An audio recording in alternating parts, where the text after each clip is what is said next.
Yes. It is yes. Well, time went Oh, I heard your beverage is ready. Yeah, I just it wasn't refrigerated beforehand, so it needs a little bit more time anyway. So is that your we can start. your warning of you have to grab it in a few minutes? Yes. Otherwise that's it'll so I know freeze that and it's been in the explode. freezer. Yep, that's exactly what that's for. That's my egg timer, the magnetic one I have on the fridge. So once I put something in the freezer, I twist it for about 15 minutes. Timing things with that for things other than eggs. I mean, are you allowed to do that, like legally? I mean, in some countries, I don't. In America, you can. As far as whether or not it's a cultural faux pas or not, I'm not exactly certain. But I would imagine it depends on what kind of neighborhood you're in. You don't do it when you have company, right? Guests are over. Yeah, no, okay. no. Oh, no, absolutely not. Never. I'd never do it. I would just silently set a little alarm on my phone, and then it goes off, and they said, "Oh, that must have been for something else." And then maybe 5 or so minutes later, I go, "Oh." And if they go like, "Is that an egg timer?" You go, "Whoa, no, it's a drink timer." Sometimes it is. I mean, all the times it's an egg timer because it's for eggs. It's always an egg timer. It always times eggs. I've seen that image again for the Game Awards tease that Jeff Keighley's been putting out, and I've seen it pointed out several times. It is really amusing, like that. There's a high likelihood that it could just be some bullshit that no one cares about, like because that's kind of how it goes with him. Sometimes he gets really hyped for something, and then it's like, oh, all right, never mind. Because remember, folks, last year the big hype thing was Naughty Dog's new game, which if you're Jeff Keighley or you work in the game, Intergalactic Prophet. Ooh. Well, it's just if you're like in the games industry, yeah, a new Naughty Dog game like is meant to be exciting, but out in the real world, there's a bit of lingering resentment for The Last of Us 2. The trailer happens. The trailer doesn't instill confidence in people. It's a bit like, well, yeah, and there's no gameplay either, so it's kind of like, right, okay. It's kind of the thing. You got to always temper your expectations. Though, again, it's worth reminding everybody, it's kind of bad that the awards show for video games, the main draw is the reveals. That's not why people watch any other award show for any other like creative industry ever. Well, Fringy, I don't know. Did you see the PC Gamer award show a couple days ago? No, I didn't know that existed. Yeah, don't see it. It's dog shit. It's really bad. Yeah, I believe you. really bad. They have these terrible skits. Like, do you know how you know how Nostalgia Critic, his skits are like bizarre and endearing in a weird way. They're iconic. And so you kind of like can't look away. And the same way if you're watching like a train derailment, you're fascinated by it and you can't look away. And I love his stupid, goofy skits. But the skits they had for these PC Gamer award show thingy that they were doing, they like put a lot of effort into it, but it was written terribly and the jokes were all shitty and the actors they got were awful. And they comprised a really large chunk of that show in between actual like talking about games and having some devs come on and things of that nature to give interviews and talk about their games and stuff. So that's a really don't go see that one if you haven't. Don't go see it. Very bad.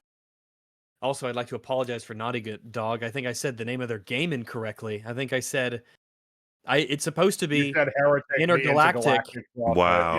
Yeah, it's Intergalactic. The sheer disrespect, dude. Which I am so very sorry, Naughty Dog, for getting your fucking shitty name incorrect. It's so bad. I mean, it is. It's an awful name. It deserves to be marked and mistaken. As I've said, it sounds like the name of a mobile game designed to siphon money directly from your wallet. You download Intergalactic Heretic Prophet from the App Store today. Was what like Bree was saying about what if the reveal turned out to be they're just like, this is a new IP, Demon Hunt. You're like, oh, okay, yeah, sure, maybe. That could be Intergalactic Heretic Prophet. That could be the name of an ad that Chris Stuckman runs. Oh, why would you even say that? Is that relevant in any way? I don't think so. I don't think so. Why would it be? Oh, what a wonderful first EFAP of Christmas, by the way. Look at the stream. We got the Christmas outfit. That's right. Jingle, so jangle, jingle, jangle. Splat is there season. too. And if you say Happy Holidays, you're a cuck. Fuck you. What about Happy Christmas? Happy Christmas is acceptable. What about Merry Holidays? Ooh, don't even get me started. Oh boy. It's a good thing you're on the other side of an ocean, or I'd we'd have a row. That's what you say in your neck of the woods, right? We'd have a Merry row. Christmolidays? I don't know that. Is that enough? Ooh, that sounds a bit. It sounds a bit scientific. Christmology, like you're in a Chism. lab, and you're like Jack Skellington up in his tower trying to construct Christmas, and it's Christmology. That's a good movie. Also, yes. But yeah, I guess this is the first December episode. How exciting! Christmas. Oh boy. Jingly, jingly, and yes, we have Christmas EFAP movies on the way. I can't say we definitely have 2, but we at least have 1 for sure, and I think you guys are gonna like it in chat. There'll be more if they deserve it. Yes. If they've been good this year, then they'll get more than 1. If chat's been good this year, you'll get more than 1. But if not, you'll just get a big.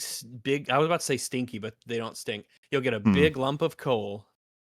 And you wouldn't want Maybe that. Maybe it will be stinky. Stinky coal would be even worse to get as I a gift. suppose, yeah. Why not, right? Because if Make you it burn stinky. if you burn stinky coal, then it just stinks the whole place up. You can't even use it for its utility. Does it retain, like if you peed all over coal, does it retain that sort of stench, or does it sort I don't think so. blow off it? Wait, while the coal is burning or pre-burned coal? Pre-burned, and then you burnt it. Would you smell the pee, or would it have gone? I've not tried this, so I can't speak to it. You can get special smelly logs for fires, because I used to have this. Sometimes they smell like shit. Yeah. Say smelly logs. Speaking of smelly logs, I'll see you guys in about 5 minutes. No, I don't have to. But yeah, they do the scented logs, and they smell like cinnamon and gingerbread and stuff like that. That's what they tell you they smell like. Right. They do not smell anything like that. I tell us the truth. It depends, like how long they've been left out in the cold and the damp, because they all absorb shit. I think some of them do smell like piss, funnily enough, but that's because they're normally normal left wood outside petrol burning stations. Smells good. Just the smell of burning wood is typically a nice like campfire kind of smell, and it depends if you're burning like cedar or hickory or something. They can have a little bit different sort of aromas to the not necessarily just to the smoke, but just because you're burning something, it puts off an odor. But if you burn stuff like, well, you don't want to really burn pine needles because the fumes aren't good for you. But I've never smelled one of those things. We've always just burnt the tree trunks and sticks. They're just forest scented, I guess. Of course. So anyway, speaking of forest scented, so like unfortunately, right after we do the cover, well, I think I'm trying to remember the timeline. Was it during? Because it was like this video, Wicked for Good, came out, and while we were doing the story of Chris Stuckman, some extra little bits happened. Like the day after? Yeah, because like a day or two after. It was like right after he knew, the fucker. He knew. And so there's a top comment on the re-upload that said something, and I read it, and I was like, no way. And I think I posted it to you guys. I was like, there's no way, right? There's no way. That wouldn't have happened. And you go and check to see if this claim were true. And of course, there's no evidence of such a thing. And I check the old Twitters and his Reddit, and there's just nothing. Except there was one post on Twitter, and there was a clip, and I played it, and I was like, nah, I think this is AI. I think someone got tricked by this. I don't think so. And obviously, I'm sort of trying to build something here so that people in chat don't know get to have the full adventure. But the video that it was from actually went back up because it had gone down for reasons. And turns out it was all very true. For reasons. Yes, and let's just say it set me on a little bit of an adventure of, man, he was willing to do that? What else has he done? And then I remembered, when we did his Madam Web video, he actually had an ad for something in that that we were not exactly super into. And then someone else in a comment reply, I think, to that comment mentioned something else that he had done. And I was like, oh my god, he's done all of these? And specific, again, being vague. So I decided this will have to work as a form of... There's 3 addendums, in a way, that are happening in this episode. Of like, to other episodes, you could say. And they're all recent, right? We did the Chris Stuckman episode recently, and this will be like an extra chunk that goes on the end. We've done a Predator Badlands episode recently, and there's plenty that Rags is going to be interested in letting us know about in relation to that. And then there's a 3rd addendum to something else, and you know what? That'll be right at the end, and it'll be just such a cherry on top of considering. It's the addendum episode, everyone. It truly is the power of addendums. Oh wait, I was looking at the title of the stream. Is Stuckmannized with an S or Z at the end. Well, he would spell it with a Z, I guess. But I'm British, so I would spell it with an S. Okay. I don't know what the rules are on that actually, because I'm referencing his usage, right? Platoon, you know words. Because Yeah, we use Z in organize, for instance. Yeah, we use so S. organized. We use S for most things you Okay. use. So we Yeah. Okay. All right. But I think I do normally defer to Stuckman when it comes to pronouncing Stuckmannized. So I'm because he pretty kind of created sure that I've word, spelled it right? with a Z. Yeah. All right, Yeah, I that's will right. correct it. And this is death, or do you refer to death of the author and you say fuck it, S on that bitch? You're wrong. In this wrong. case, Death I of have the to author. respect Chris Stuckman, which is something you'll never hear me say ever again. Ooh, In terms flip of it, the creation everybody. of this word, is Stuckmannized? Is there one N or two N's? I In assume it's Stuckman, two. there are It's two, two but I've only ever because used one There's gotta because be it's two, yeah. really there needs to be in which two case because I it's a still fucked proper up. noun. So yeah, you need to keep it intact. Has he ever written it out? Like, I've got a Right, reference. probably, right? Well, we've advised him against writing in general, so it's very possible that maybe he Very hasn't. well. I like that Well, you're we arguing didn't, it about was this just one Gordon's letter. friend. We have shown more respect for Chris Stuckman than Chris Stuckman shows for his entire audience, which is quite nice. It's funny you say EFAP that. is fair. EFAP is fair. I have put together something that's actually going to answer that question. Just how much does Chris Stuckman respect his audience? I wonder. Who can say? Who can know? I'm curious. So, I guess a little bit of preamble would just be, I went on a small adventure after discovering something to collect some things. We already know the immense quality of Chris Stuckman's reviews. We've kind of been over how, say, for example, he will take an entire season of a TV show and he will, in great detail, review it in just... Can we even say Hill House got 3 minutes? He will in great detail tell you who the director was. He really and will. some of the other things he did. And just how much he liked that director and liked their past stuff. Isn't that great, though? Because it all builds up, right? If you say, like, I loved their first movie, and then the second time you review them, you go, I loved their first movie and this one. And then the third time, you can say, I loved the first one, the second one, and now I love the third one as well.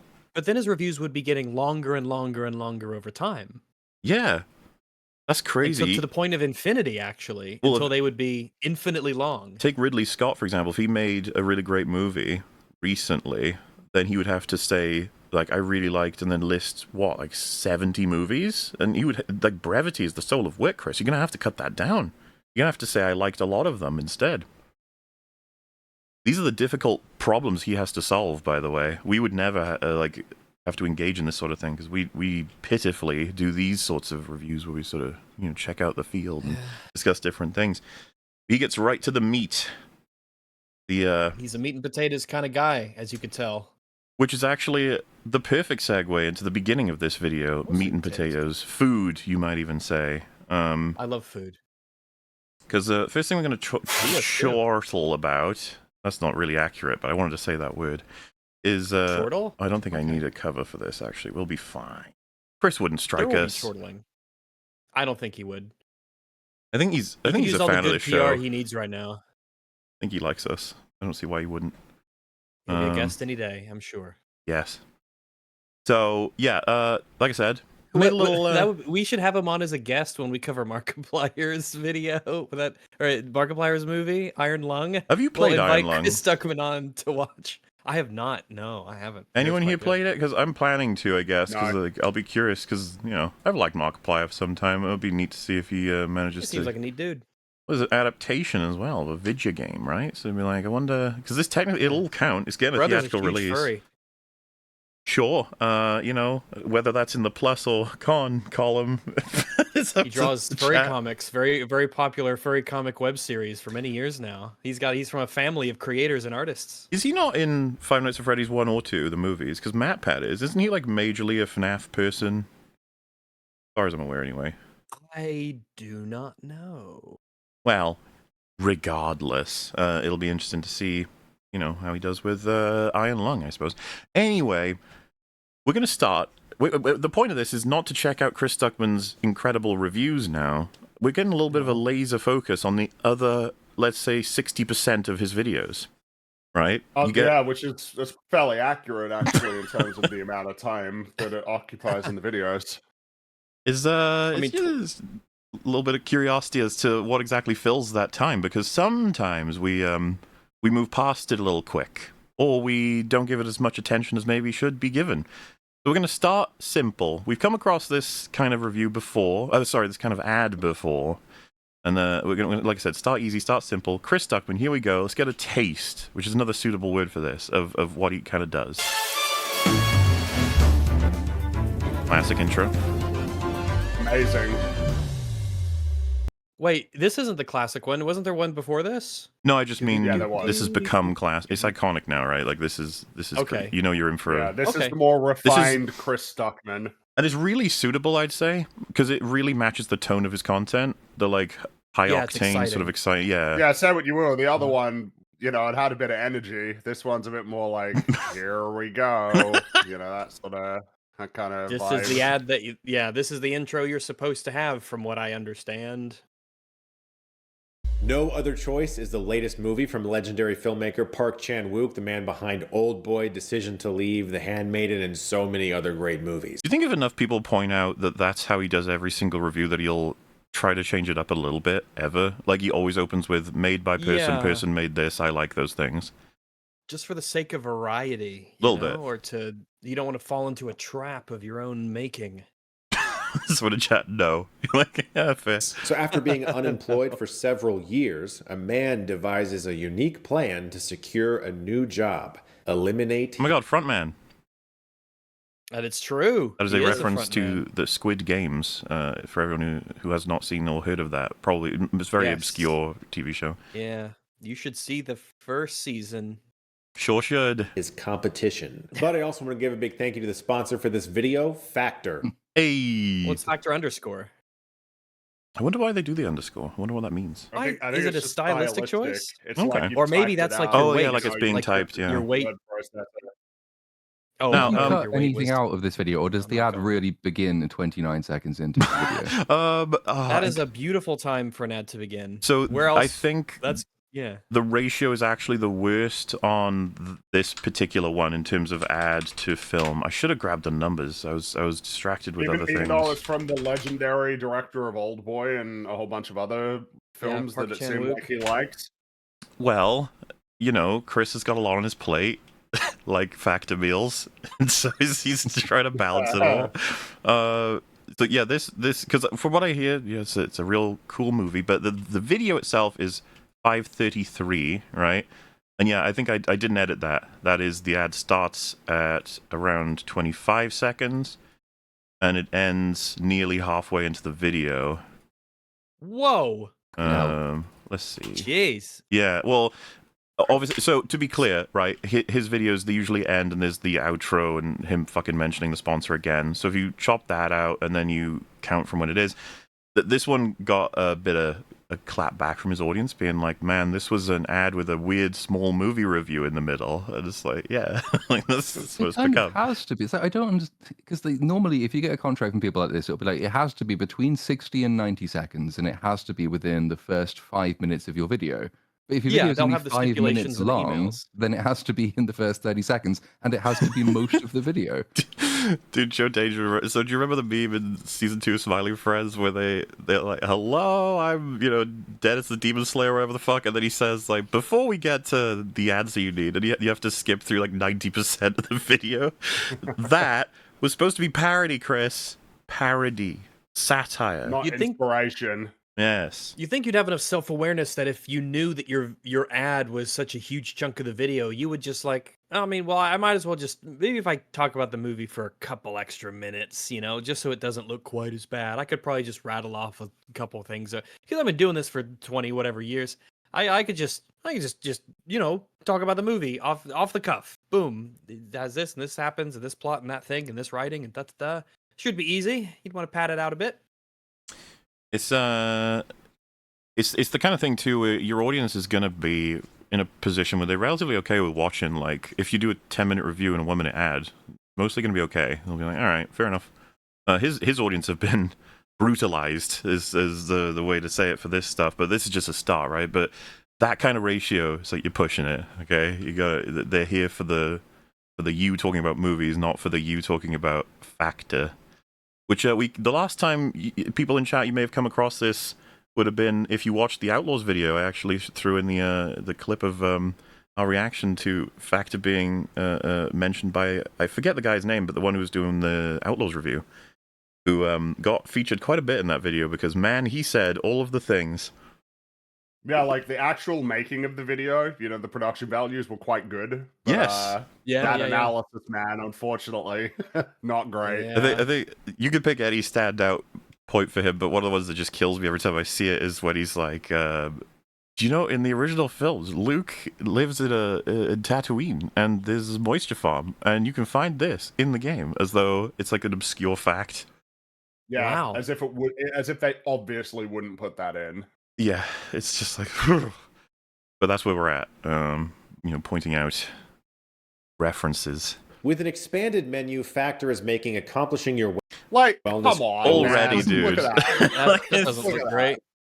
So we got to be clear again because huge mushrooms. Look at the size of them. We pissed off some people last time with this, so we're probably going to have the exact same position again, but I'll try and be clearer this time. You can eat this, and it can taste good and be nutritious. That's all fine. There's a problem, though, and that is referring to this as like high quality restaurant quality.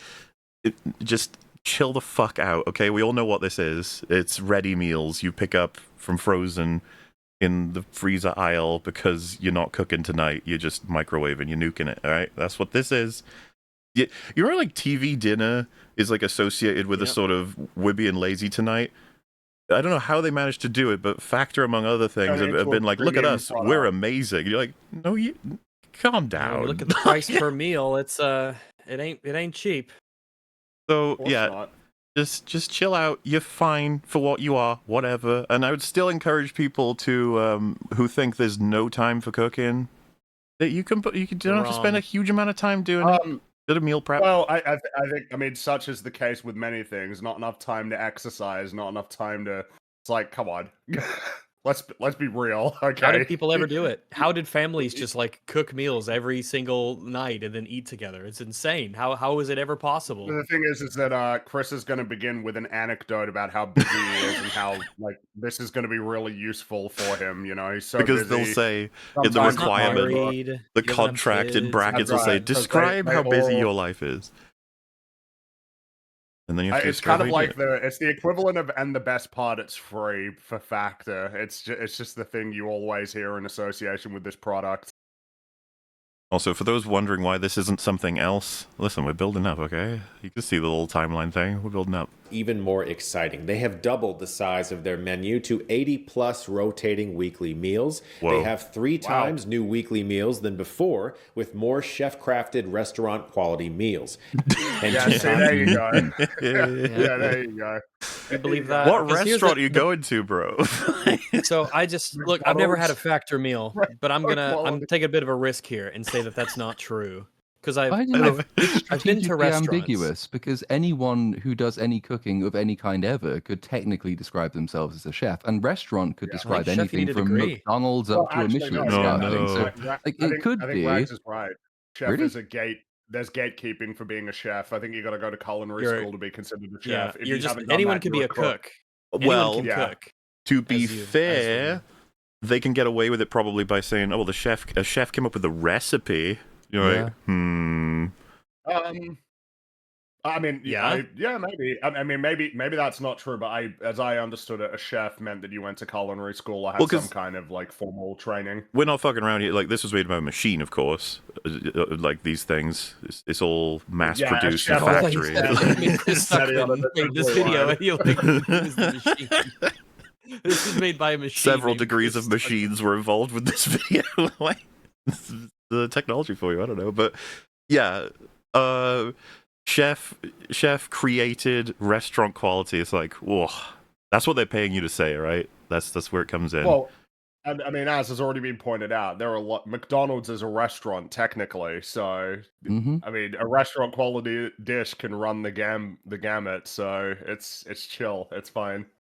Is it though? Is it? Times more seafood meals than before, with the addition of more premium seafood options to the core menu, including salmon, shrimp, and barramundi at no additional cost. Oh, barramundi! That's an Australian. That's an Australian. Ooh, I don't even know what that is. Barramundi. Well, I think you can find it in other places than Australia, but that's what we call it here.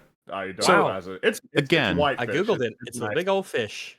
Just want to repeat, this may very well have the nutrition you're looking for and the taste, but it is what it is. This is microwaved slop meal.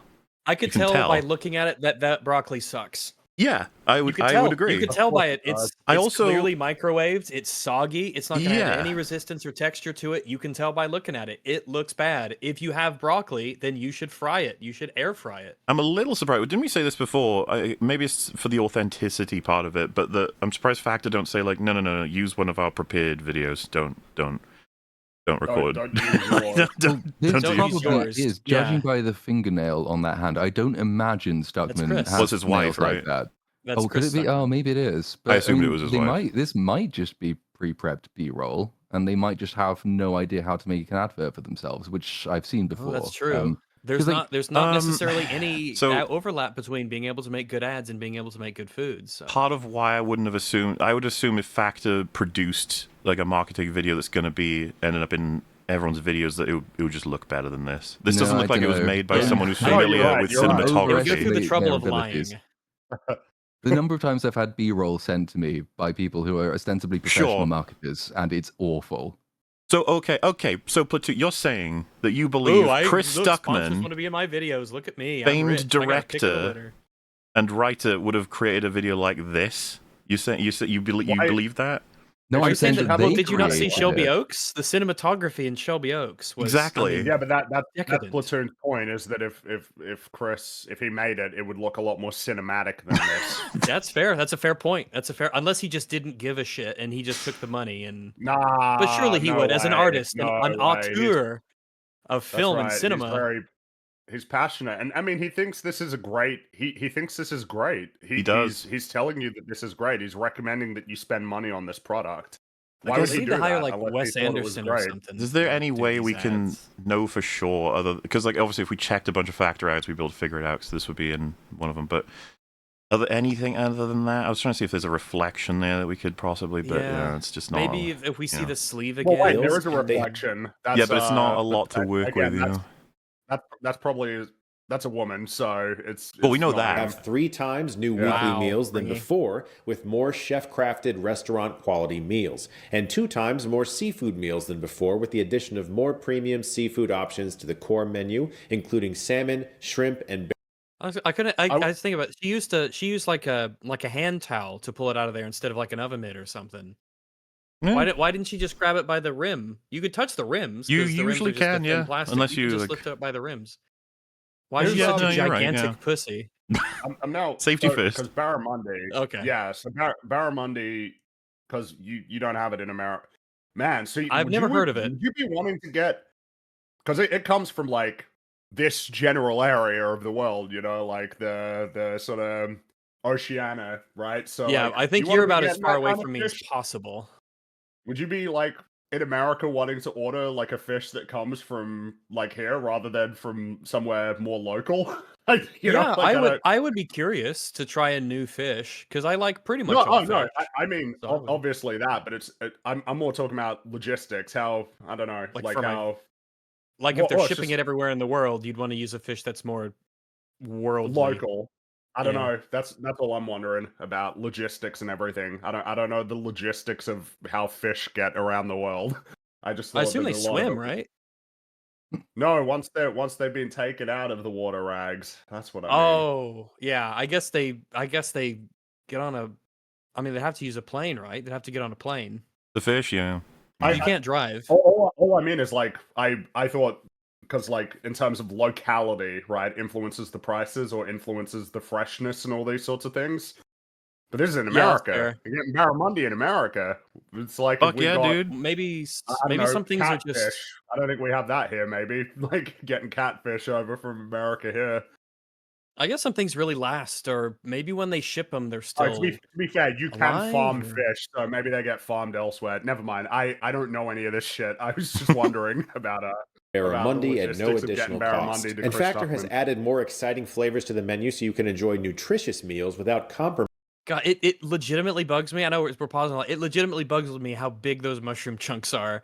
You cut those things up. Jeez, that is insane how large those mushroom chunks are. you cut those up. You want to spread them around. You want to have mushrooms in things, not it is now time for the mushroom bite. All right, we've gotten through that. It is time to continue with the rest of the whatever this is. Well, some weird people eat mushroom steak though.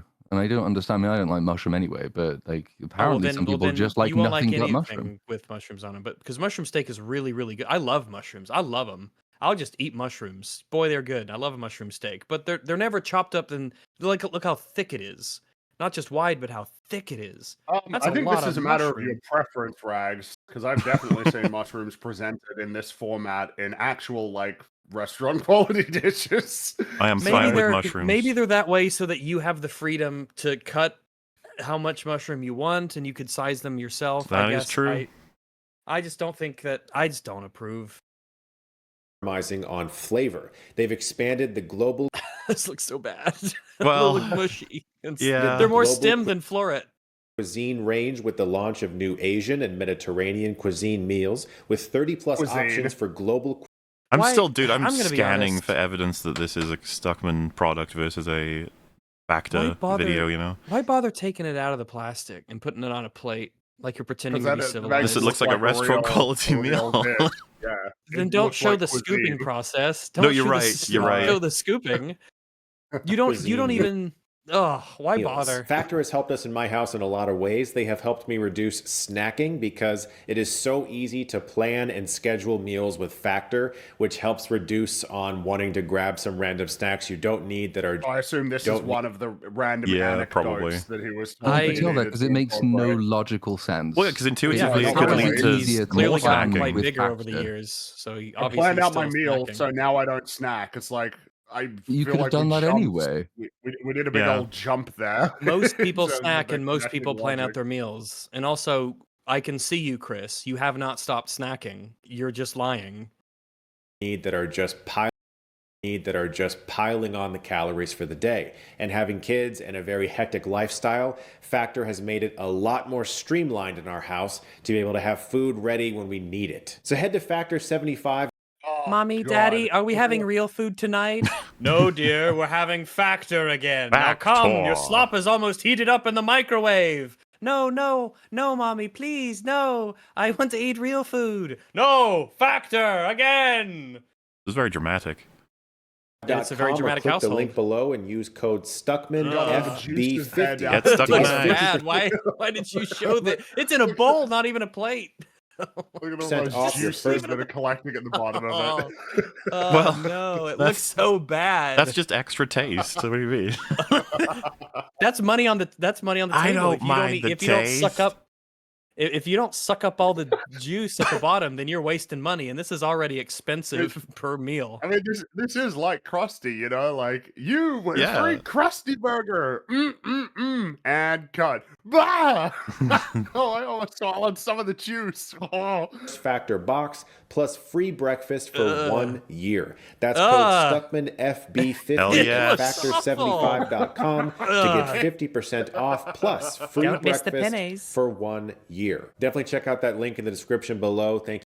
Just at the end, she was like, "Yeah, if I move this chicken from over here and put it on top, that'll be cinema. That'll really sell it. That'll really sell it." Thank you so much to Factor for sponsoring this video. So that was example 1, right? Predator Badlands. Okay. So we're familiar with this one, actually, but there's something we didn't quite note last time. We might see it again very soon. So. Honestly, I was so distracted with the Badlands stuff when we first went over this that I kind of blanked on what was happening even. But Fring, you did have your criticism of this movie he just starts randomly talking about. It feels kind of like an ad. And it is an ad. Right? Yeah. And there's just... There's something that someone something that someone said about it that made me go like, oh, no way. And I've checked, and now we know for sure it'll be coming up. But carry on. What were you saying? What I was gonna say is that on its face, a movie reviewer getting paid to do an ad for a movie, man, you know, it's that better be a damn fucking good movie. Even still. Well, I mean, it's. I wouldn't do that myself. I wouldn't either. Feels like that would sort of be it's like us doing an ad for a podcast. Well, we've mentioned this before, right? If someone's whole thing is I look at archaeological sites, I look at bones, and I talk about ancient creatures, and you're like, okay, now here's an ad for Raycon. It's like, sure, whatever. And they're like, I listen to music while I'm doing my archaeological tisms. You're like, yeah. But then if there's a guy, let's say, who talks about the problems in the gaming industry, consumer information, and customer integrity, like back and forth relationship with creatives and stuff, and then talks about how games will manipulate you and gouge you out of your money, and you have to avoid supporting certain things in studios that are like crashing and burning because of all these horrible practices. Sorry, anyway, fucking Clash of whatevers, you gotta buy it. Yeah, then they do like a mobile game ad. Yeah. You gotta do this. You gotta play this horrible fucking game that's designed worse than anything I've ever covered on the channel. It's like, what? And it's like, and especially if you get the response, oh, whatever, everyone knows it's horrible. It's like, what the hell? Well, I don't know, man. It's just like, imagine you were watching a review, I don't know, from like a sort of game journal website, and they were like, we're reviewing Intergalactic: The Heretic Prophet, but before we get started, a big shout out to PlayStation and their new game, Intergalactic: The Heretic Prophet. It's a really amazing video game. It's great. It's awesome. We love it. Anyway, back to the review of Intergalactic: The Heretic Prophet. Because so just said, I was like, it's not even... I completely forgot. If you were reading off a game journalist website to like a blind person and you started at the top and worked your way down, that's kind of how it would read if you just sort of explained to them the text on the screen. Because there are countless people who've done ads for Raid Shadow Legends that it's like, it's mostly chill in the sense of they have no idea what they're doing, so that you could talk to them about it. But then there are people who know exactly what it is and what damage it could theoretically do, or what it is like as it created the thing. But as two people have just mentioned, I completely forgot. Synthetic Man did a fucking ad for Raid Shadow Legends. Look, he needs to make that dough, that cash. He's got to get money rolling in, man. The sell-outery, man. Out of his room. Oh, the king of letting you know how the industry is falling apart is selling you Raid Shadow Legends. It's like, oh man, pretty cringe. People already know it's bad. The point being, seems like a bit of a conflict. Just a bit. Sort of be taking ads about the world that you exist in and talk about critically. Just seems like a bit of a compromise, you know.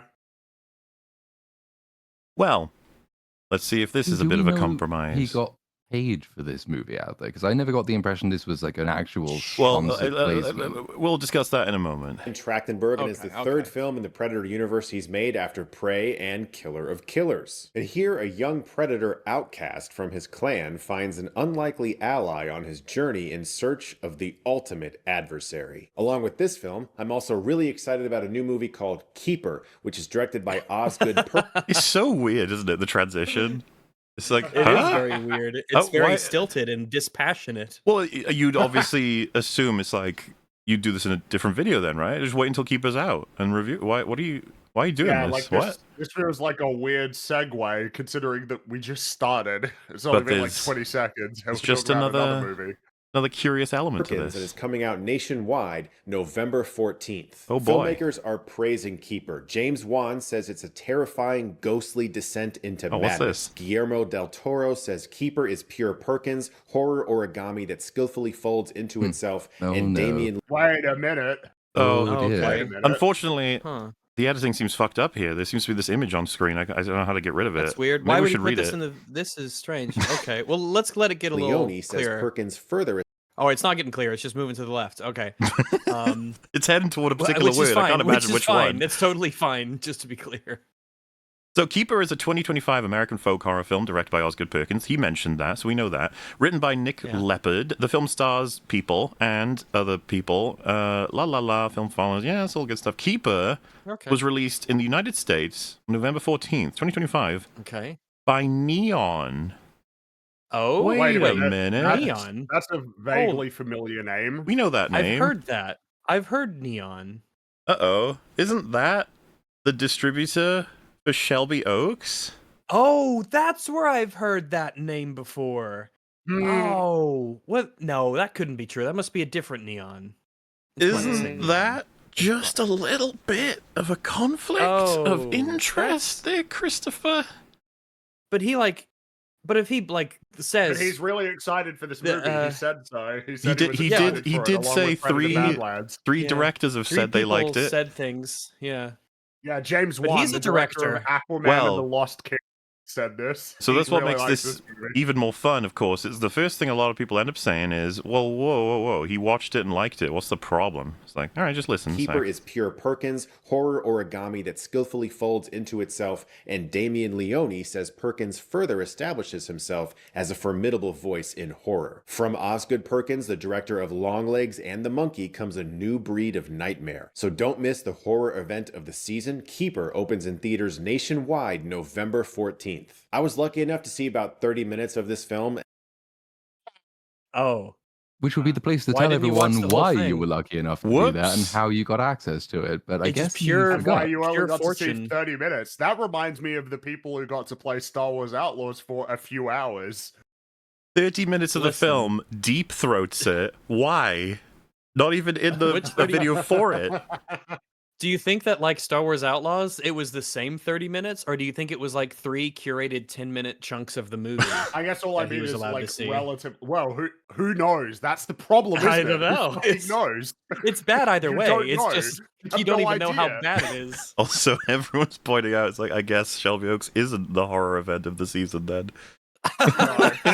No, because that came out like 2 weeks ahead. No, it's a different season, even though it's the same season for sure. It's the Thanksgiving season and the Christmas season. It's 2 different seasons. No, okay? but it's the those are 2 different seasons. But his was October and that's November. It's the Halloween season and the Thanksgiving season. Does the Thanksgiving season start on November 1st? So, oh boy, you better believe it. Obviously, we don't have this in writing, but what seems to have happened is his connection to Neon involved a contract that said you need to advertise other things that relate to releases we've got via your channel. That's why this is so incredibly stilted. Comes out of fucking nowhere. The way he describes the film sounds like an ad, and then, of course, his review of it can't even be genuine because he hasn't fucking seen the movie.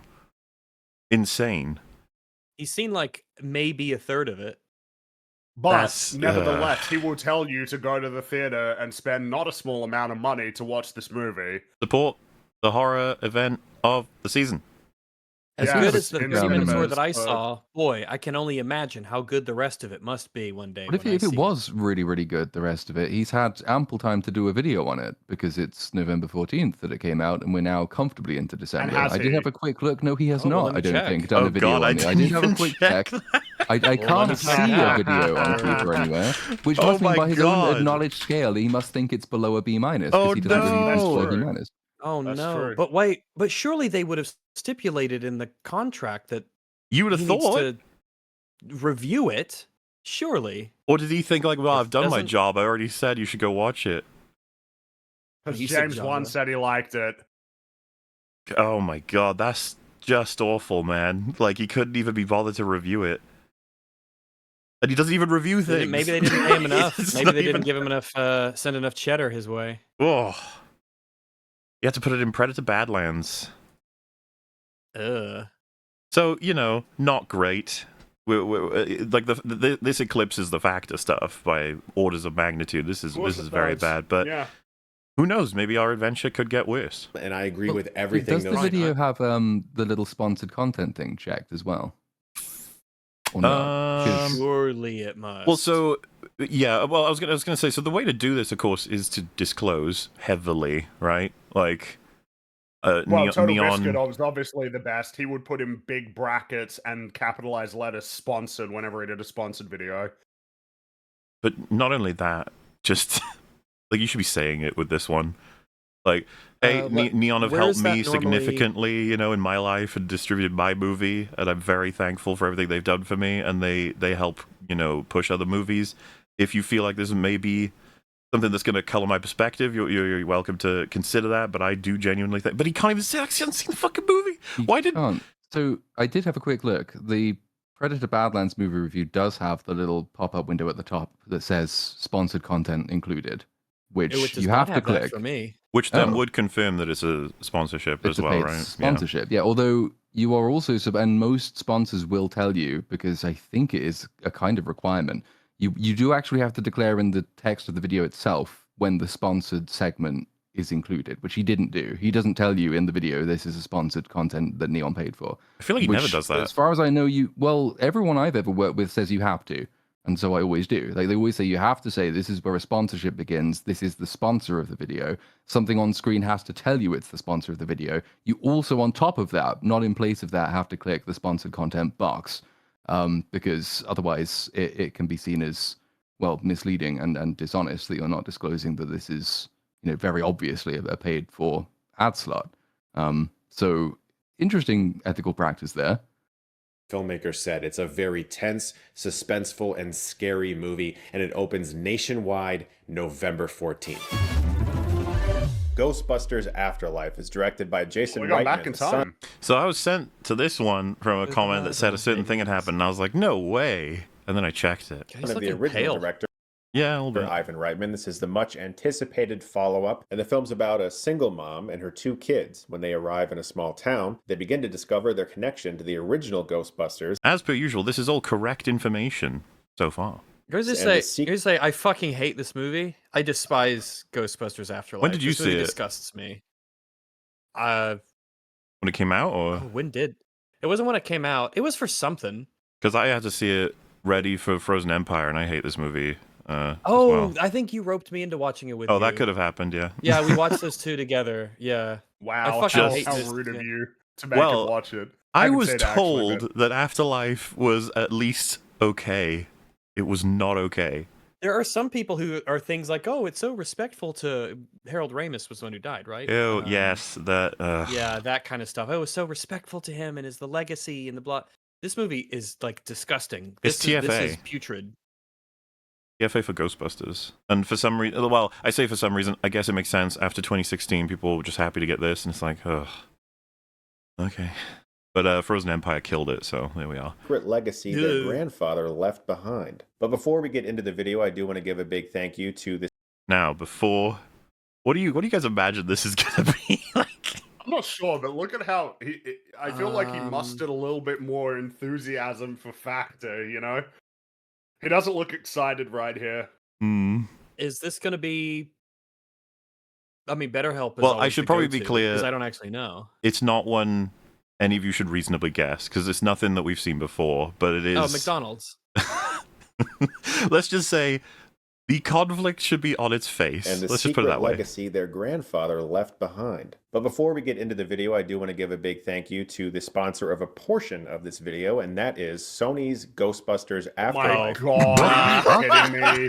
Are you fucking joking? I would not. I was memeing when I said this review of Intergalactic the Heretic Prophet is brought to you by Intergalactic the Heretic Prophet. So, like I said, someone said this in a comment, and I was like, "There's no way. Joking. There's no way." Going to a PlayStation near you. Man, let me just provide an unbiased perspective on this thing that is sponsoring me. Wild. Come on, man. And the mobile game Ghostbusters Afterlife Scare. Now, just really pay attention to the visuals. Anyone here who's played video games for more than 30 years, let's say, knows exactly what this is. This game is the perfect opportunity for fans of Ghostbusters to relive their childhood paranormal fantasies in a fun, modern way via augmented reality. You can obtain and use the gear and equipment you see in the movies. You can destroy and collect ghosts with your gear, use proton packs, ghost traps, ecto goggles, and more. You even get in-game phone calls from characters in the movie, and the actors from the film portray themselves in the game. Well, that can't be true. This looks like absolute shit. Well, wait. The actors from the film, but one of them's literally dead. Well, maybe get an AI vision at this point. Does he show up in the game? I don't fucking know if they have everybody. They probably don't have like the original Ghostbusters. It was called Scare, and the AR was highlighted because augmented reality is like, oh wow, it's like, yeah, this is of the Pokemon Go era, isn't it? A game that I would imagine has about 1 to 2 players per year at maximum now, if that. And it's usually just people just being like, what is this?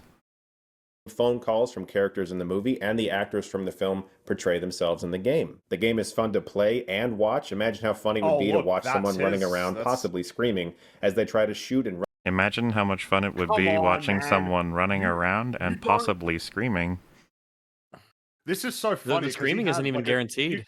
You can see in the clip he has a fucking NES in the background that had like real video games on it, and here he is. That's not a new modern way to enjoy video games. This is Ghostbusters Afterlife Scare Man. Oh, this is a really exciting video game right here. So he's holding up his phone here, or yeah, well, it's like it'll use your camera, right? So it'll show you things in your house that are running around like spooky ghosts. Imagine how funny it would be to watch someone running around, possibly screaming, as they try to shoot and run away from the ghost they see on their phone. There are 8 episodes. Wait, did you say run away twice? Maybe. I don't know. Augmented reality gameplay. The first 2 are completely free. The last 6 are pay to play. You don't need to travel to play. Wow. That's how they get you. Ghosts come to you. Oh, okay. And if you're looking, the ghosts come to you guys. I'm sure they told him that's definitely that was something that he got told to say for sure. Looking forward to the movie, which comes out on Friday, November 19th. This is a. If you're looking forward to this movie that I'm about to review, go play. Come on, dang, that's wild. Come on, man. Thanks, you would think you'd have the decency to at least.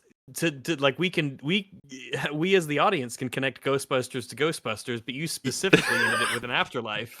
He like says to him, "Do you mind if I put this ad in the next review instead of the Ghostbusters review?" No, the game will be dead by then. You have to do it now. He says in his intro to it, so thank you to the sponsor of a portion of the video, as though that makes it better. It's like, well, they only sponsored and paid me to say this bit. They didn't pay me to say anything about that. Well, after you wolf down your factor, you can use Ghostbusters Scare to vomit it up again after you're sick from holding you are your phone actually up. Seriously on point with that comment, though, because he never usually says that. I think this one, even he was like, wait a minute. Ghostbusters Afterlife and then Ghostbusters Afterlife Scare. There is a connection there, I think. There is, but unfortunately for him, it's not a connection you can sever just by saying the word portion. It's still a Ghostbusters Afterlife ad in a Ghostbusters Afterlife video. You can't do that. That's not right. No. Fun way to get pumped for the film. So it's a fun way to get pumped for the film, guys. If you'd like to play the game, check out the download link in the description below. Thank you so much to Sony's Ghostbusters Afterlife and the mobile game for sponsoring this portion of the video. There's a portion of the video. That is so weird to hear. Yeah, a portion of the video. They couldn't even buy a whole Chris Stuckman video. He's uncar-plotting. Chris was like, nah, this will only get you half the video. There's going to be another sponsor in this one. You should have ponied up more bucks, Ghostbusters Scare. With that in mind, what does he have to say about the film? There's a lot of love and care to everything in this movie, from the look of it to honoring the original to presenting action sequences that are actually fair. These might be his opinions. These might be his honest opinions, but I don't know. I don't fucking believe him. I refuse. No, when someone does this, it's like there's no way that it wouldn't have had any effect. The people who made this film also paid you to support, like... How does that not affect you? It has to. Just because you said portion? That's right. They only sponsored that portion. This portion. They only sponsored 1/4 portion of this video. It's the outlaw shit again. If he actually gave it a negative review for an ad, and then I'd kind of believe, okay, so then, I mean, it wouldn't be as ideal, but I remember because I think years ago, I remember Shad doing one for Audible. I think it was on a Rings of Power related video. And his ad was basically, if you want to listen to actual good Lord of the Rings, not this shit that Amazon's putting out, then you should go and get Audible and listen to the books. It's like, I can believe that advert because you're also shitting on the thing you're reviewing. The ad is not presenting a conflict of interest there because evidently it hasn't factored into your opinion. It's still like less ideal than completely separating them, but you can't. The one thing you really, really, really can't do is to say, here is a positive ad for this product, which is sponsoring a positive review of the thing connected to this product, because that's just, I don't believe that this is your honest opinion from this point. Well, there's also degrees of separation there. Like, if say, for example, Amazon, I don't know, like advertising for Audible, and it's like, is there a conflict there if you are a Twitch streamer because of the connection to Amazon, or that you have Amazon Prime, have things delivered? It's like, well, compare that directly to, like, the example of, okay, I've already forgotten the name of that game, the one that Free was talking about, the Heretic. Intergalactic, the Heretic proper. Yeah, like, if you're saying, I'm going to review that game while saying I'm sponsored by it, it's like, well, everyone recognizes that's just fucked. But Rings of Power, and besides, you can get Shad's perspective on it isolated in other videos as well that proves, like, there's a direct comparison. Though I would still say that, just like the Outlaws stuff, it's like, to say it wouldn't have any effect on you is just naive, like, especially with this level of connection. But of course, this is extremely positive as a review, so the sus eyes do arrive a little bit stronger as well. Fairly exciting, but more importantly, new characters that you can actually get excited about. But McKenna Grace is a superstar. She is so likable and so fantastic in this movie that I could easily watch an entire series of Ghostbusters films just about her exploits. I could easily see kids of today being inspired by this character and wanting to learn about something. Anyone ever heard of her? Only from these movies, and I didn't like her. No, I didn't like her either. She's got the same problem as a lot of more modern, like, protagonist, female, shittily written characters. She's extremely intelligent for her age, and she solves, like, all the problems in the movie. Yeah, Ghostbusters Frozen Empire had a budget of $100 million and made $200 million. So, that's a sequel is in development. That surprises me. Really? That is surprising, actually, but I guess, while the old OG fellas are alive, maybe. Maybe there is hope for Predator Badlands at that rate. I don't know what you mean. It's on track to be about as successful as Ghostbusters Frozen Empire, so goddamn. I didn't see heaps of people on Twitter saying that Ghostbusters Frozen Empire was a massive success. No. It's weird. Engineering. Paul Rudd he's got to be the most likable human being on the planet.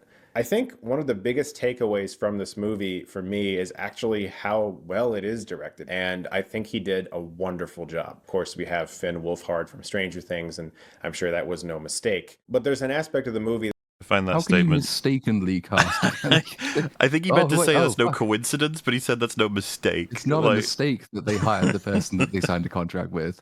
He didn't just turn up on set one day and they thought, "What are you doing?" Oh, well, you might as well stay in the movie since you're here. It's just a weird turn of phrase. I don't think he meant to say that. That I won't get into, that was surprisingly very heartfelt and could easily be handled poorly and perhaps disrespectfully. But I think they did the best that they could with it. So the best you could ever do, and I'm putting the clip in here so you can see it in a second, but I would say the best you could do is to not do it at all. But I suppose that's just a perspective they couldn't possibly entertain. So if we're in the realm of they have to do something, this is what you get. Like in the finale, defeating Gozer, he turns up as a ghost, and I don't like it, me personally. But you know what? A lot of people did. I'm sorry. I didn't believe you. Be careful for copyright here. He doesn't speak as well, which I think that presumably they did to avoid pissing people off. I think they handled it in a way that fans will be very satisfied. When certain things happen in this new one, I was like, oh yeah, that's interesting. What a fun little Easter egg.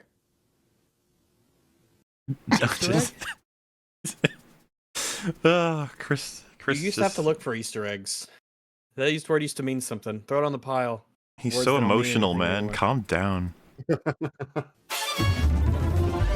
Chainsaw Man, the movie, Reze Arc, a very long title for a very good movie that is not as long as Demon Slayer Infinity Castle, that's for sure. In a brutal war between devils, hunters, and secret enemies, a mysterious... I enjoy that he said that, because there's literally no reason to compare... Like, I assume there was actually no reason to compare those two movies other than their anime. And well, then you got it, right? I'll make that comparison.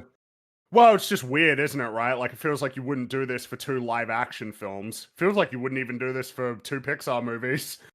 But it's like, oh, it's anime, there's a connection. So, yeah, it's shorter than that other anime. I don't know why that bothers me as much as it does. I think it's just like, why are you putting him in this box, you know? This girl named Reze has stepped into his world, and Denji faces his deadliest battle yet, fueled by love in a world where survival knows no rules. But I also want to give a big thank you to the sponsor for this video, BetterHelp. The classic. Anime will do that to a person. That's nice.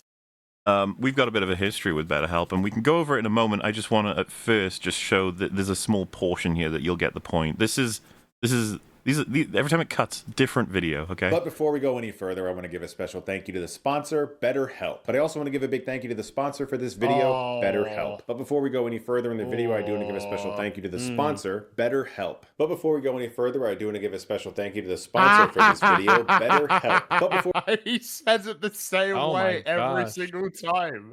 Yeah, I actually kind of looked down to double check and see that it wasn't like on loop or something, is moving, or that someone had clicked. Yeah, jeez. Help. But before we go any further, I do want to give a special thank you to the sponsor for this video, BetterHelp. We all Okay, in his defense, maybe this is like the Lord of the Rings, where he filmed them all at once, right? To keep in continuity and everything and style and all that. He filmed all of his BetterHelp intros, and then he could have them released throughout videos for years to come. You say it, Rags, but we're about to see a compilation of all these different ones because they're all with different t-shirts. T-shirts that show he is fan of media. Oh, fan of cars. Look at that. Oh yeah, his I like movies t-shirts that I commented on were very, very... He sure does like movies. About Cars or Cars 2 or Cars 3. I wonder if he could name another character in the Cars movies. Chuck Bucket, right? Hell yeah. Check personal stresses in life, and some of us have dealt with very severe anxiety in the past, and I certainly have. Man, which is why you're not gonna like this section, guys. I guess I should set this up. There's gonna be something to read eventually, but brief information. Some of you should know. BetterHelp is just off limits to promote. You should not do it. It's extremely unethical. There's very good reason for that, but that's just like public knowledge. There's a bit of room, I think I've said this before, for someone who's very new to the internet, who doesn't check, who can then be like, oh, fuck, I screwed up. I really shouldn't have done a thing with them. I'm sorry, my bad. I'm going to pull it out and, like, I'm going to make a video saying, like, I retract that and you shouldn't support them.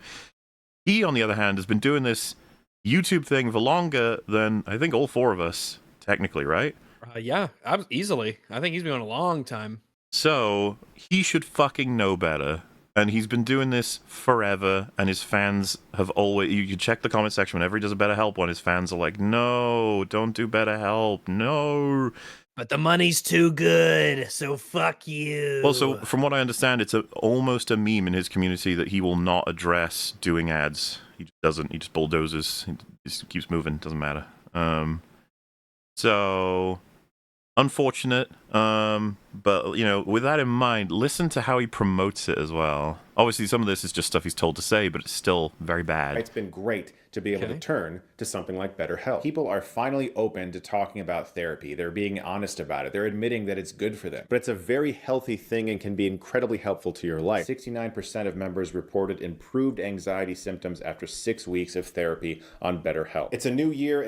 Did BetterHelp give you those statistics? Yes. Have those been verified by external sources or some team of, We investigated ourselves and found that we're an extremely good service. More fundamental question: how is Chris Stuckman in any position to even interpret that information? Fundamentally, how is he in any position to be even if you put to one side everything that everybody knows at this point or ought to know about BetterHelp, fundamentally, how are you feeling comfortable recommending mental health services as a guy who makes movie reviews? How are you comfortable doing that?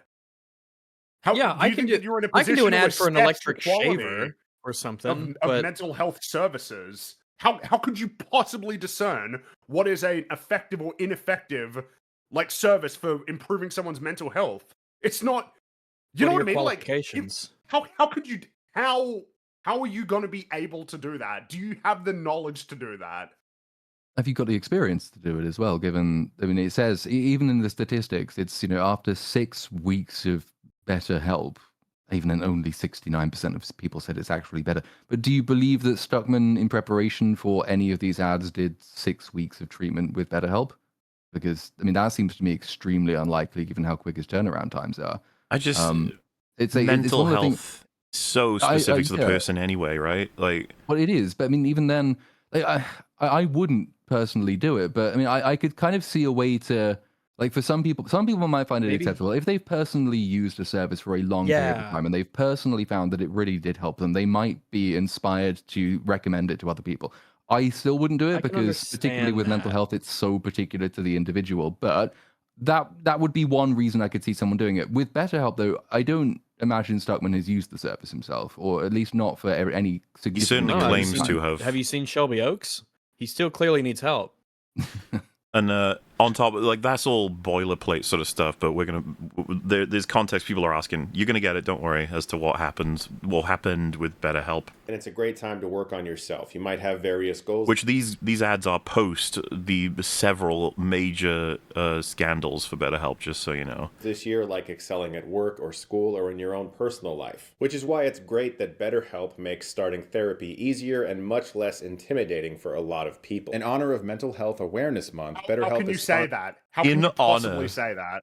In honor. In honor of mental. In honor of it, I'm being paid to talk about it. It's like, look at that honor. Beautiful. God damn. BetterHelp is sponsoring this video, and I'm working with them to stop the stigma around mental health support. Yeah, that's what you're doing. I think it's just it's just got stigmatized because of all the crazy people I see on the internet who said I'm going to therapy or I've done therapy, and they're insane, crazy psychos still. 99% of people who say they've done therapy are usually from people who say, like, I'm still in therapy 10 years later. And you're like, oh. Well, that's normally how the racket gets you. I mean, both my parents work in mental health charities and stuff. And like, I have a particularly dim view on most mental health services online, and my dad does too, even though he technically sort of runs one, but then is well placed to understand the problems with much of the industry. It's so unregulated. There's so much, like, very extremely unreliable, extremely bad practice, no centralized authority. Basically, anyone can get a qualification as a therapist. And the racket normally is you go there with a small problem, and they say, I think there's a deeper problem here that's going to require, even more months of treatment. That'll be a lot more money, please. Just keep coming back. Yeah, and we've never had more therapists in the world, and the world's mental health has never been worse, which should tell you something about the efficacy of the industry.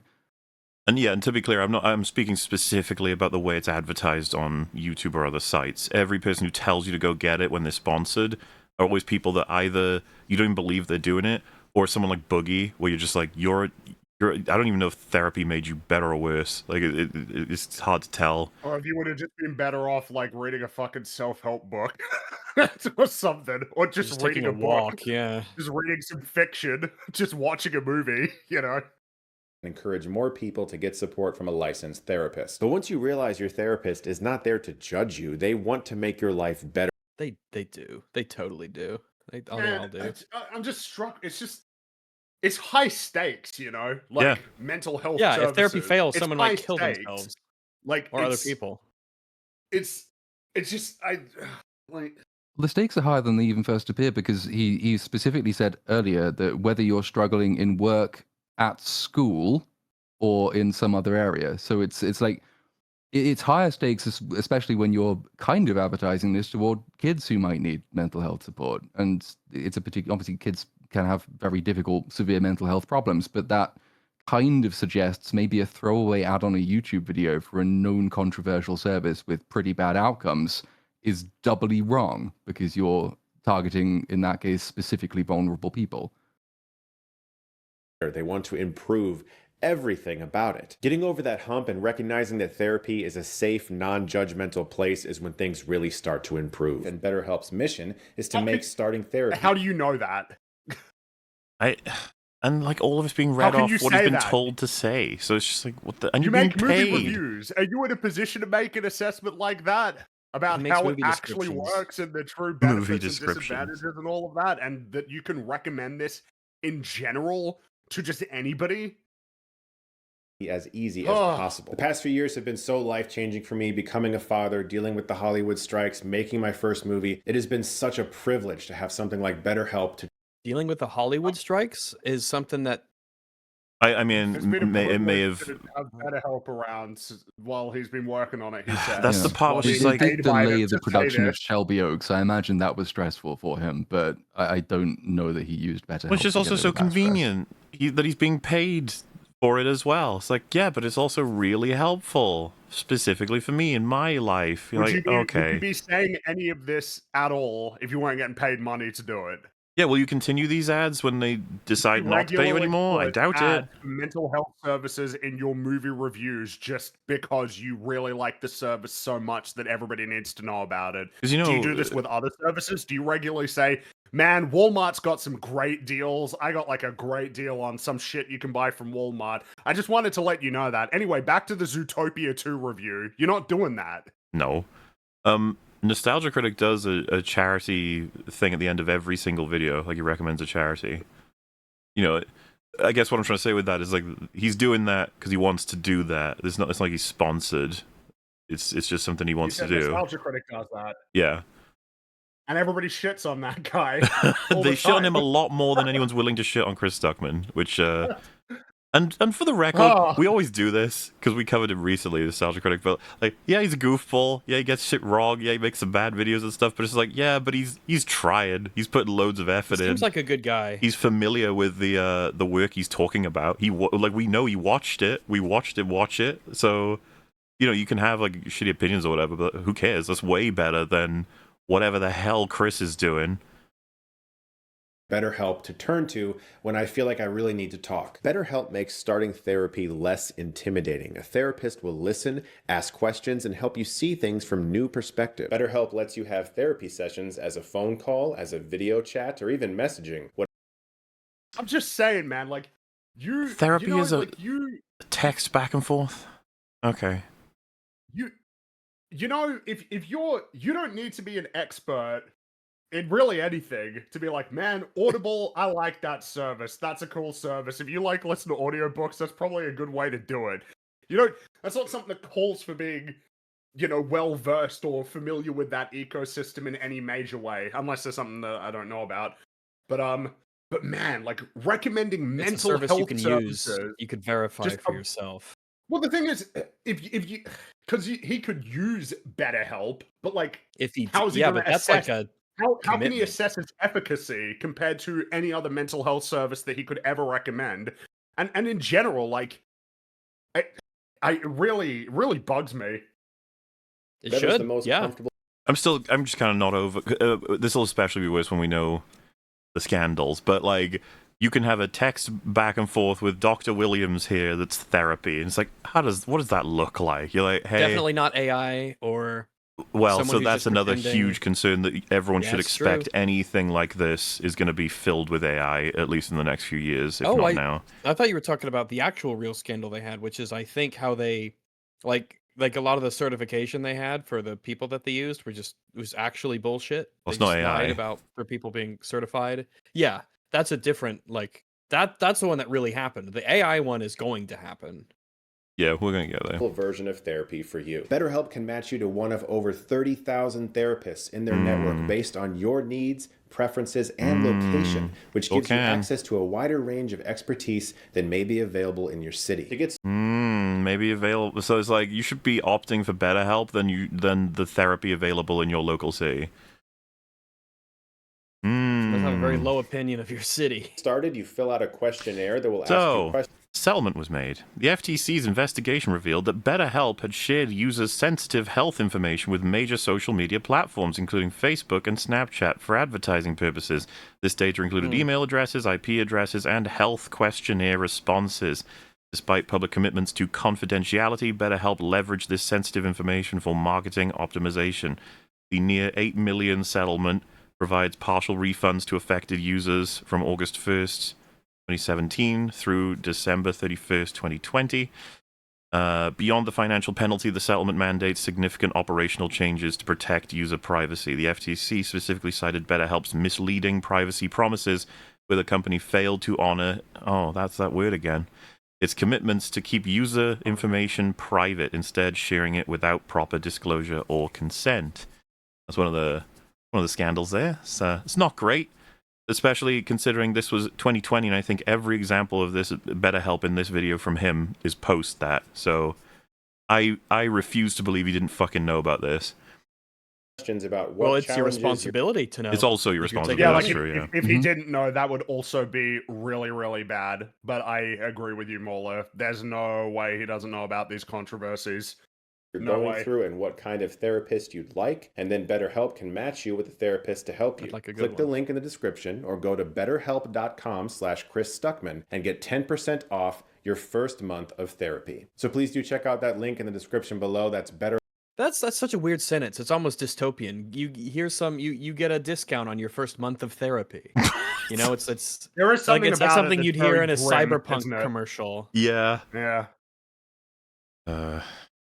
But hey, at least he gets a nice big chunk. /Chris Stuckman. Yeah. Thank you so much to them for sponsoring this video. Using my link also gets you 10% Though off. BetterHelp is not a direct scam, it has had a history of overcharging patients for subpar services and is mostly sustained through the use of aggressive marketing through influencers. Many accounts have been told of the company simply charging people for services they didn't ask for, as therapists can mark down their clients for services without any confirmation. Additionally, canceling from BetterHelp is extremely difficult as a process, as the company will stall and stutter while still charging the client.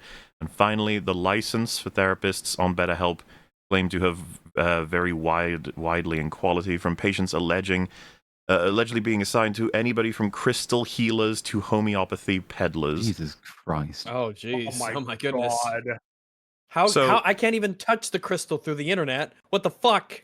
And there are all the citations for links as well. So this is just known for many years. A lot of YouTubers promoted BetterHelp, and I'll say much less of them apologized for it when all of this shit came out. It's just, don't do it. And you know what? Just avoid the ones that are providing mental help or whatever. It's just a fucking rat's nests of complications. Like, you don't know what's going to happen, but BetterHelp is one of the most obvious, like, just don't touch them. Don't get anywhere near them. Go see an actual professional. Get in your car and drive to an office if you need to. When you see their email and they say, hey, we'll pay you super duper dollar, it's because of this. No one wants to promote them. All right, so they gotta pay through the nose. Hence why Chris Stuckman was probably like, "Fuck yeah, dude, this is fine. Don't worry about it. We'll work together. We'll honor Mental Health Month together." First month of therapy. Seeking help in any form, but especially through therapy, is a sign of strength.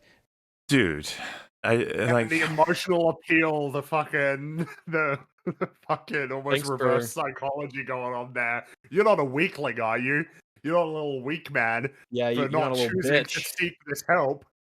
Not a weakness. So check out that link in the description below. That's BetterHelp.com. It's strength to provide me money.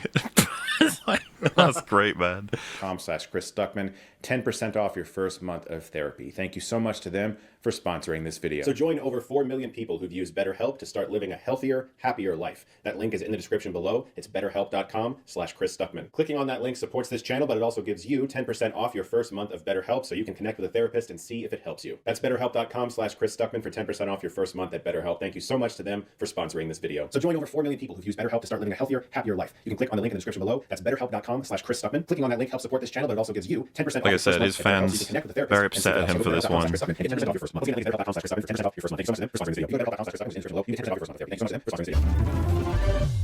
So what could possibly top that, eh? I mean, where are we off to next?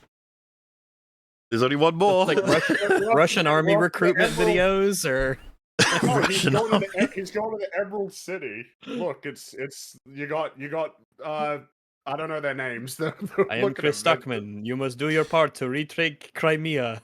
So obviously, to be clear, 555. This is the one that what the comment was about that set me on this little adventure. It was just interesting to find all those other examples. He has no limits, thus this happened. Wicked for Good is once again directed by John M. Chu and is the grand finale of the musical that began last year. The two witches must make decisions that seal their fates in this second musical installment. But I also want to give a big thank you to the sponsor for this video, Zingga. So I don't know, like, you know, me personally, I just think Zingga. I don't even know what that is. Dog? Oh, they did like the whole the mafia, mafia wars stuff. That's where fucking Don Matrick, right, the former Xbox guy, didn't he go to them after he ruined Xbox? I did not know that. Interesting. They're like Farmville, I think, Boggle, all that stuff. They make those kind of games. Yeah, it's all the slot mobile games. Yeah. You know that moment in Wicked when everything's glowing green? That's kind of how this new Hit It Rich... Can I just say... What? This is not edited by me. Can you understand why seeing this already, I was like, this is AI? Look at him when he says this. Sponsor for this video, Zingga. You know that moment in Wicked when everything's glowing green? That's kind of how this new Hit It Rich... You see that? What? It's like this is how it's edited. This is the video. How it actually is edited. But it looks like you can even see like how the AI did it, right? It's like, but this isn't AI. This is real. This is him. he doesn't need an AI copy because he's already that. It's unbelievable. But the reason I'm rewinding us on this is because we're about to get the drop, you know? He's the AI, like his face? I'm saying he doesn't need an AI version because he's already it. As in, like, he is a human. He's so NPC-ified. So, I was about to say flanderized, but no, that's not right. It's like his soul has been sucked the fuck out. Well, that was a character to be flanderized. Video, Zingga. You know that moment in Wicked when everything's glowing green? That's kind of how this new Hit It Rich update feels. It's theatrical, it's fun, and it's surprisingly immersive. Hit It Rich is Zynga's... So, you don't even need him to say anything. Can you see this already? Wow, look at all the coins they have. They have 2 trillion? 2 trillion, 91 billion, 2 million, 426,600 mega Zynga prize, coins. Rags. You could win that. Or rather, I guess that's in this person's... Wait, Mahler, I can't win if I don't play. What? Look at... Rags, look. Free bonus. Collect the bonus. Oh, I gotta... let me click that. Let me download gift. now so I Collect can get... that. Oh, there's a free gift down there. That's free. If deal. I don't log in and make an account... 25% more on the deal. Oh, there's a little piggy bank. Well, wait, what's the pet down there with 53 minutes, 44 seconds? I guess that's some kind of... I can pet it once every hour? Hopefully. You can pay gold to pet it more frequently than that. Yeah, hopefully we can speed up that limit on the time there with some money. Pet ownership, is paying money to pet animals more. But True. Free to download social casino app. Free to download social casino. I've been to Vegas, an actual social casino, and it was nice. Just go to Las Vegas to an actual social casino. Christopher, what is happening here? Hit It Rich is Zynga's free to download social casino app. No real money, no gambling, just over 200. What's that? No real money, no gambling. No real money, no gambling, huh? Interesting. Is it really? Authentic Vegas-style slot machines. Give it a sec, actually. Including originals and licensed favorites. Like They just give it away. It sounds like they just give it to you. If they just download this app, money gambling. So how do they make money? Free to play, no real money. It just says at the top of the screen, it says buy coins. Wrong, idiot. That's obviously in-game happy coins, like in Simpsons Hit and Run. It's not real money. Yeah, that's not real money. Super fun happy coins. So wait, is that the angle here? Is that unironically the angle that you pay money to get fake happy premium coins? You know what this is? This has existed forever, and he's a piece of shit for... I'm just gonna let it hang on. Of course, Wicked. I see you've just downloaded Hit It Rich, the exciting free slots game from Zynga. Wondering what you need to see this. Be fleeced. This is gonna destroy. You're gonna come back to grandma's house and it's gonna be empty and she'll be on crack. 2 or 3 seconds of this, and you know what it is. You're like, oh, get out of here. This is gross already. You know, this is the ad for like the game that they release as a company, but this is the very thing that Chris is advertising. Awaits you first, Sumo Panda. How adorable. Or perhaps Rumble. Jesus. It's it so like actually scummy. Preys on people. It's Absolutely. the cyberpunk dystopia. But we don't have the cool robot shit. We just have gambling on your phone that destroys your life. Yep. From anywhere. Embrace the thrill of big wins. Big wins. Feeling the island vibes with Freaky Tiki. Tropical big wins. Maybe the glitzy allure of Super Cash. Super Cash Tower, Mustang money, a perfect choice. Hit It Rich. Mustang money. You can have cowboy wins. Oh, mama. All the slots you love and more. Download Hit It Rich today for your free welcome bonus. Free welcome bonus? Wait, hang on. Free welcome real money bonus. Involved. Why is it free? Yeah, what's the difference there? That's curious. Your adventure awaits. Hit It Rich is Zynga's free to download social casino app. No real money, no gambling, just over 200 authentic Vegas style slot machines. No real money. What? Wait a minute. Hang on. What is this? What is this crazy menu we're seeing here? Coins that you can buy in that's not money. That's not dollar signs. Those are like weird L's with a stick in them. I was about to say. Yeah. A lot of people think that's the pound sterling symbol, but no. Oh, that's the euro. No. Is that the euro? That's just that's pounds. That's so. Oh, okay, it is. Remember L for Libra or L for Libra, which is Latin. But no, Rags is correct. That's obviously a weird fuck up on the font. That's just an L with a weird thing in there. So I don't know what this menu is, but it must mean L must stand for like lucky fun bucks. And that's what the lucky thing fun on the... bucks. So you get lucky fun bucks, and then you exchange them for super fun happy coins. Yes. It's a strange thing that they have two different fake currencies in game, but definitely no real money, guys. Man, look at those strange quantities. 89, what was it? 89 lucky fun cents for 400,000 coins. But then you can pay two lucky bucks and 59 lucky cents for 1.2 million, 1,260,000 super fun happy coins. Woo! But you can get the most popular one, which is 8 lucky bucks and 49 lucky cents for 4.4 million super fun happy coins. These are, I don't know why it's not $1, $5, and $10 to get like 1 million. Wacky numbers. It's almost as if it's structured in a way that you will never ever get back to 0 coins, super fun happy coins. It's almost like it's not structured so that you can get for that to 0 purpose, or have but exactly also as much as you would need for whatever it is that you want to buy. To make it more difficult for the average person to assess the value differences between each of these purchases, and instead they have to go with most popular or best value. Which, by the way, on this one, huge coincidence. Best value happens to be the most expensive one. Wow, I mean, crazy. Technically, I'm sure they're absolutely correct. To coins is that boy, it's the best value. Oh boy, just look at that conversion rate on these fake currencies that we just literally arbitrarily created. No real money, no. What did he say? No real money, no. What was the other thing he said? It's probably like tastes like no Satan's gambling. He said no gambling, which I mean, it's gambling. It's the whole point of it. It's absolutely gambling. No gambling, including originals and licensed favorites like The Price is Right, Wizard of Oz, and of course, Wicked. The newest slot, Wicked, Grand, and Green, lets you experience the magical friendship and rivalry. Fuck off. The magical friendship. Dude. You can experience the magical friendship of the Wicked Witches by playing the slot machine game on your phone. You can't have a soul saying this shit. Experience the magical fuck you. Like, what the hell is this? It's actually because I'd heard about this and I hadn't seen it, and I didn't think I would be shocked, but I am actually quite shocked. It's just, how do you do this and not hate yourself? There's nothing there to hate, man. It's all gone. It's all a special man. What a ghoul. Between Elphaba and Glinda as you spin through Oz, and it joins the fan. You spin through Oz. Spin through Oz. You go to all the locations from the movie.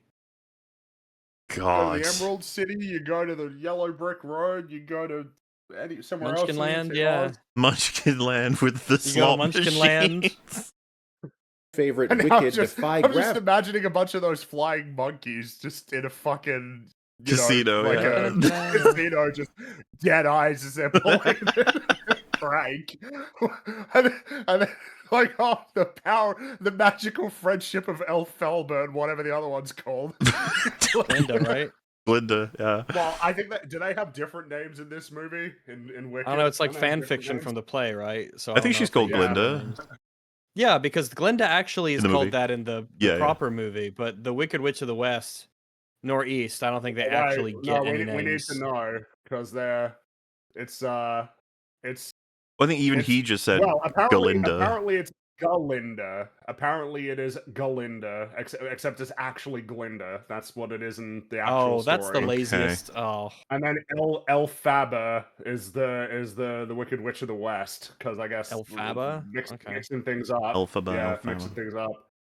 And Green lets you experience the magical friendship and rivalry between Elphaba and Galinda. It is amazing you could say that line. Like, you know, he's a person. He said that.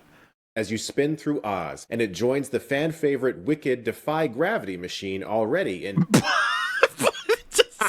It joins the Wicked Defy Gravity machine.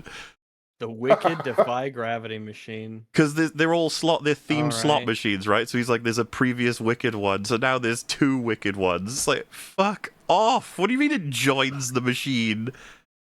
Hit it rich. Hit it rich, guys. You gotta hit it rich. Remember, no gambling, no real money. You gotta hit it rich. Rich in friendship. Jesus. It's the fan favorite Wicked Defy Gravity machine already. It's a fan favorite as well, guys. This was a good machine. You can see the hot. It says it's hot. It's on fire. It's also, Rags, look at the buddy. Oh my gosh, 796. Oh, I gotta count my places because there's so many. There's so much numbers. money. Trillion, million, billion, trillion, quadrillion. There. No, it's more. Quadrillion, trillion, billion, million, thousand. It's quadrillion. It's quadrillion. It's trillion. Wait, trillion, billion, million. Yeah, quadrillion. No, it's quadrillion. 796 quadrillion. Quadrillion. Super fun happy coins. 147 trillion. 146 billion. 681 million. And you know what's crazy? This person hasn't even collected their free bonus or their free gift. And they haven't even pet the cat. Oh, it's gone. They've hit it so big. Pet the cat because it's gone. He died. They have. They hit it rich. They had to sell the cat to pay their gambling debts. They can't even pet him anymore. You'll love your quadrillions of super fun happy coins. Just I wonder if you've lost any of your real money. That would be unfortunate. That's sad. Oh, I thought you were gonna say you had to sell your pet, but now you have Zingga coins. They got fucking super fun happy diamonds as well. Look in the corner there.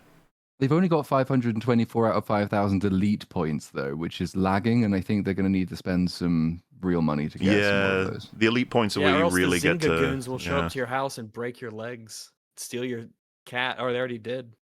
And hit it rich. Whether you're on Grand and Green or Defy Gravity, the visuals feel cinematic. What? Oh my god. So cinematic. You should lose all fucking respect as a filmmaker for saying that. Like that's disqualifying. Holy cinematic. Shit. Are those the flying monkeys? In the red coats? And he says they just look like little Romanians or something. Rags, he described a slot machine as cinematic. Slot machine is very cinematic. Anyway, support cinemas by watching the film Shelby Oaks. Oh my god. It's a real Whenever he says cinematic, Shelby Oaks is assessed by a man who said that this is cinematic, what you're seeing on screen right now. Well, yeah, and every time he says that word, I'll just be thinking of, yeah, he described the slot machine as that thing. So that's what the word means. It's not even... I hesitate to say this. It looks like shit. You know, like, of all the slot machines to describe as cinematic, this crap that looks like it could have been AI. It's obvious. Well, it's obviously if you asked AI to draw you like a visual representation of what gambling addiction looks like, it would be this. A sad man who's still smiling somewhat because he knows that the next roll might be the one. One more roll can fix all of this. One more roll, I can get my next movie made. Gotta hear him say it again. One more roll, my wife will come back. My cat will come back. Whether you're on Grand and Green or Defy Gravity, the visuals feel cinematic. Look at his face. Yeah. Jesus Christ. He said that. He was on camera when he said that. His mouth is smiling, but his eyes aren't. By the way, Rags, you noticed this. His t-shirt looks a little strange. It does look a little strange. It's true. What a strange thing that his shirt clearly is in this bizarre sort of shadow. Like there's a goon. If he's gonna make a habit of doing these kinds of fucking ads, he should just buy a plain black shirt so that he doesn't have to cover up whatever license thing is on it. Yeah, because this shirt, it had K-pop Demon Hunters on it. And of course, they would never want to be associated with something so fucking disgusting. Yeah, before and after the ad, he's got his normal shirt, but they probably told him, listen, we've gotten complaints before, all right? If you have anything fucking copyrighted that you're wearing or whatnot, you got to black that shit out. So there's no screenshot of K-pop Demon Hunters and this cinematic gambling game on the same that can be shown to the world. Cinematic. Right? Did you have to say that? Did they force you? I wonder if they did. And he was like, yeah, okay, fucking whatever. I don't care. Yeah, they could have told him to say anything and he would have done it. Grand and Green or Defy Gravity, the visuals feel cinematic. And you really do feel like a high roller while spinning across. Bro. Like, fuck you, dude. Like, for absolutely real. Seriously, fuck you. What the fuck is wrong with you? You can just go to Vegas. And you can actually feel like a high roller. Sit down at a table. Have there be cigars smoke. How are you feeling like a high roller? I thought it was no real money, no real gambling. You feel like a high roller. This is different for you. This is a cinematic high roller. It's different. This is a simulacrum of an experience. Yeah. Yes, of course. Like, what the fuck are you doing? He knows exactly what he's doing, and he just hoped to get away with it. I don't know, man. It's just you remember the South Park episode where Stan gets addicted to like a mobile game, and then you got Chase the Dragon one. No, that's a Guitar Hero episode. This one has the Canadian Devil, and the Canadian Devil explains to Terrence and Phillip essentially the business model of these sorts of games. He's like, you think the fucking alcohol industry cares? They don't care. They don't care that 5% of people are gonna get addicted. They're counting on it. It's just talking about the fact that it's most people aren't gonna get addicted to these games because most people aren't even gonna fucking follow through on this ad. But someone might. Well, yeah, and you'll destroy their life. But it was worth it because you got the buckaroonies. It's just like the mobile games that aren't even gambling. It's just to catch the whales to lock them into the time gates and things. Well, and, people will say it's like, oh, get your bag, King. And it's just like, this is Chris Stuckman, dude. Do a fucking Raycon ad, okay? You don't need to do cinematic slot machines that are no real money, no gambling, and zero substance. Let's be honest, right? I hate to say this, but the ones we were referencing earlier, some of the mobile games, there are mechanics in those compared to this. Like some of them will have maybe. I mean, again, it's slots, right? It's just pure chance. That's it. But some of them pretend to be games to the point where they actually might have some stuff in them. Like, oh, you can upgrade your attack damage. It's like, oh, wow, look at that. Well, it's kind of funny, right? Because that South Park episode was based, that was about, some game where you got to build, a Canadian town, right? So it's almost like Sim City, but a mobile version, so it's worse. And it's like, yeah, even in that game, it's like, oh, hey, buddy, you get some Canada. It's like, it's still in service of, kind of a video game. Even back then, that's how bad things have gotten. He's got a handful of diehard fans, and some of the conscious of them was like, so Shelby Oaks has hit him hard. He needs money to support his family. Whatever. It's like, there's no way. There's no way he's in this situation. You guys helped crowdfund that. They're trying to say this is why he's doing this. Is he's borderline destitute? It's no. I don't know, man. Other people are broke and they don't do gambling ads. That's true. Other people somehow manage to do it. You may not have a good choice all the time. You always have a choice. You can always choose not to do this. By a character in a television show that maybe. But this was definitely a choice, and he's like, I can only describe it. He's full-throated. There's no real. He could have delivered this more robotically than usual, but he's borderline more excited than usual. Because they probably paid him a lot of money, which does seem to be the common theme. BetterHelp offers a huge amount of money because no one, but lots of people don't want to run their ads for good reason. So they offer loads of money, and then soulless and careless people run them anyway. I suspect this is the same. It's already nice to see the juxtaposition between mental health BetterHelp ad and gambling addiction ad. That's great. But it does also seem like the standard he has is just, I will go for the highest bidder, and that's it. Whatever you're asking me to sell, I'll do it. I'll sell Mein Kampf if Hitler's estate offers me $10,000 for video. Well, we've covered basically everything. Conflict of interest doesn't bother him whatsoever. Apps that are designed to just mine the shit out of someone's bank account until they're basically dead is something he's totally fine with. BetterHelp, despite BetterHelp, even with all the controversies, and even on its face, recommending a mental health service when you were in absolutely no position to assess the efficacy of any mental health service. He's fine with doing that. So is it really any surprise to anybody that he would do this fucking ad? His fan base were fucking blown away by this one. You would do this one? Man, it's like, dude, you're still BetterHelp.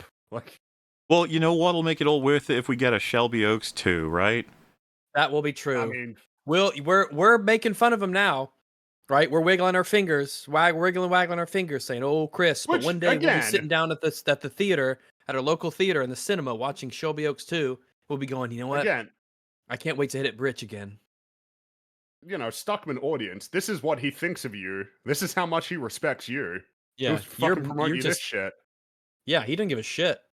Fuck you. You guys helped crowdfund his movie that then got additional funding from a distribution studio so that it could hit big in the theaters and nobody fucking cared. And then after that, it's like, well shit, here you go. Here, no real money, no gambling. So, and I feel like this is pretty relevant. Tall Biscuit would have been a major influence, I presume, for at the very least me, Fringy and Rags, when it comes to this sort of discussion. Oh yes. I was an old youngin when first grabbing up his channel, so him talking about all of this was very helpful in terms of like streamlining it. And like I said, I understand it's unfortunate, but there's plenty of people who don't really understand the problem necessarily. But as Platoon mentioned, right, better help is one thing. There's ways to talk about it. There's complications. Someone might need it explained, but you know it's got its controversies. You just need to look into it and you find out.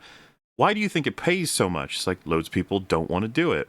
Why do you think this pays so much? It's like because people on its face would be like, no, but why, right? And it's what Tolbit's talked about extensively. What are they paying for when they pay you loads of money?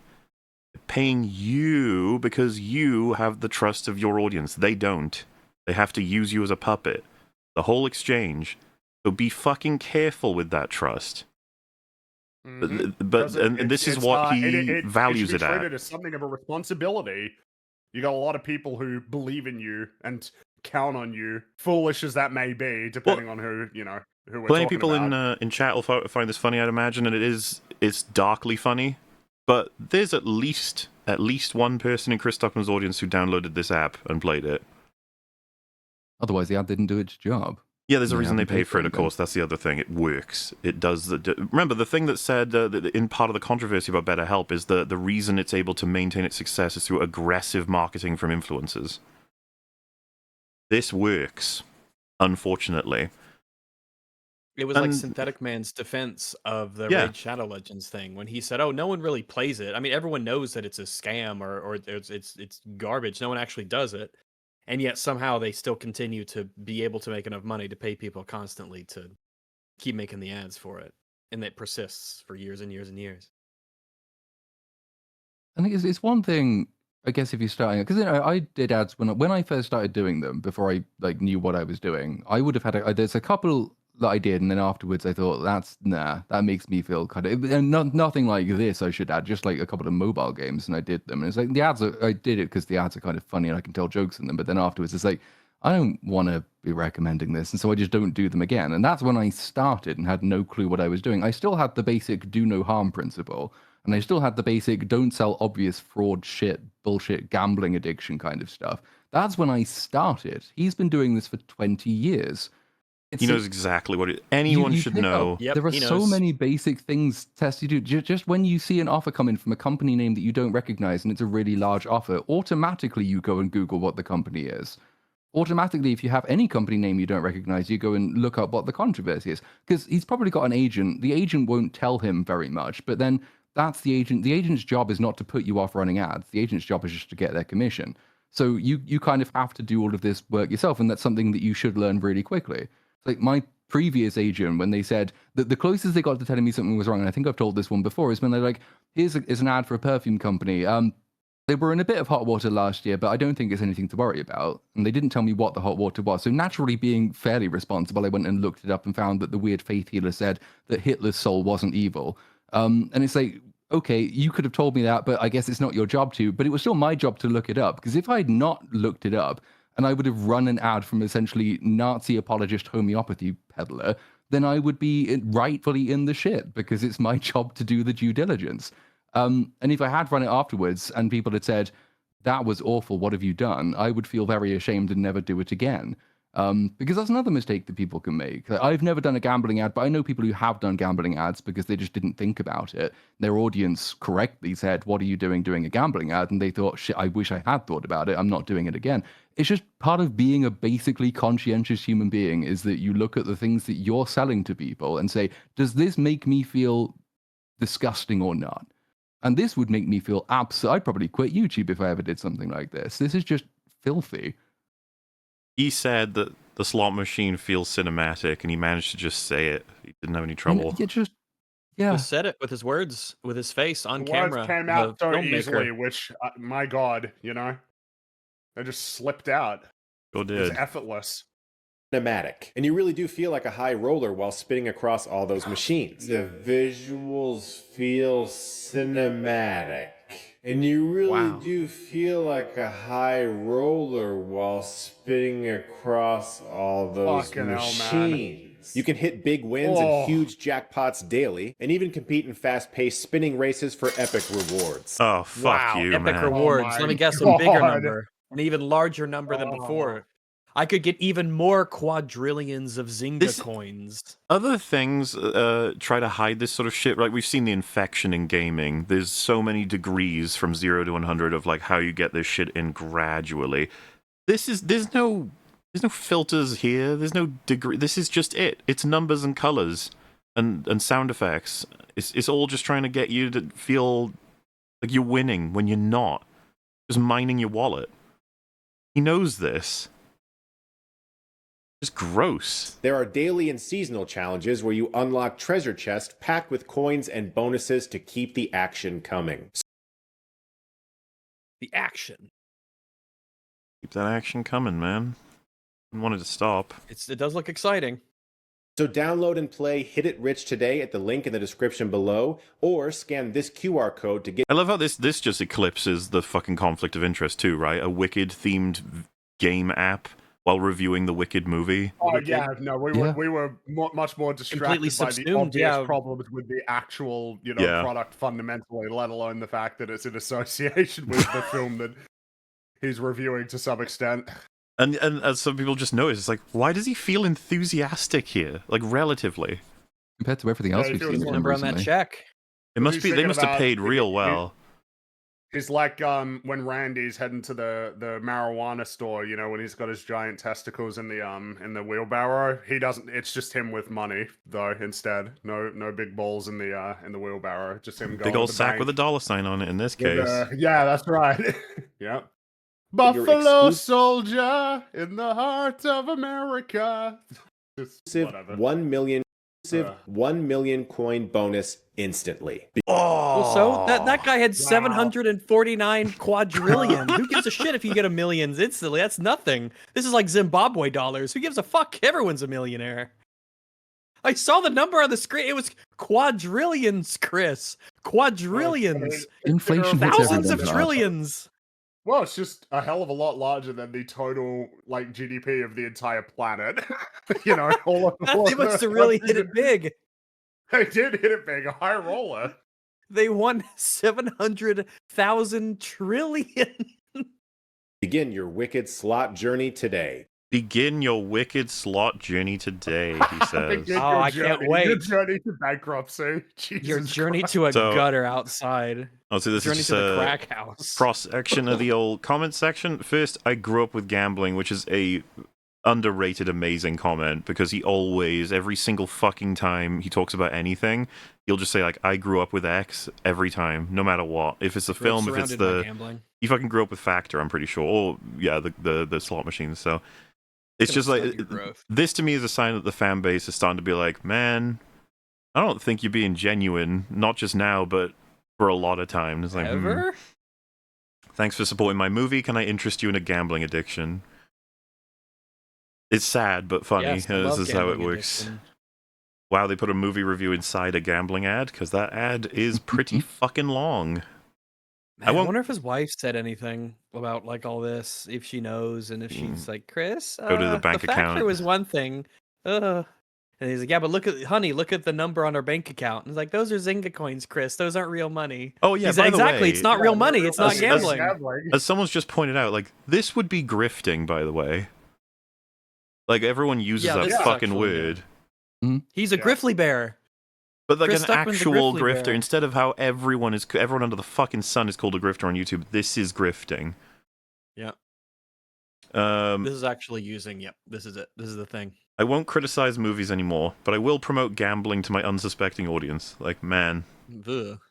So if anyone was wondering, this blows the whole case open on the ethical standard. It's got nothing to do with that at all. It's just a pragmatic one. He's just, we already knew it, but, this is the confirmation, because if anyone had any kind of ethical issue with hurting the feelings or the potential future of a creative person in the film industry, but you're totally fine with peddling fucking pervasive, gambling app shit.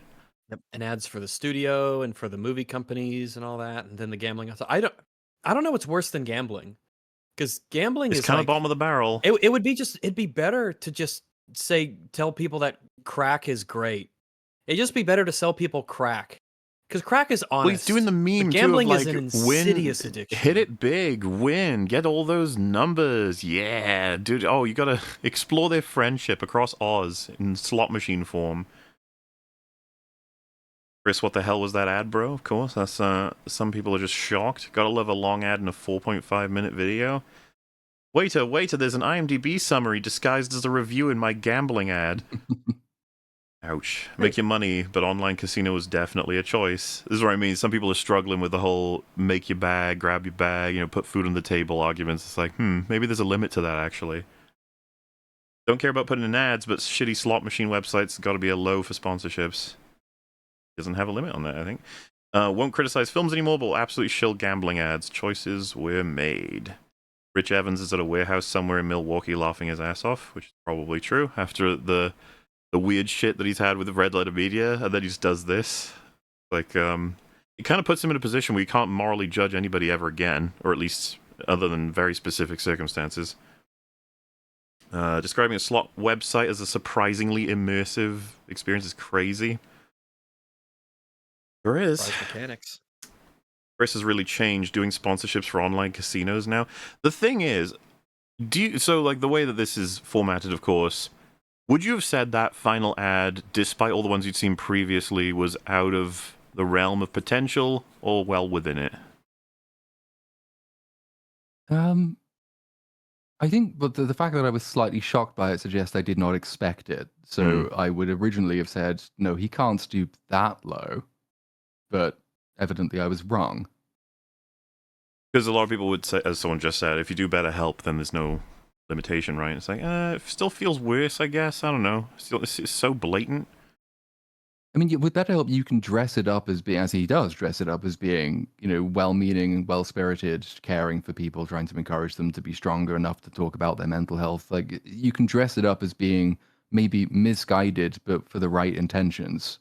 There are no right intentions for this one. It's he doesn't try to dress it up because it's impossible to dress up. So I think this one is kind of maybe worse.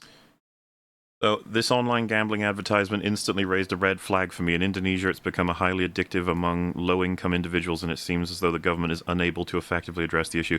You wouldn't even need to know that. It's just, it's everywhere. Gambling addictions destroy everything. It's well known. I think lots of different areas of the world have it in like a more dense issue. Doesn't Australia have it pretty bad, Ringy? On average, I believe Australians are like the worst in terms of the amount of money they spend on gambling of like all the developed countries in the world.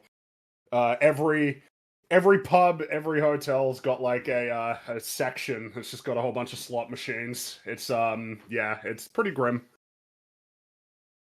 It is one of those ones as well where, like, not everyone who uses them is vulnerable to a gambling addiction. Not everyone who uses them is going to have a problem with gambling. A lot of places which rake in lots of money via gambling actually just have a large number of low propensity gamblers. But the problem is that when it does, it disproportionately fosters addiction in the most vulnerable people, whether that's people just in poverty or people with addictive personality, whatever else it happens to be.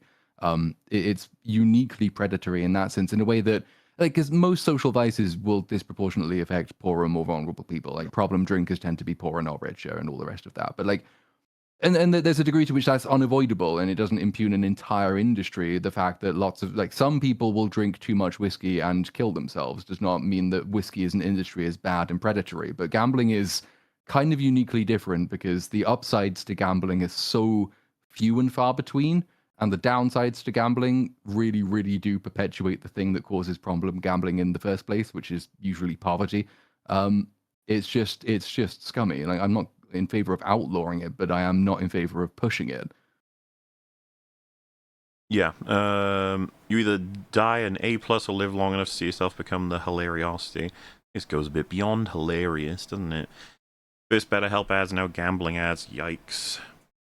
Yeah. 5-minute review with a minute ad. This is bait and switch. You rush through a 3-minute review with little to no detail and spent half the video promoting a tacky Temu online casino. Congrats on that YouTube ad revenue. That was a review, I guess. I don't want to criticize gambling anymore. Jesus. Oh man. Promoting gambling apps to kids, Jesus Chris. And of course that may seem hyperbolic, but the reason why people had that criticism of him is because he did not age restrict his video, which he absolutely should have if he's going to have a fucking gambling ad in there. And his own community reported it. It got taken down, and he was able to put it back up once he made it age restricted. Like YouTube took it down for community guideline breaches. Isn't that insane that YouTube had to act as the moral police? Which is like it's a kids movie, disproportionately kids movie. Your channel isn't known for being unfriendly to kids. It's the most general, basic bitch movie review channel on the internet.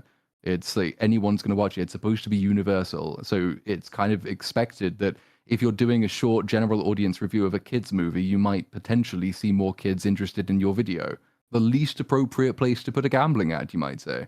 Well, and that's what I mean by, like, YouTube are morons when it comes to, like, moral arbiters, but they're the ones that had to step in and be like, okay, Chris, like, you seem to have fucked up here. Now, we're here. YouTube, and there's a problem here. Yeah. I'm sorry, I know you gotta pay the bills, and I don't mind paid promotions, but gambling, please don't make that a trend. Like, dude, it's done. It's over. And he's left it up. Gotta give it to Chris. He's absolutely persistent, whether it's pushing ads for sketchy business or ignoring the comment section of his videos while views keep dropping. That's dedication right there. Yep. So this is just an ad channel now, which I think is appropriate to end on, because I'm pretty sure that is what's happened. He does not care about the movies he's reviewing. He barely talks about them, other than plot summaries or referencing their IMDb pages, like for what the directors have done. And then he'll put an ad that occupies usually around 40% plus of the video. He's which converted is more effective, the channel, I guess, in terms of getting the viewership, than just letting everybody know that every video is an ad. There's at least a pretense that he's going to talk about Zootopia 2 or something, The channel's been hollowed out into an ad channel. It's like ad space. That's all it is. It's billboard. Which is pretty crazy that it particularly coincides with him having just released a feature film on the back of having that audience and having that channel. I don't understand how you wouldn't feel extremely betrayed if you were a Chris Stuckman fan or had been for this long. Yep, you helped build him up, and then he made his big shot, and his movie sucked, and then he did this.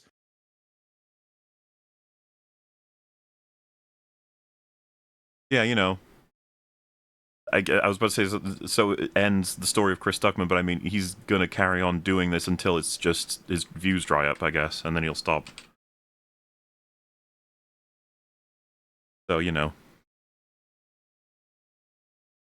a fun end to the story, eh? Fun stuff. Oh, God. The Ballad of Chris Stuckman. He got Stuckmannized. I feel like, in some of those zombie movies where they come up with this agreement and say, if I ever turn, shoot me. I don't want to be like that. I almost want to do the same thing. It's like, if you ever see me do anything like this, just shoot me in the head, because I'm clearly not the same person anymore. It's really sad. Like, I don't even like him. just seeing any channel do that. It's like, fucking hell, dude. What can you even say? Next time people say that his worst crime's being boring, well, not quite. No, not anymore. Not quite. So. Yeah, I mean, not much to. There's not a good segue there, I don't think. No. It's more We're going to talk about Predator now. So there you go. What's the connection there? I don't know. Something. Predatory gambling. Yeah. Predator. Oh yeah, I like that. Yeah, predatory advertising. Predator. I am prey to my gambling addiction I got because of a Chris Stuckman video review on Wicked. Well, how about a little preamble? Where are we at? How's things going with old Predator Badlands in terms of, like, we did technically 2 episodes on. We got a 3-episode arc on it now. Yeah, whoever thought that we'd have 3 episodes on Predator Badlands? However, because of I think it's a number of things. One, it's a Predator movie, and we like Predator, and there's got some alien stuff in there, and we like Alien, so it's a Predator alien movie. I guess we were going to cover it. But I think one of the reasons is because there's been a lot of praise for this movie. A lot of people have been just singing this film's praises to high heavens. Laudations abound. And I don't know if you guys, I'd say to chat here, you guys, the royal you guys, I don't know if you guys watched our episode where we covered Predator Badlands. I was not a fan. I did not think that it was good. I do not think that it was a good direction for the Predator franchise to go. I think it made a lot of very bad creative decisions, even on paper. I think that it bungled a lot of the execution of those ideas. I think that this is a slop movie through and through. It isn't good. Did not like it. The kindest thing I could say about it was, sometimes the music was all right, I guess. But other than that, no, not a fan. And not to speak for everyone else, I think that's a sentiment that we at least have, if not worse.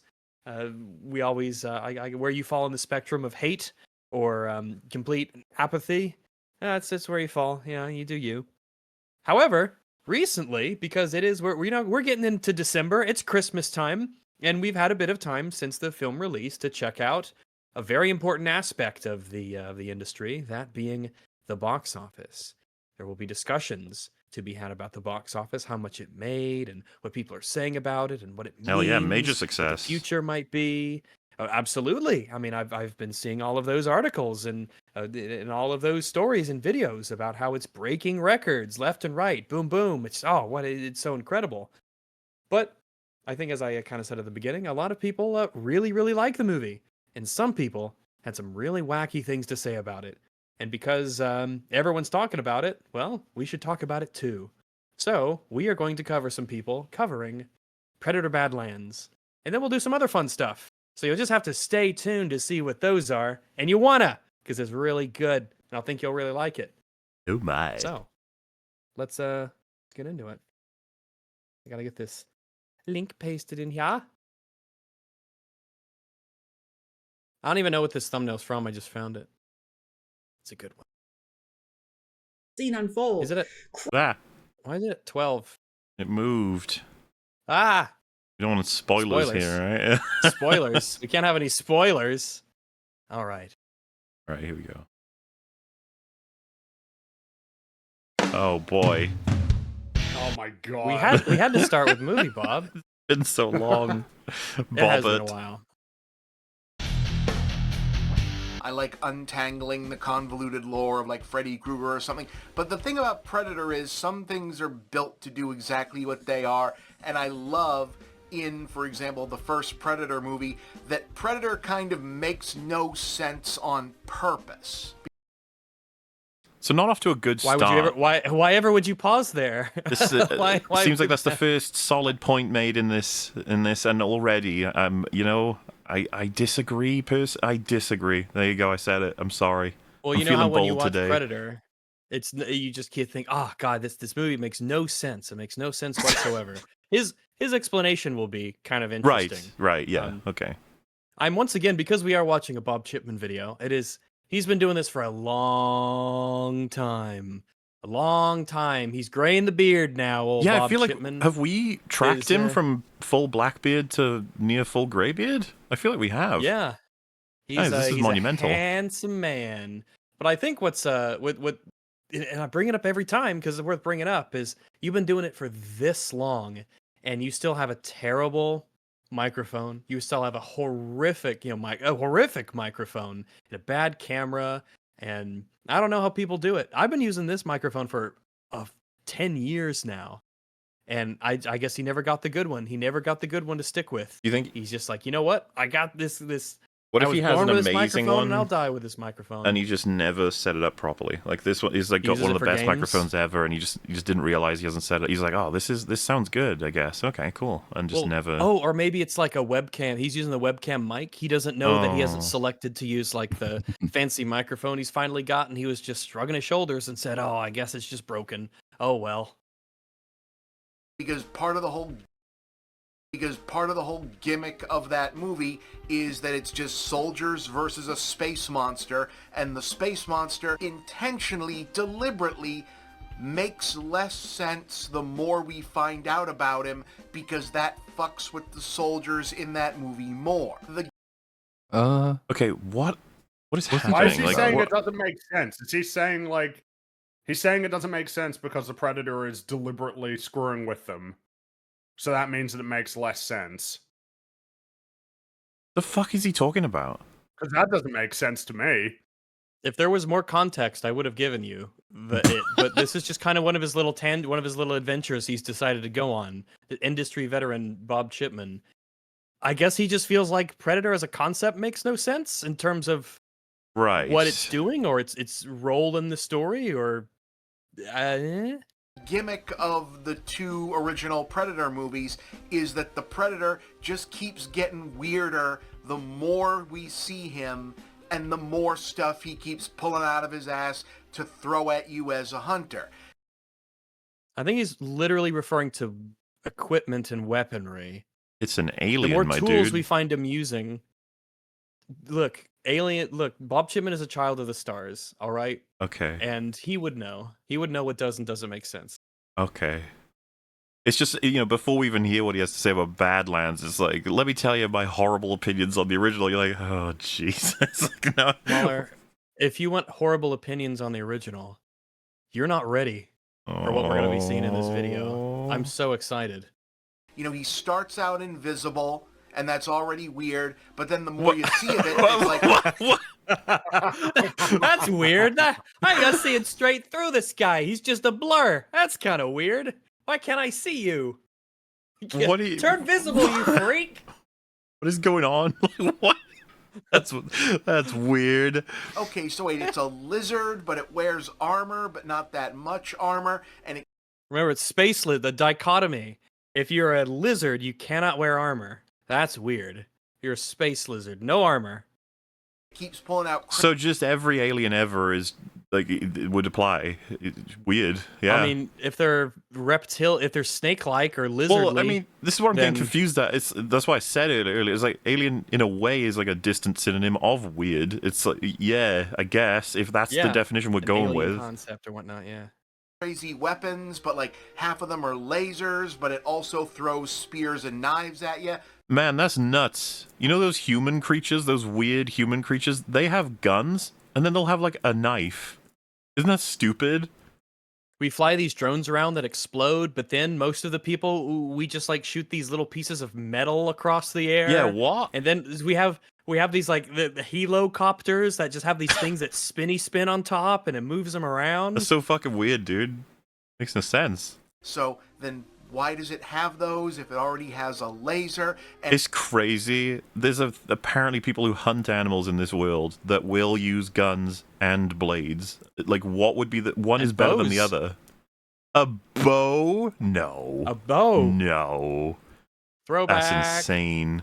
To the good old days. And it's a lizard, but it's got dreadlocks. And not only is it a lizard... It's got dreadlocks. You gotta have dreadlocks if you're a lizard. Fuck you. Lizard? That is a strictly mammalian aesthetic, good sir. Get off of my planet. Then the crazy mask comes off. It's obvious what we're going for here with the Predator stuff. It's some sort of hunter creature that uses more relatively primitive weapons because they either take more skill or they require for it to be closer and they require it to use its physical characteristics like strength or particular elements of dexterity. That's part of that's the point. It's by design. Obviously, predators are not hunting in the most the most efficient way possible. If the only thing they were concerned with was just killing everything they wanted to, they wouldn't go through the whole motions of the hunting and the stalking and the knifing and the stabbing and jumping down and having fights. Obviously, none of that would happen if that was their goal. Everyone knows that. Well, no, that's obvious weird. From the film. Because obviously what Bob's pointing out here is they should just blast Earth with giant energy weapons and get it done with. What's all this stupid blade shit? It's silly. It's stupid. It's weird. It's weird. I guess the Predator, the first Predator is a masterpiece film. It is not complex. It's not like it's the 17-tiered, but it is multi-dimensional. I guess it is. Off, and it's got a fish face, bug mandible mouth thing going on to the point where even Dutch goes, the fuck even are you? Dude, even Dutch thought he looked weird. Even Even Arnold Dutch. Schwarzenegger, the foreigner, Dutch. thought that the lizard with dreadlocks from space was freaky. As the film shows, Dutch is totally fine with most weird and freaky things, but even he couldn't take Predator. Even Dutch. You basically in Arnold voice. I'm gonna spare you my Arnold voice, but you get the idea. Aww. Now do it. Yeah, lean into it. Do it now. Yeah, it just keeps Give me the getting voice. weirder and crazier, and that's what's cool about it. But Jesus Christ.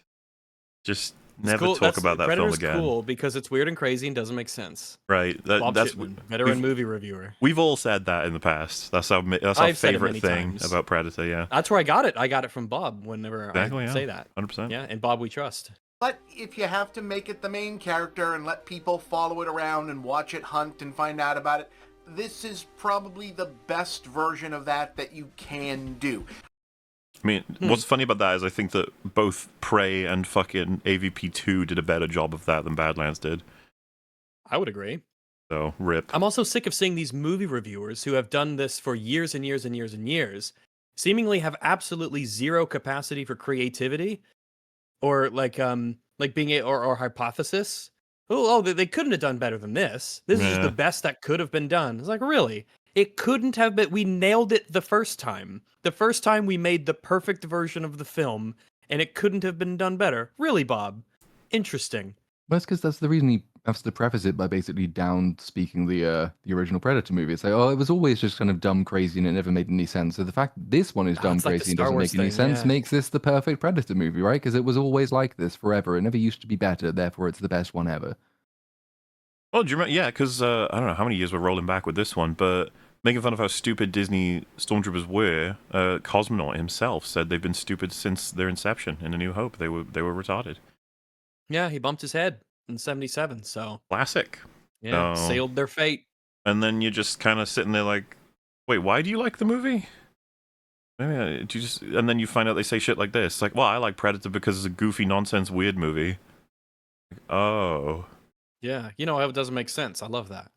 We're also doing the thing where the guy we're following is a smaller, runtier predator that the other bigger predators pick on, so he's got something to prove, which is like the third time they've done this as the only way to give us a predator to root for. I've watched these films a bunch. Yeah, What I he's- was what he's curious what he saying- was referring to. That ain't in the first one. Ain't in the second one. No? Predators has a captive predator, but I don't know that. I don't think it matches That what he doesn't just mean said. he's a runt or that he's weak, and Yeah. that could be it from anything, from like clan wars or just. Yeah, I mean, I don't know, there's who one. has Is it any idea? Predators, which is the standard Predator is the smaller, weaker one, and then there's like the Uber Predator, which kills it. I mean, I guess it's loosely similar, but not really. Or is that the Predator? Oh well, Or that maybe the Predator. in the Predator you get the what is he called? The Mega upgrade Predator. versus the classic, and then the upgrade rips the classic's head off as a sign that he's much better. That worked out, of course. Yeah, it did work out.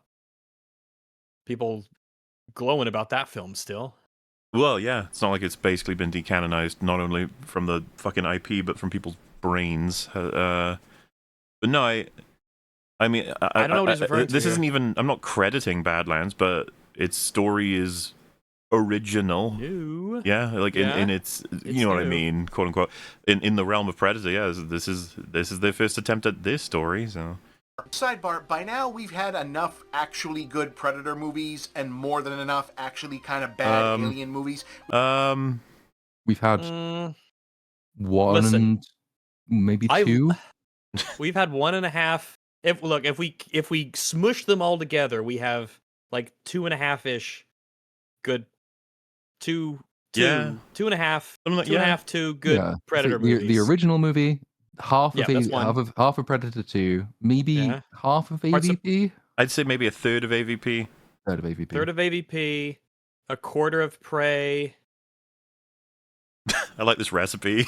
It's like, what are we making? Yeah, it's like take a bowl and add one Predator. And I haven't seen Killer of Killers, but it's made by Trachtenberg, so I don't imagine it's got much that's actually good in there. So yeah, about 2-ish, 2.5. Doesn't that good feel Predators. like it just sneaked up on all of us? Like Tractorbeck made 3 Predator films. You're like, I'm sorry, what? You're like, yeah. Ray, Killer of Killers, and Badlands. I'm like, what? Like, I don't remember consenting to that. And I was like, well, that's what happens. The Predator's consent is not required. You really have to reconsider this whole thing where everyone pretends like that first Alien versus Predator movie was supposedly really bad because it wasn't R-rated. But if you go back and watch that... that is still a problem. I'm sorry. It just is. It's the same for fucking Badlands. What are you doing making a Predator movie? does not get better because the other Predator movies are mostly very not good. It seems like his point is that, see, Badlands has proven that you don't need that R-rated, which a lot of people have fucking said, and it's just like, I'm sorry, green goo is not the same as a skull with remnants of flesh and blood pouring off it. It's not the same. Film's failing, so maybe you do need the R rating. Maybe you do. That was a good movie. That was an actually good movie. That's at least as good as most of the B+ solid Predator movies, and a lot better than most of the actual bad Alien movies. I have no idea which ones you even think are good or bad, though. Like, who knows? I couldn't tell. At this point, I'm completely... I'm at the point where I can't trust anybody when they talk about this series. And Alien now, too, because of the fucking Romulus and because of Alien Earth. I got people cheering that and then saying the originals were good, and I'm wondering what's going on here. How do you like the original Star Wars and The Last Jedi? What's going on? I don't want it forgotten. The first 2 episodes of Alien Earth when it came out, a lot of people were saying Alien Earth was fucking awesome. No one's got the balls to say that about Alien Earth anymore. it's run the fuck away from that one. Romulus has aged better than Alien Earth. I'll give it that. Better. Yeah. Yeah. Like, Alien vs. Predator is better than Alien Resurrection. It's better than both of the fucking Prometheus movies. Oh my god, I agree. He's right. Yeah, he's actually correct. All right, Bob. Clock, right? You gotta start giving that movie a break. Okay, that's all the Bob we got. Okay. Thank goodness. Made it through Bob. Little Bob to start. Now we move on to our next guy. What is happening?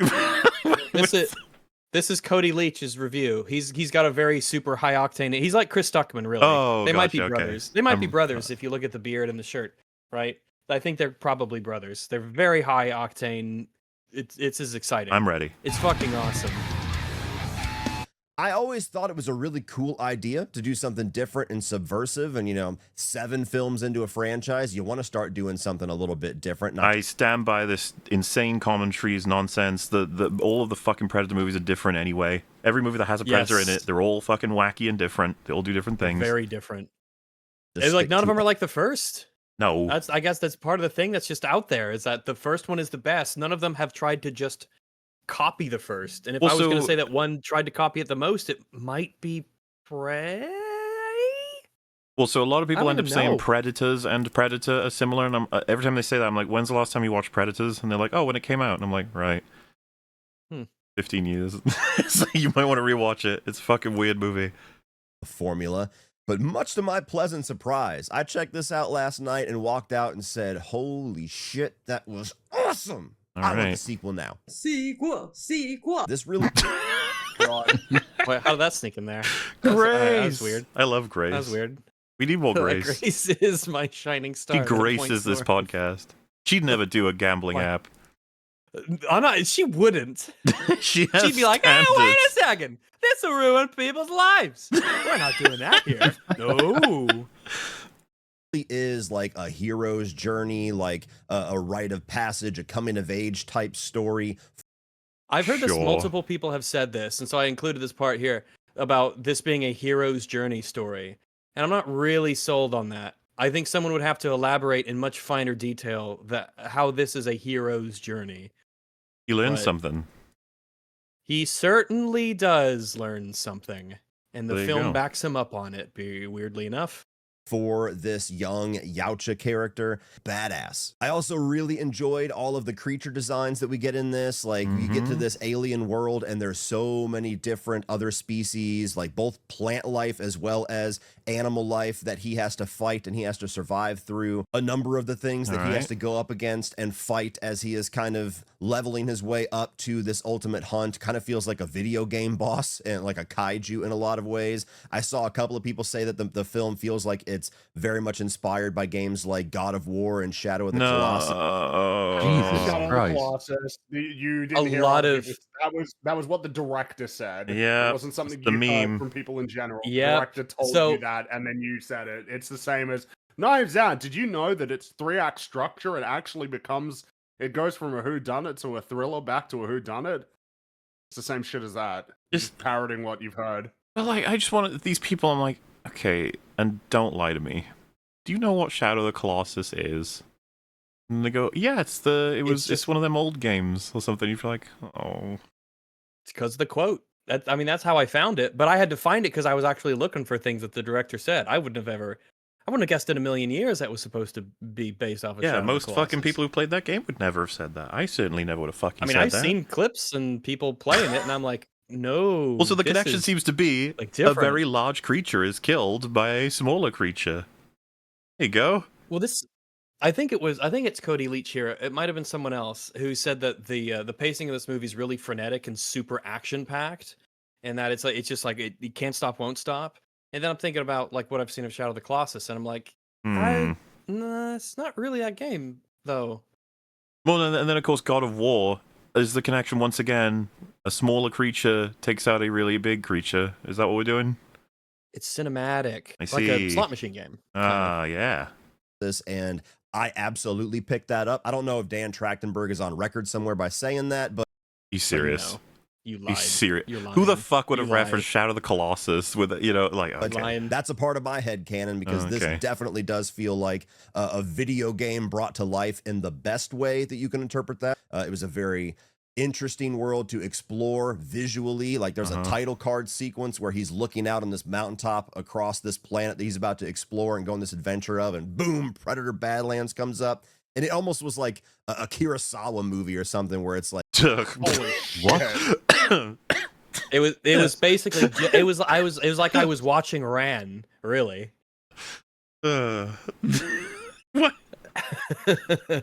Yo! There's nothing I can say. It's like this is just like Kurosawa. Like this is about to be a badass warrior's journey. Okay. Elle Fanning is pretty much playing our lead humanoid character here, the one that speaks in English. That man, it's so notable to make sure people understand that she's a synth in this movie, because if you didn't, people would be tricked into thinking that she's definitely not human, even though she just occupies that role exactly. Like the people who say like, oh, this movie doesn't have any humans in it. It's like, okay. Yeah, it's like they want to play around with the technicality whenever it suits them for praising the movie. Is it human? Is it not? Are there human characters? Are there not human characters? Blah, da, da, da, da. Whatever it needs to be. It's how human Thea and Tessa are. We get a lot of our more human experience from, but I think she does a really good job. She's got a lot of personality in this movie, which is too much, some would say. A lot of it, yeah. Needed when you have it really has a lot. When you have a hero, a protagonist that is very just driven, very stoic, doesn't. You need to have somebody who. Why? Is he stoic? Because you just say these things. You could just say these things. If it's you have not a stoic, he loses his temper a lot.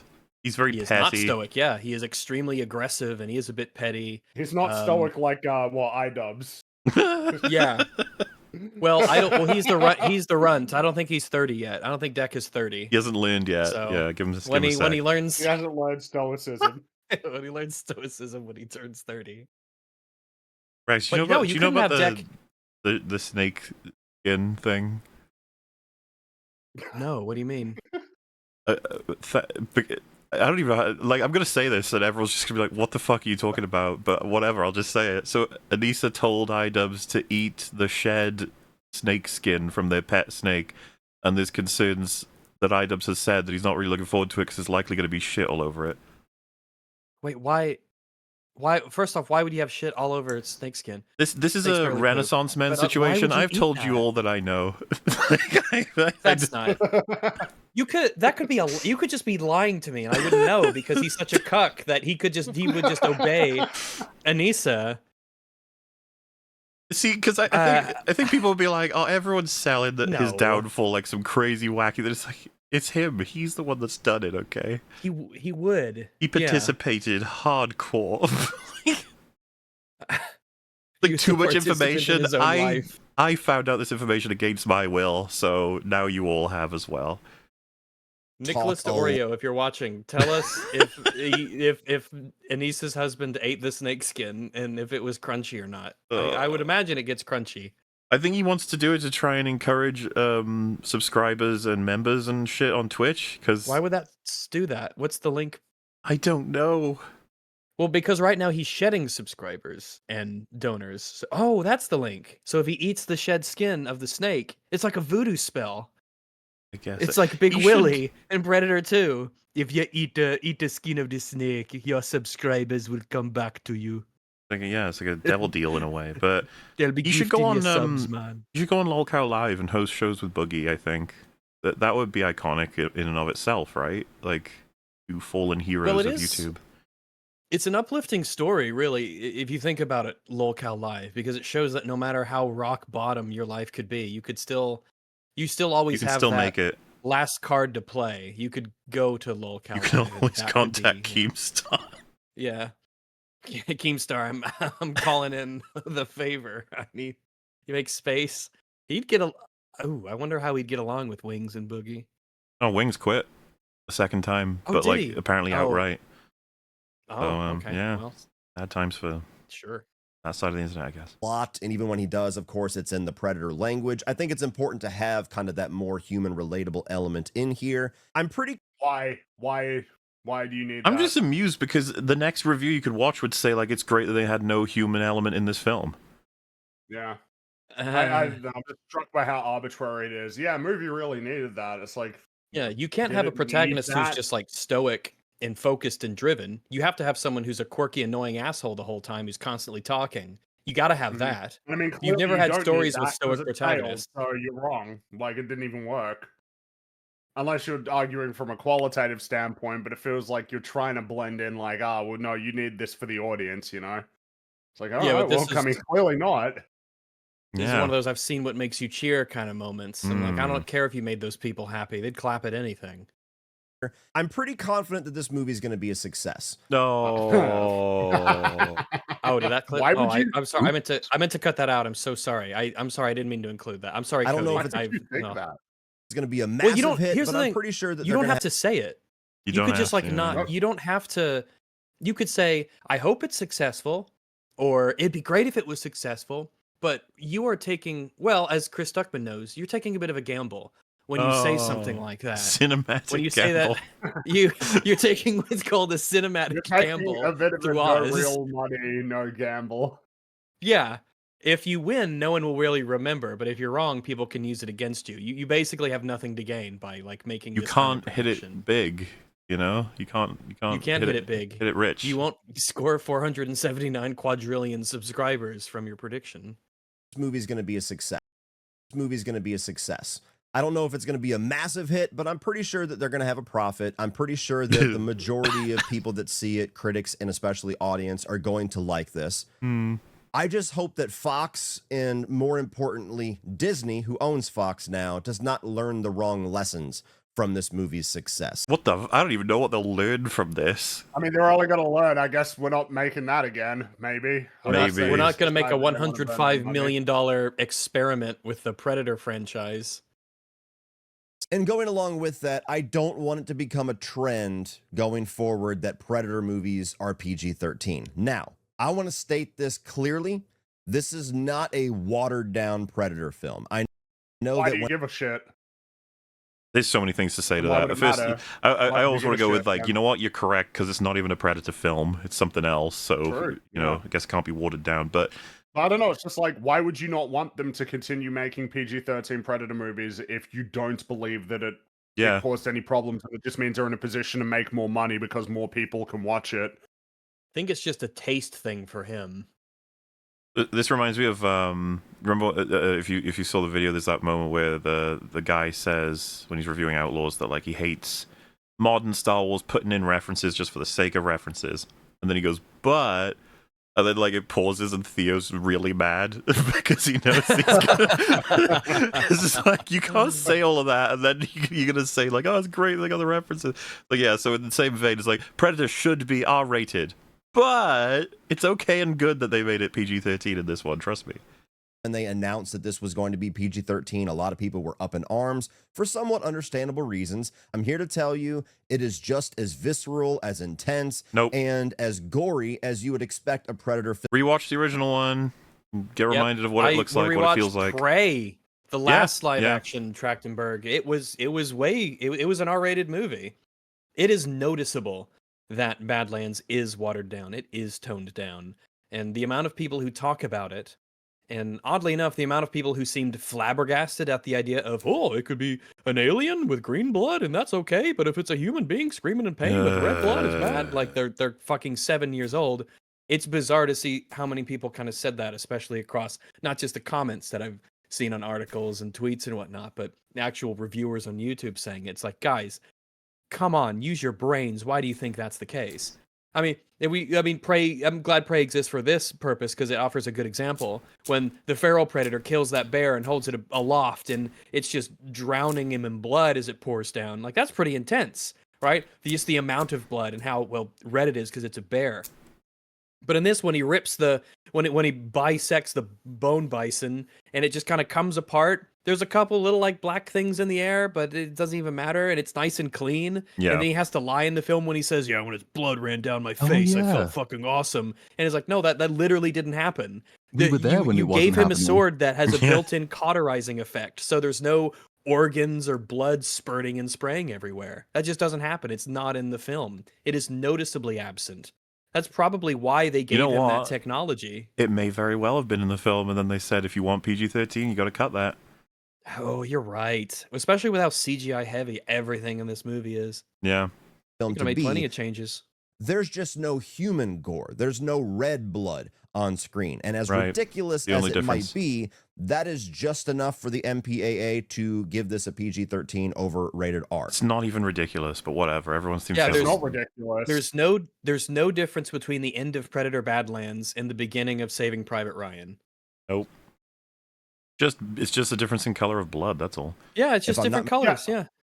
I mean, what is he suggesting? Like, what does he actually think? That if they had a scene in Predator Badlands where it's the guy who gets blown apart and he's got his intestines spilling out and he's screaming for his mum, that if it was white, they'd be like, yeah, no, it's PG-13, that right there. Like, obviously, it isn't strictly that the blood is, blue or white. It is also partially how... The context, what is the reaction of the violence. Yeah. What is the tone? How disconcerting is the visual, If all of these animals were like sapient in some regard and they screamed in pain and cried out and begged for mercy and they were chopped and hacked apart, and I mean, it's like obviously that would be different. You can make rated R movies that don't have humans getting, gored up and twisted around and ripped apart. Absolutely. Of course. Like obviously that's the case. But in this, it's pretty noteworthy. Like, who cares if a synth gets ripped up? They're just gonna fall down and they're just gonna stop working. For the record, the way that Bishop is attacked at the end of Aliens is more vicious and brutal than anything that happens in this movie. For sure, yeah. And again, it would be like, well, what do you mean? He's a synth. It's just white. And it's like, watch the fucking scene. Watch it. Respect how it is filmed. Character you cared about. Exactly, yeah. He talked. Unlike the ones in this movie that just kind of floop to the ground. They just sort of we are robots. It's often comical. Yeah. Mistaken, this goes all the way back to films like Alfred Hitchcock's Psycho, where he showed them that he used chocolate syrup in the famous shower scene instead of fake blood, and that was enough for them to consider it not NC-17 or something, or rated X. I might be skewing the details, but there's... Especially if someone doesn't know that you're talking about a black and white movie, because that sounds retarded, doesn't it?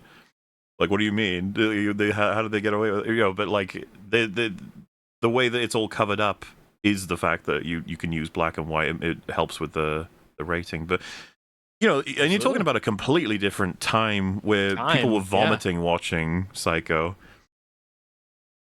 So yeah, if you've got any older relatives, which I hope a lot of you guys have older relatives, Jesus Christ. But like ask, some of your older relatives what it was like in the, 70s and 80s, when they were young and they were seeing stuff like, the Freddy Krueger movies or Halloween and stuff, and how it like scared the shit out of them, and how because of like culture and how it changes over time, we watch those and we laugh. But to them, it scared the shit out of them. There's a different time. Your expectations are different. Some pretty stupid rules as far as the MPAA. There are a ton of different creatures. There are synthetics. There are other predators or Yautjas in this film that get decapitated, that lose limbs, that have guts and have spines and fucking rib cages ripped out. Like, it is a movie. I don't believe this happens. There's no Yautja gets its spine ripped out.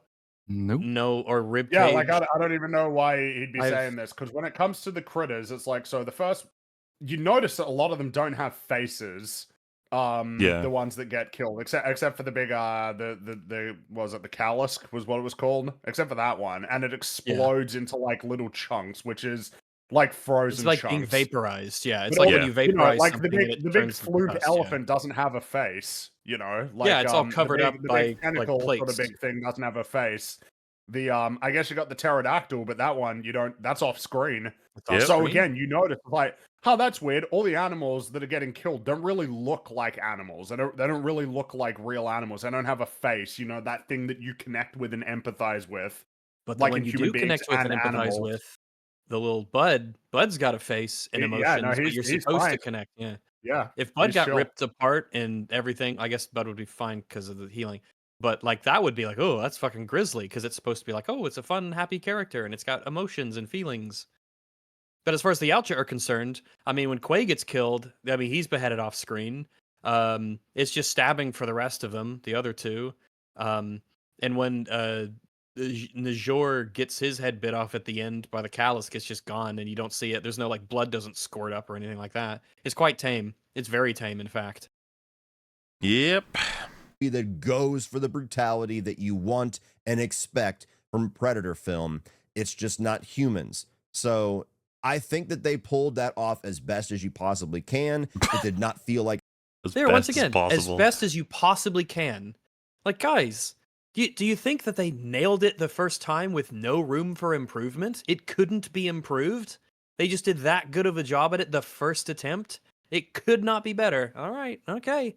A lot of creatives on the internet aren't very creative, but all right. I was missing something key from this experience. But overall, guys, this is one of the most pleasant surprises of the year for me. This is instantly up into my maybe top 5 of the... I'm trying to remember if I found it a surprise or if it was what I expected it was going to be. I think it was what I can't remember. I think it was a little bit worse than I was expecting. Both. I thought it was it was kind of surprising how much it was like what I expected it to be, in the sense that it was unspeakably generic, and I was kind of surprised at how generic it was. But then every movie, like franchise movie from Disney these days, is that. So I was kind of surprised and probably shouldn't have been. Right. Year, honestly, like, I'm excited to go back to the theater, maybe bring my dad to go see it. I am going to do an updated ranking of this franchise since we have 2 brand new films at some point this coming weekend. But my dad wouldn't be able to tolerate the lady talking throughout the whole movie. He wouldn't understand. Yeah. Jeez. He'd just be like, I want this bitch shut up. There is a chance that this might dethrone Prey as my favorite Predator sequel. What is up, guys? Oh, man. I mean, Prey isn't very good, but it's so much better than this. It's more creative, takes more risks, it's more interesting. It has even the characters are better, yeah. Some good scene. Well, there's some good Predator shit in there, so there's some good things about Prey. That's why we were kind of like, at least we were cautious about this one. Like, it's the same guy. There could be some stuff in there. Could be some stuff. It's worse. You got it out of his system with Prey. New ranking of the Predator franchise. Coming in at number 7 is a film that seems to be very divisive. Jesus. Wait a minute. Are we at the bottom of the... Yes. We said 9, so... Wait. So is this the bottom? He's putting Predator 2 as the worst movie. Of the 9, I guess. He's... So in the 9, we would have Predator 2, Killer of Killers, Predators, and AVB 2, Killer of Killers Play, and Predator Badlands. Am I missing one then? It's something. Okay, well, this is way too fucking low. Yeah, the point is it's 7. Like it's 2 from the bottom. Prey 2, because he mentioned, I'll do a ranking, and I'll be like, oh god, what is his ranking? Like, Predator 2 is number 7. Oh no! Among the Predator fan base, and that is Predator 2 coming in at number 2, and I am just as surprised as you are to see it this high, and that is Predator. I'm sure that has nothing to do with recency bias. I'm not surprised anymore. No. Lands. This is the brand new. Do this list again in 5 years and tell me it's number 2 still. He won't remember. That just came out this weekend. I really like Prey. I really like Predators, and I don't tend to be somebody that buys into recency bias. I haven't seen this before, by the way. This is Rag's work. Like, yeah, this is mine. I put this together, and what was interesting is that there's a lot of very positive reviews about Predator Badlands, and a lot of them are very, very, very boring and have nothing even funny or interesting in them. So some of them he says like, oh well, he said Predator 2 was 7th. So I'm like, oh, that's interesting. Okay, do you know what it beat out? What are the 2 it beat or whatever? If it's top 9. Off the top of my head, I can't remember. I think it was The Predator and AVP 2. I think so. I think those are the 2 it beat out. Jesus. And with that, it is time for us to go into full spoilers. Hell That's exactly what I'll be doing here for you guys, is giving you my Predator Badlands spoiler review. I'll just say, I'm so fucking sick of looking at the Prey trailer. Holy fuck, I never want to see that again. Ugh. Into some of the Easter eggs. Wait, do you mean the Predator Badlands trailer? Yeah, the Predator Badlands trailer. The Predator trailer is just a better film than the Predator Badlands. The Predator trailer is the better film, true. Franchise, the seeds that they're laying for the future of the series, but overall just kind of gushing because it's like we have gotten 3 great Predator movies back to back to back. But of course, this won't just be about my opinion. I definitely want to hear from you guys in the comments section. Look at this setup, man. Check him out. This is quite. One thing that struck me is like this one is super roomy. Yeah. He's got a lot of space. I would feel bad. I'd want to fill it up with stuff. I feel like it's like a lot of empty space, but you know. Yeah. Gary's got that really like that good sort of, it's like it feels filled in. Listen, Gary's is iconic. You know it's his. You know that's that guy. He's filled it to the brim. And among his collection, he has plushies of EFAP, so that's how you know it's a good collection. That's true. That's true. I'm not saying that there's not a correlation, but there's no bias. He's got good taste, allegedly. You loved or what you did like about the movie. And from that point on, the movie just like completely shifts its tone, and it's no longer about hunting down the Callisk, but instead saving it from Weyland-Yutani, who's also on this planet trying to get the Callisk because they want to study its regeneration properties because that would be very useful to them. And so Deck ends up having to become the hero of saving the mother and reuniting it with its child. Okay. I gotta say that. I mean, for anybody, sometimes you just say something that's correct, and you still have to be like, Wow. Just if someone, because there's got to be someone in chat who hasn't seen the film and probably maybe is only like this the first covers they've even seen. Could you imagine describing a Predator film this way and being like, "Oh yeah, let's go"? What the fuck? I can't wait. That on paper, you tell that to a Predator fan before they have seen the movie, and the way the film earns that story plot point, they would hate it. If that leaked months ago that the Predator was going to be the hero and was actually going to save the big bad creature so it could reunite the mother with its kid, everybody would be like, that's not what a Predator does. That's not a Yautja. Could you imagine people having that reaction? Isn't that crazy? Wow, that would be insane. And it's a PG-13 movie too? Like what? Wait, what's going on? I've definitely not seen anybody say this about the movie. What did they do? Ruin this movie? And there's a lot of those things where I'm watching it, and on paper it sounds awful, and like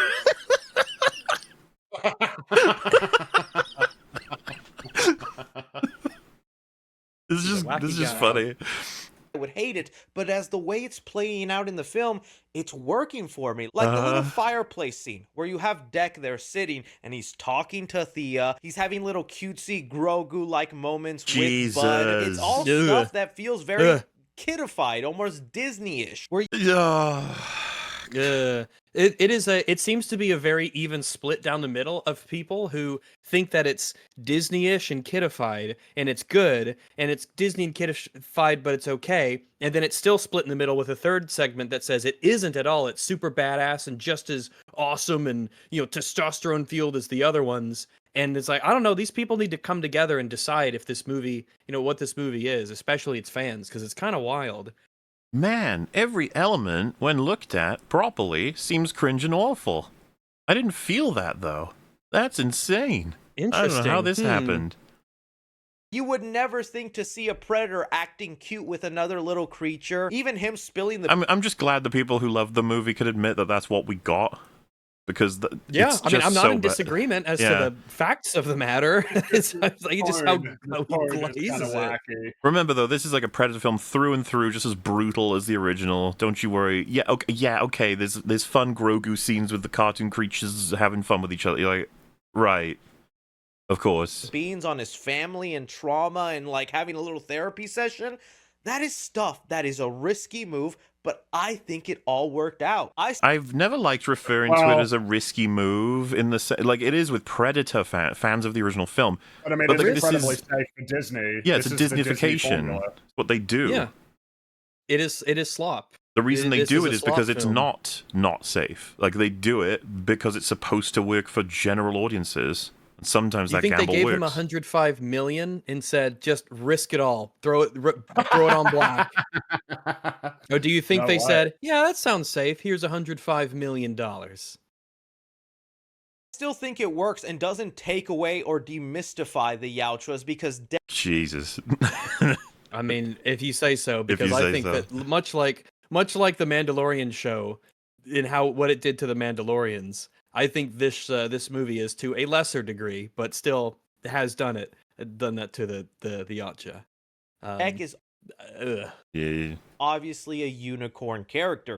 But kind of what I really love about Badlands, it's not hinging on any nostalgia, any cameos, any big Easter egg teases like that. Spoiler review. You don't get points for not indulging in bullshit. You know what I mean? It's like, oh, they didn't do a thing that other people do badly. Like, okay. There certainly aren't many at all references to other films in this one. There you go. That's what you think. Screen Crush would disagree.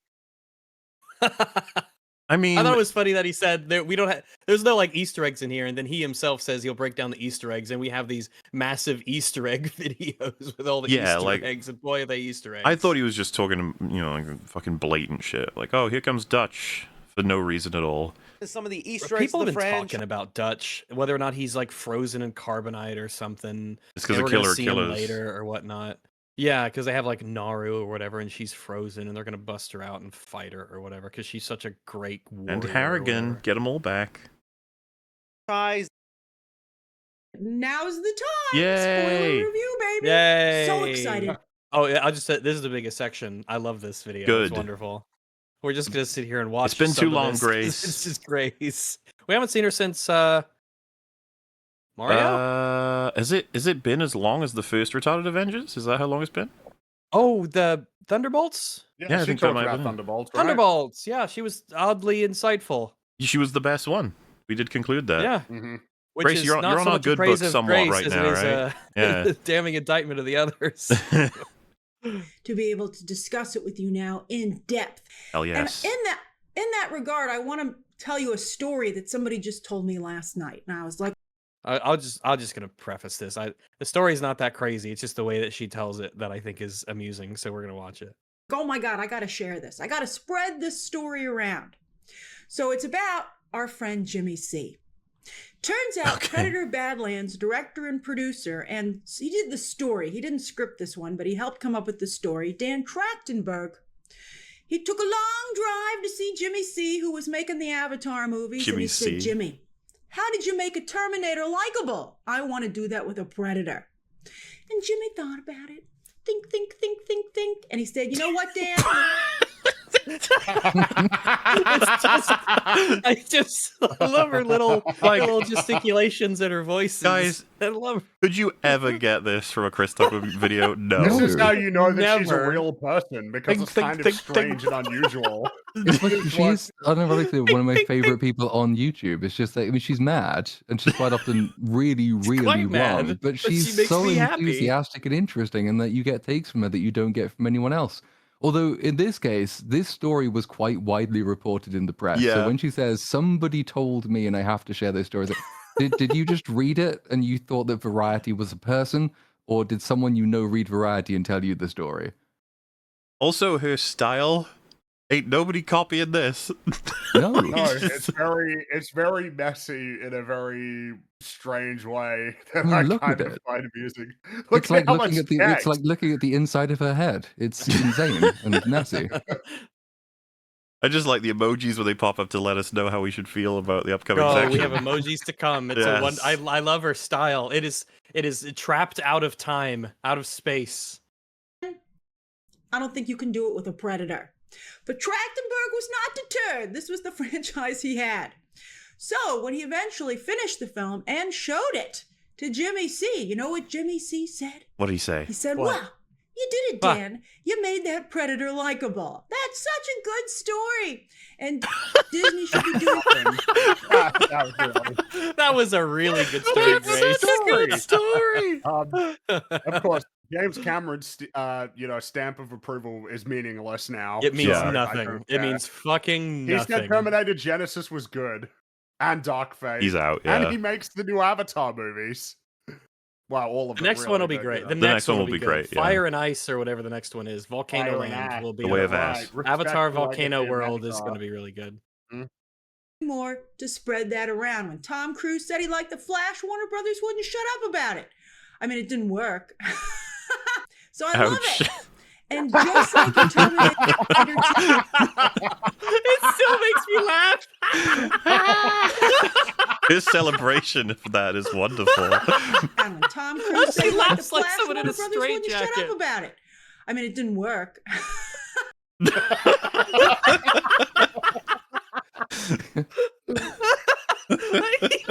knows that's ridiculous. I'm just saying, she's already blasted the leaderboard, you know? Yeah. Movie Bob didn't stand a chance. So I love it. And just like in Terminator 2, Trachtenberg humanizes his killing machine by giving him a found family, which, by the way, is exactly what James Gunn did in Guardians of the Galaxy. But Guardians of the Galaxy is a sillier film. It has its serious moments. Is it? I wonder sometimes. I mean, it's more like Guardians of the Galaxy is hilarious. It's really funny, but all of that is built off of excellent character interactions. And jokes and a deliberate tone that's supposed to be enjoyed, but obviously the most serious Guardians get is more serious than the most serious Badlands ever thinks it gets. Easily. It does both peaks way higher. Yeah. Absolutely. That's because Guardians of the Galaxy is fucking phenomenal. As like I've said, that's my favorite MCU movie. I love it. It's like the inverse. Like the serious to comedic ratio in Guardians of the Galaxy. No, that's not true. I guess that silly to serious. Predator bad. We're watching the true thoughts of Grace pour out in real time.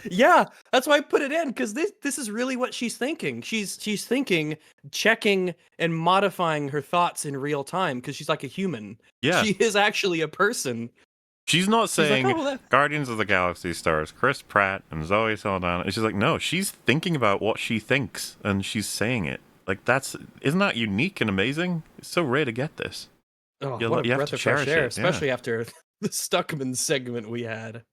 Badlands, I think, has a couple of, maybe you could categorize them as silly moments here and there, but I think Trachtenberg was brilliant to look at another Arnold Schwarzenegger movie. I told you in my non-spoiler review that it had the vibe of an Arnold Schwarzenegger comedy, but it keeps that more 90s, hardcore, more masculine vibe that I think people will be pleasantly surprised to see, that even for all the different things that Trachtenberg introduces to the franchise, it still retains that feeling, that vibe. I mean, it's just so it's like Predator Badlands. It has the vibe of Kindergarten Cop.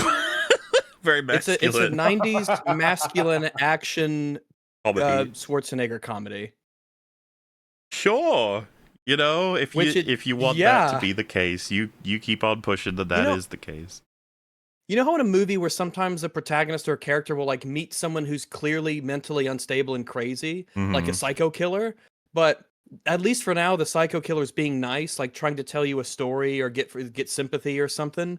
And the obvious correct move is to just like go along with it and act like you're interested and not in agreement, so that the psycho killer doesn't stab you on the spot, so that maybe you can escape later. That's how you feel like it might be like that visiting Grace Randolph's New York apartment or wherever she is sometimes by the way that she talks. But it could be fun, whimsical, and silly. But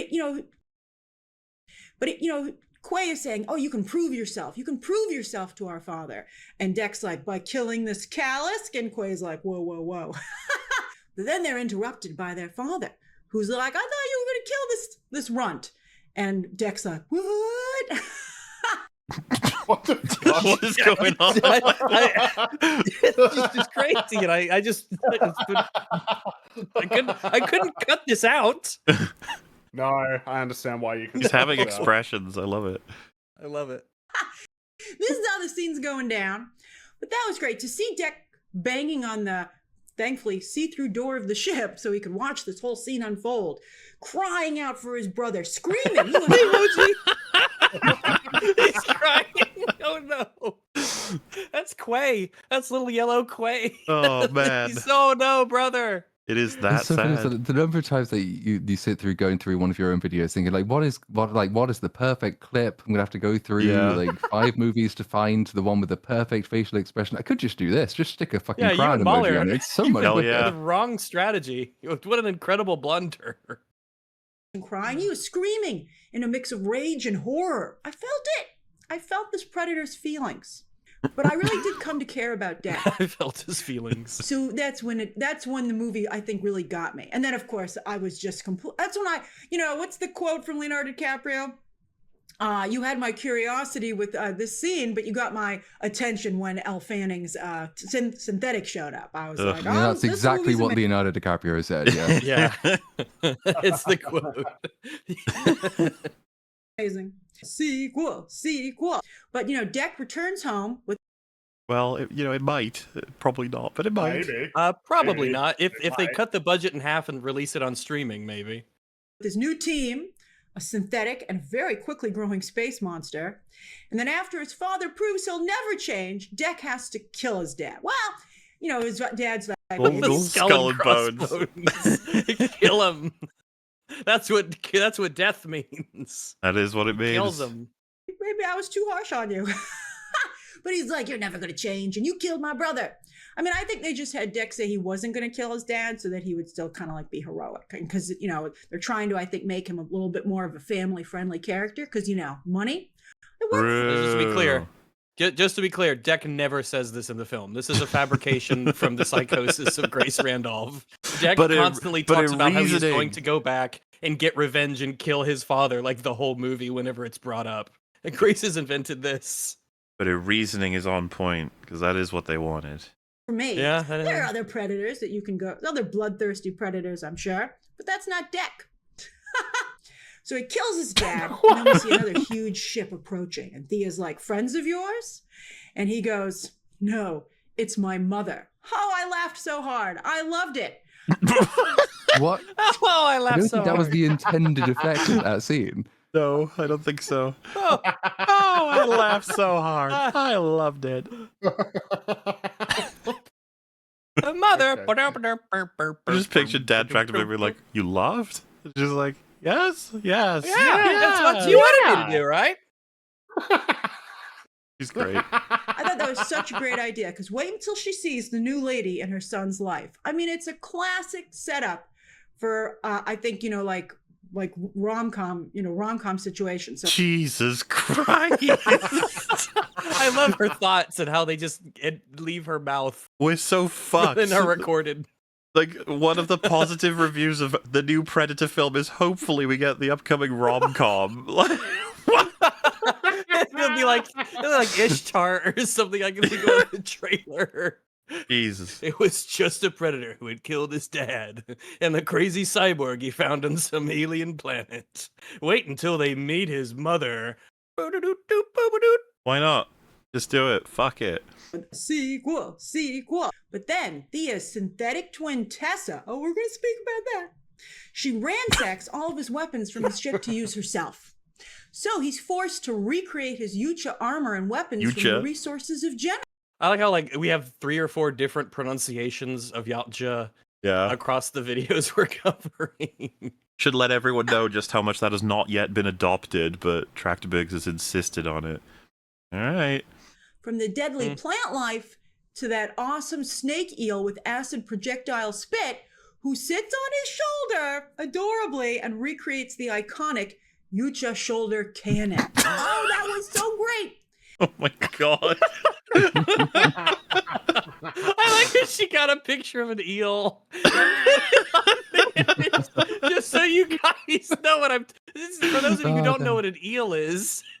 So we describe shit as iconic basically 60% of the time. Whenever someone does it legitimately, it is hilarious to me. Is it Yucha iconic eel cannon? Iconic Yucha shoulder cannon. And like, you could totally imagine they did all of that for that reaction. They see this and they're like, It's like, was it worth it? You're like, I mean, this is. Well, no, this is like when one of the game devs who puts in all the yellow paint watches DSP play one of the games, and he can actually like find the ladder and climb up it. They're like, "Yes, we did it! It worked, guys!" And they were saved the industry. And then when that eel, it looked just like a giant blood vein or something, a vessel. But darn it, in those few minutes, if I didn't come to care for that thing, so when it sacrificed itself for death. Oh no, the eel's dead. Oh no, we got double emojis. We're crying about death. Oh, there it is. Yeah, that's beautiful. It really does summarize the experience because that is about as in depth as it is. Look, his eel. Oh, sad.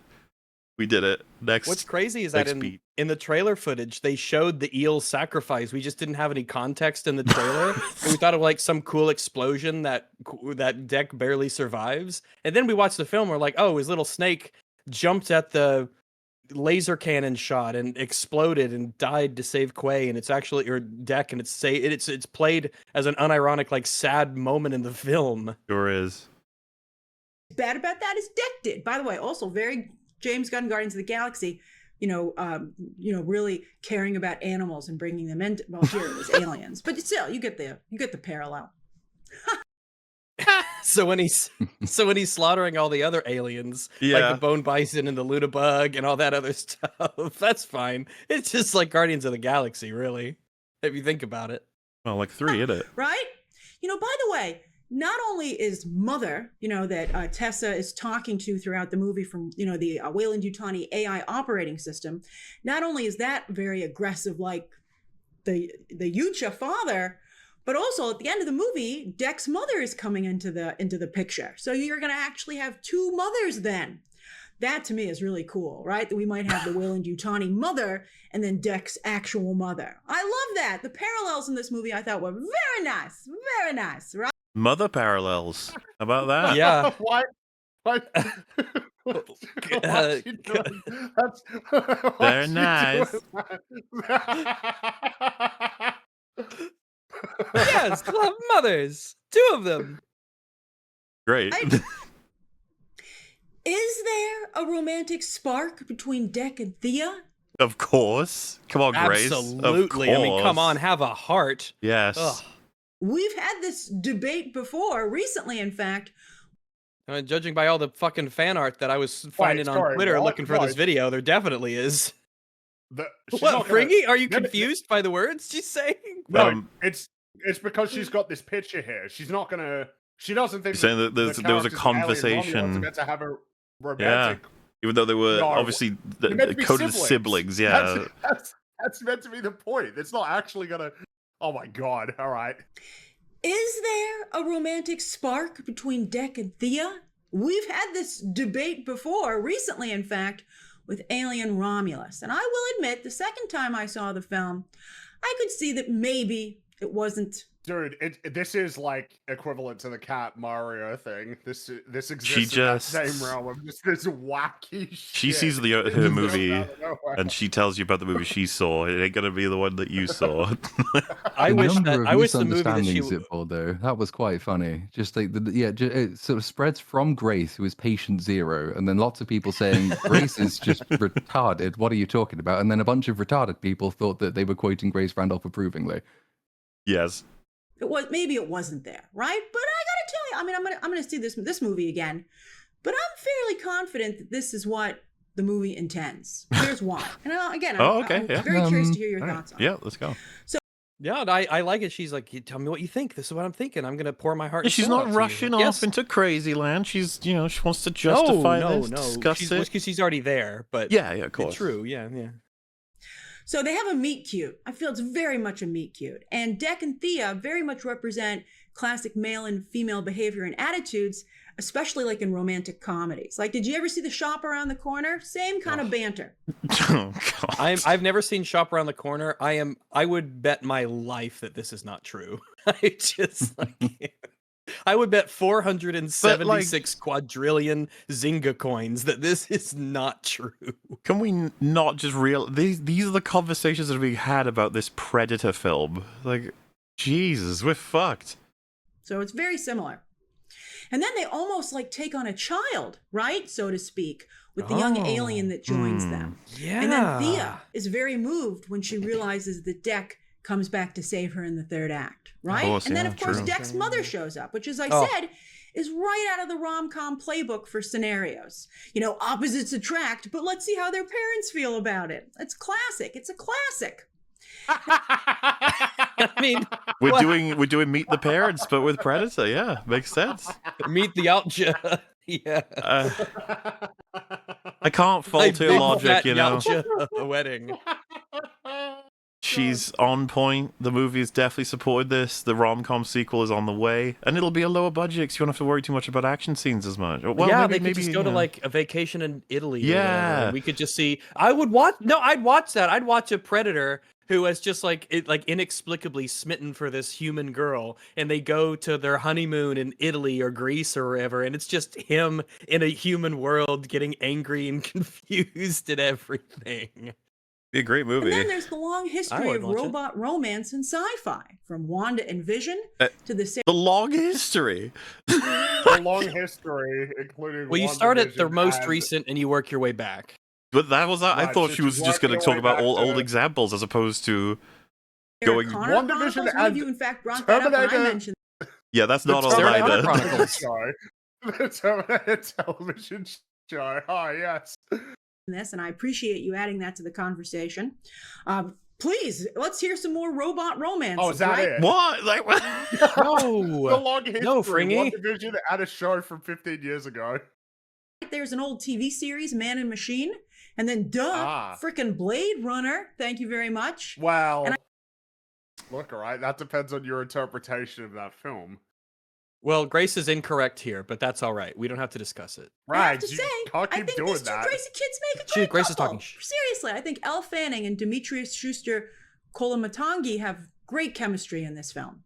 So, what are your thoughts on Dec and Thea? It's crazy that she just got this. She just dropped that and told us, "What do you think?" Yeah, it's happening. I think that you've escaped the sanitarium and you're somehow on the internet, but that's something to think about. It's still so funny. I love it. Drinker cited this from her, and that all those people were like, "Drink, you're insane," like, for thinking this. That's right. Well, yeah, liar.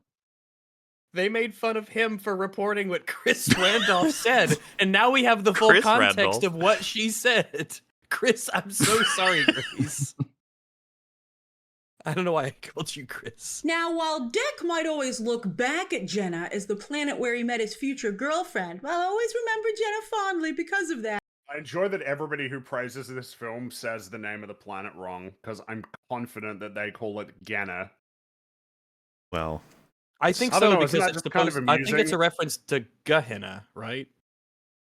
I don't know what it's a reference to. I just know that that's how. I'm pretty sure that's how it's said in the movie, and every single reviewer that praises it keeps saying it wrong, which just feels unusual that you would be a big fan of a movie and get the name wrong of the planet that it's set on. Well, they can't get the character names or Yatja right. They're not going to get the planet right. That's not why but he she came nailed there Koala Matangi. Yeah. Who knows? First place. He came there to hunt. I also loved earlier when they first met, the baby Kalisk imitating Deck. That was like a really funny sequence, and it was like very Arnold Schwarzenegger in terms of the style of comedy. Oh, okay. Sure. Definitely. It turns out that you can just say words and they don't have to mean things. She genuinely enjoyed it. It's very Schwarzeneggerian, the comedy, yes. I also thought it was a great twist to the story and a great message that Deck, he found a new trophy to hunt, a true monster, and that was Tessa, who was destroying Jenna in the name of Weyland-Yutani. As I said, they wanted the Kalisk to study its healing factor, but they were just decimating that planet in the name of science. How much do we really even know what they were doing in total? I mean, we don't see them. If you want to have that conversation, if the Kalisk was able to make it to where there was like massive improvements to the the health of like every living human and just medicine in general, I don't know. At that point, it's like, well, wait. But I mean, the problem is that the film obviously invites these kinds of questions because but it says no. Weyland-Yutani is evil because they're evil. They're evil.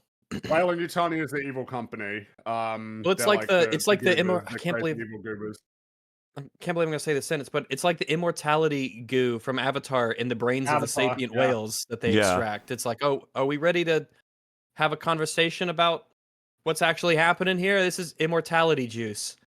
First of all, if it was immortality juice, that species would never go extinct. You bet your fucking ass that's the case.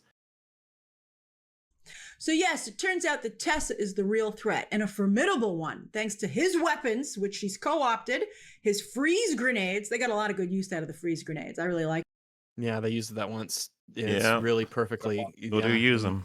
True, yeah. Those.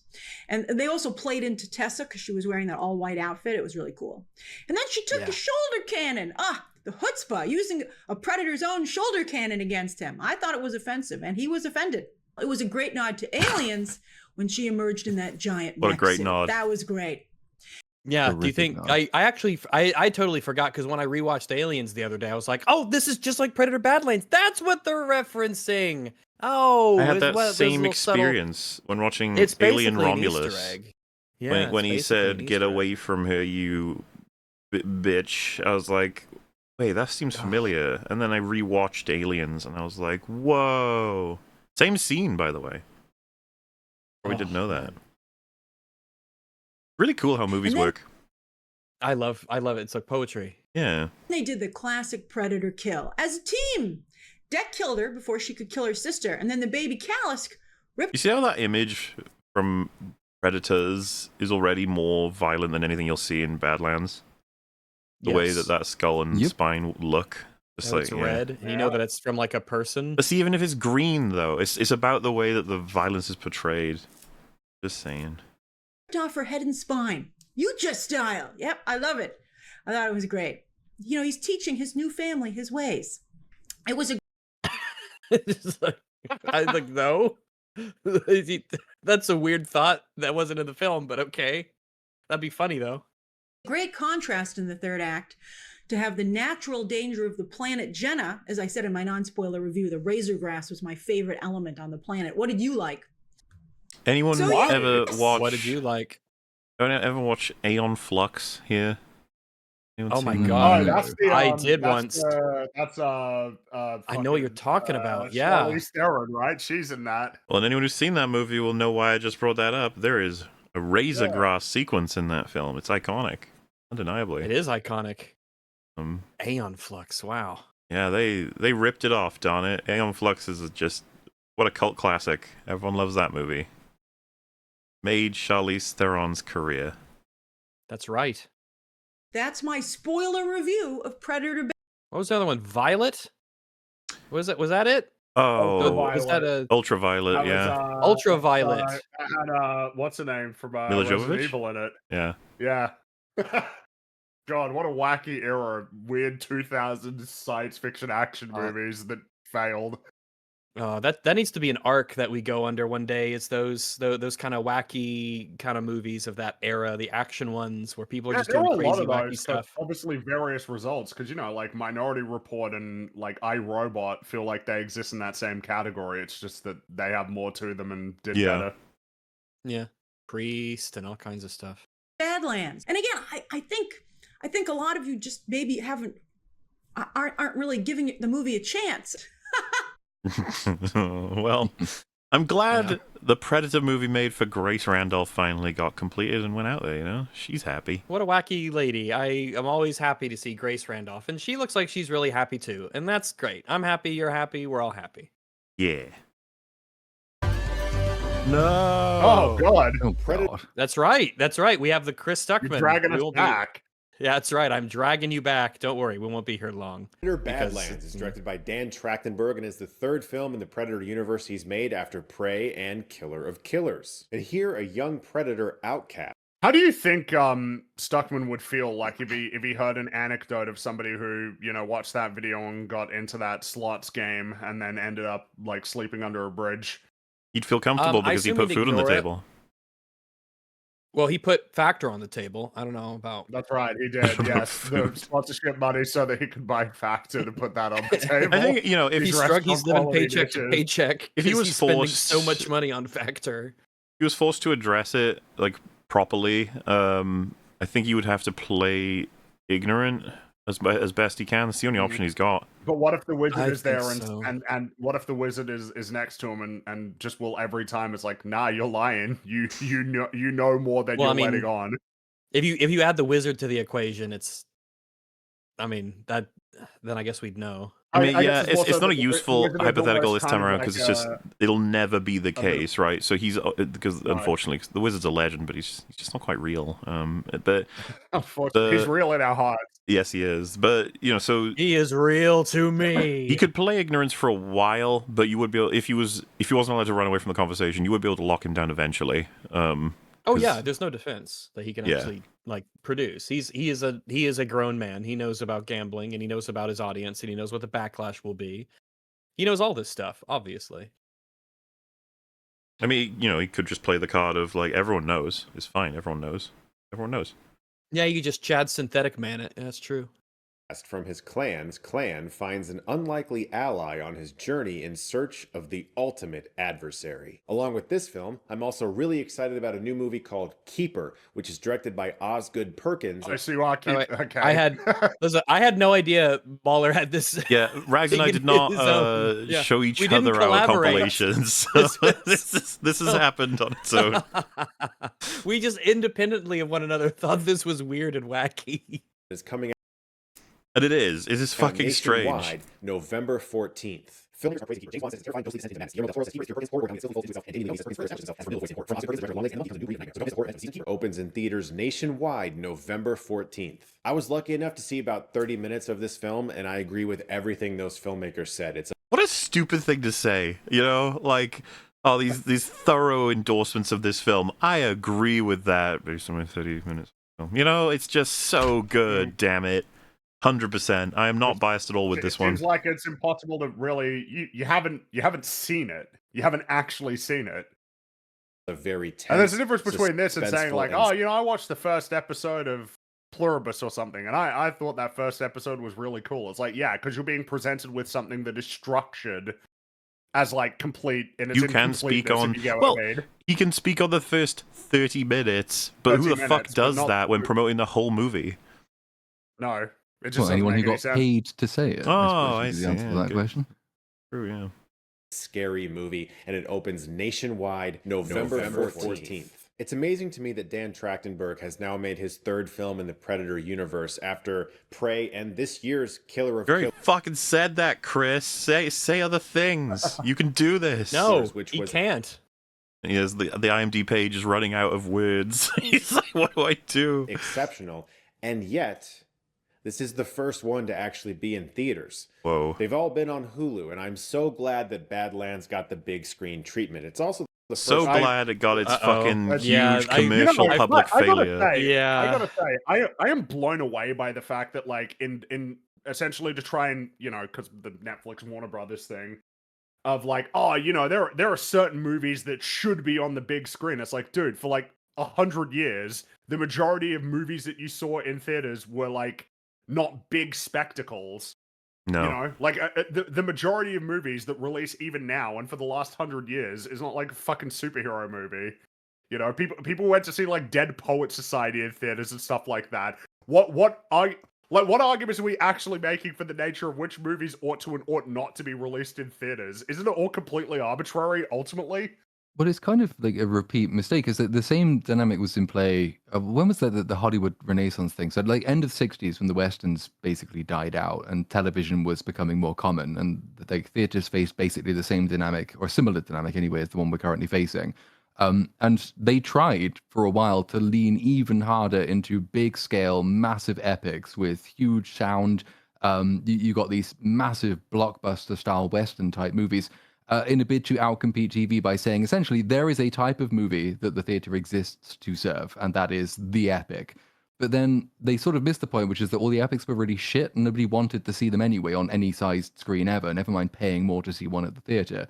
So they lost their way and television grew up, and then eventually they recalibrated and started making, shockingly, good films. And actually, that got people back into the theater, and TV didn't die, it just became an alternative way of watching the movie. But it does seem to be baked into all of these arguments that, again, the only thing that a theater exists to serve is a certain kind of massive epic scale film, irrespective of the quality of that movie. It failed before, and it'll fail now.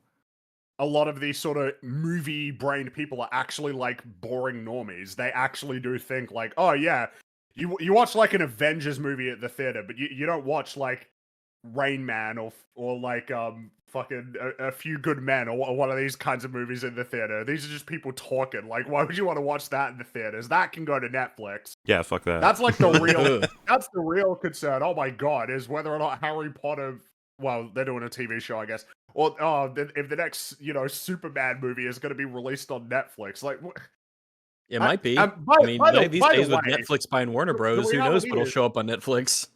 What argument can you present for Netflix acquiring Warner Brothers that should not be allowed, that didn't also apply back in 2017 with Fox and Disney? It's game over, man. Like, it already happened. It's over. Like, the massive media consolidation is just going to happen. And in this case, it doesn't really matter. Like, one of these companies is going to get it. If it's not Warner Brothers, if it's not Netflix, it's going to be Paramount. It's game over. Like, if Microsoft was allowed to acquire Activision for like $70 billion, if Disney was allowed to acquire Fox for like $75 billion, what argument's going to be made that Netflix can't acquire Warner Brothers for an equivalent amount of money? It's game over. The actual fight on that one was lost like 10 years ago. It's over. Anyway, it would it would be bizarrely better if whenever one of these companies just failed and went bankrupt, they just had a literal random raffle of all the IPs and just everybody else got one. THQ. That's what happened with THQ when they went under. That basically was what happened. It's like, hey, who wants any given THQ thing? But nah. Is it over? Yeah, pretty much. I mean, it's, no matter what, that company is getting acquired. Like, that's happening, and it'll get ransacked, I'm sure, and there'll be massive negative consequences, as there always are, from these massive amounts of consolidation, because it's less competition. One to be rated PG-13 ever since Alien vs. Predator being the last Predator film that had that rating. And I'll be honest. Hang on, sorry, I missed what overall he said there. Killer of Killers, which was exceptional, and yet this is the first one to actually be in theaters. They've all been on Hulu, and I'm so glad that Badlands got the big screen treatment. It's also the first one. Well, the thing is about Predator, Killer of Killers, and Prey is that if it's on streaming, it's a little bit harder to find out how successful or not successful they are. So yes.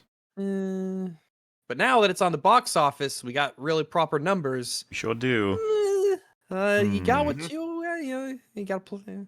To be rated PG-13 ever since Alien vs. Predator being the last Predator film that had that rating. And I'll be... What is that sentence?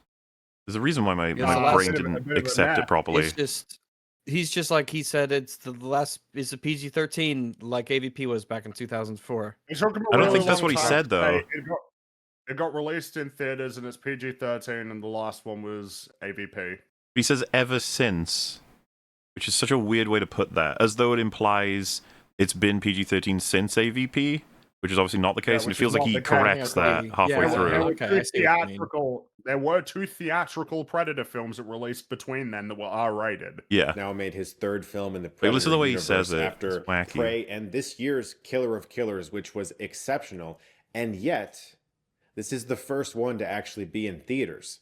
They've all been on Hulu, and I'm so glad that Badlands got the big screen treatment. It's also the first one to be rated PG-13 ever since Alien vs. Predator being the last Predator film that had that rating. And I'll be honest... I don't know, it's just a weird way to say it, but it's fine. It's the ever. It's the ever in there. When he throws the word ever, if he said since, it's the last one since, that's fine, but ever since, that's just as odd. It's an odd word. It does take some doing. Just listen, if your entire video is just reading out basic trivia facts, and somehow... See how hard it is? See how hard it is? I just fucked it up. Damn it.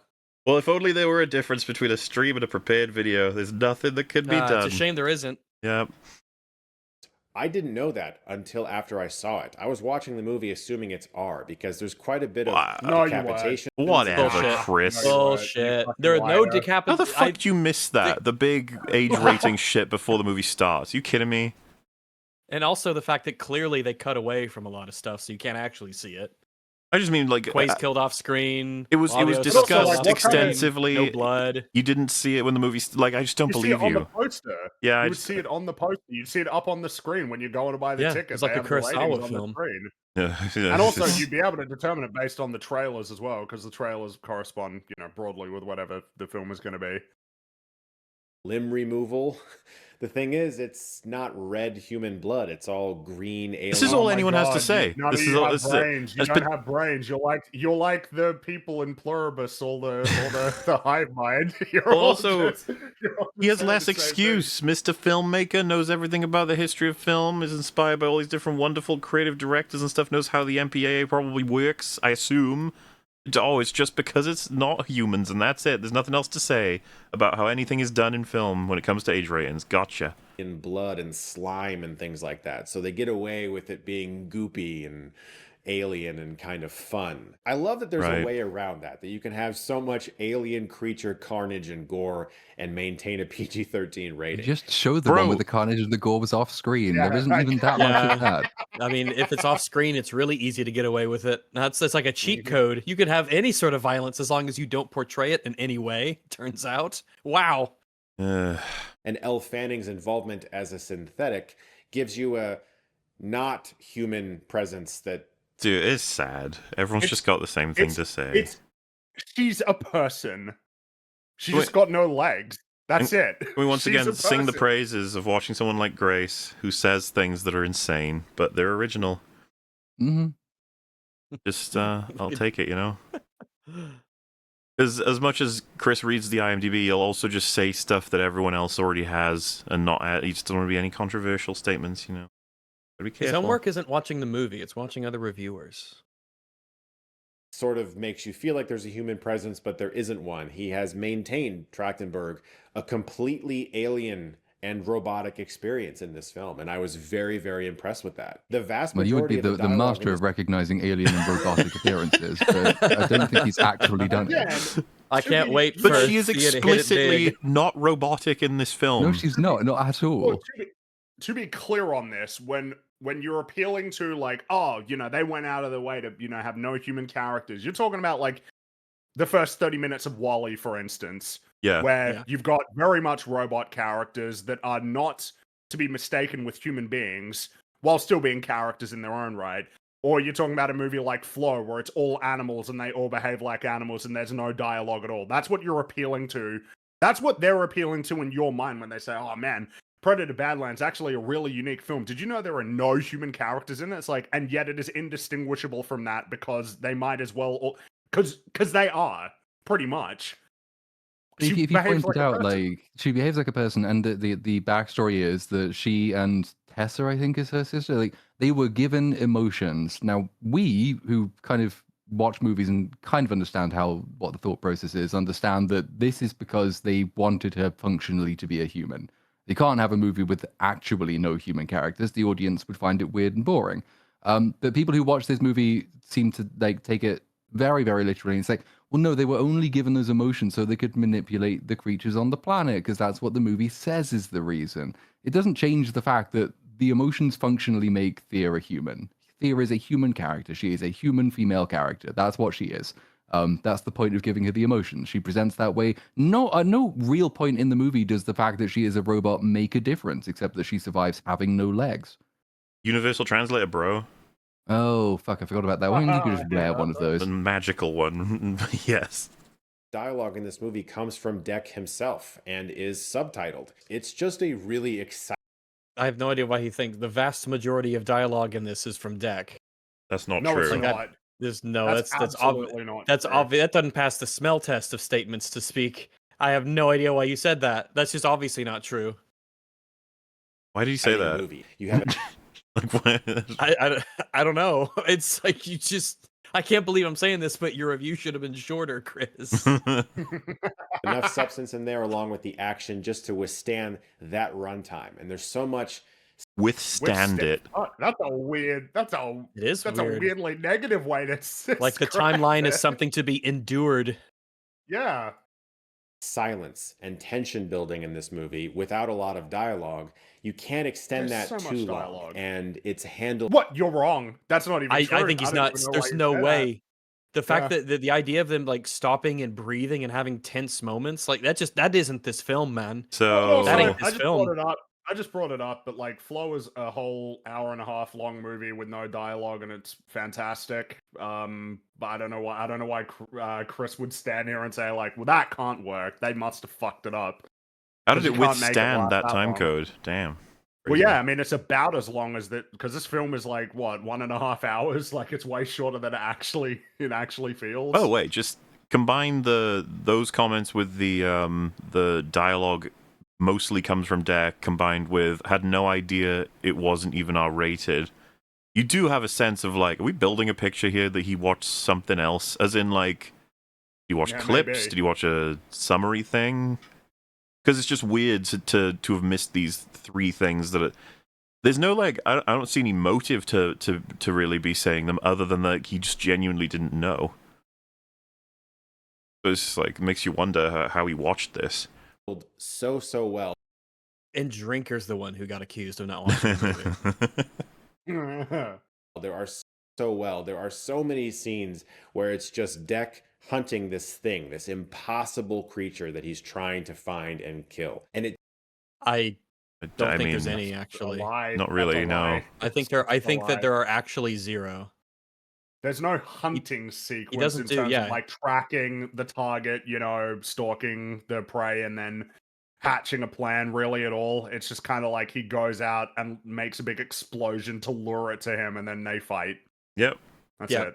There are zero scenes of what would have been cool to see, which is him actually hunting.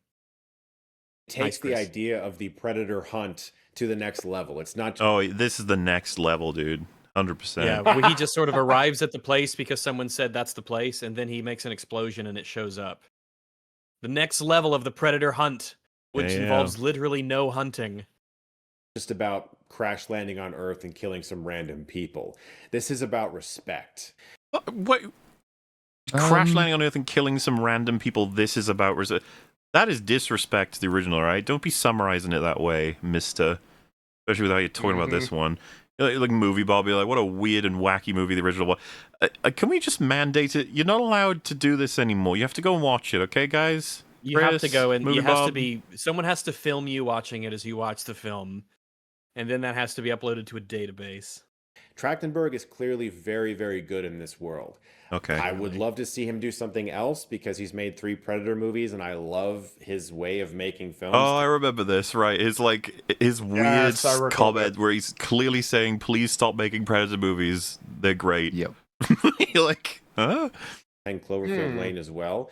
But if he just wants to make Predator movies for the rest of his life, I'll watch all of them, because I am really glad this franchise is in someone's hands that's capable of making a really good Predator movie, because I feel like my whole life I've loved Predator and very much so enjoyed Predator 2, and I've just kind of been...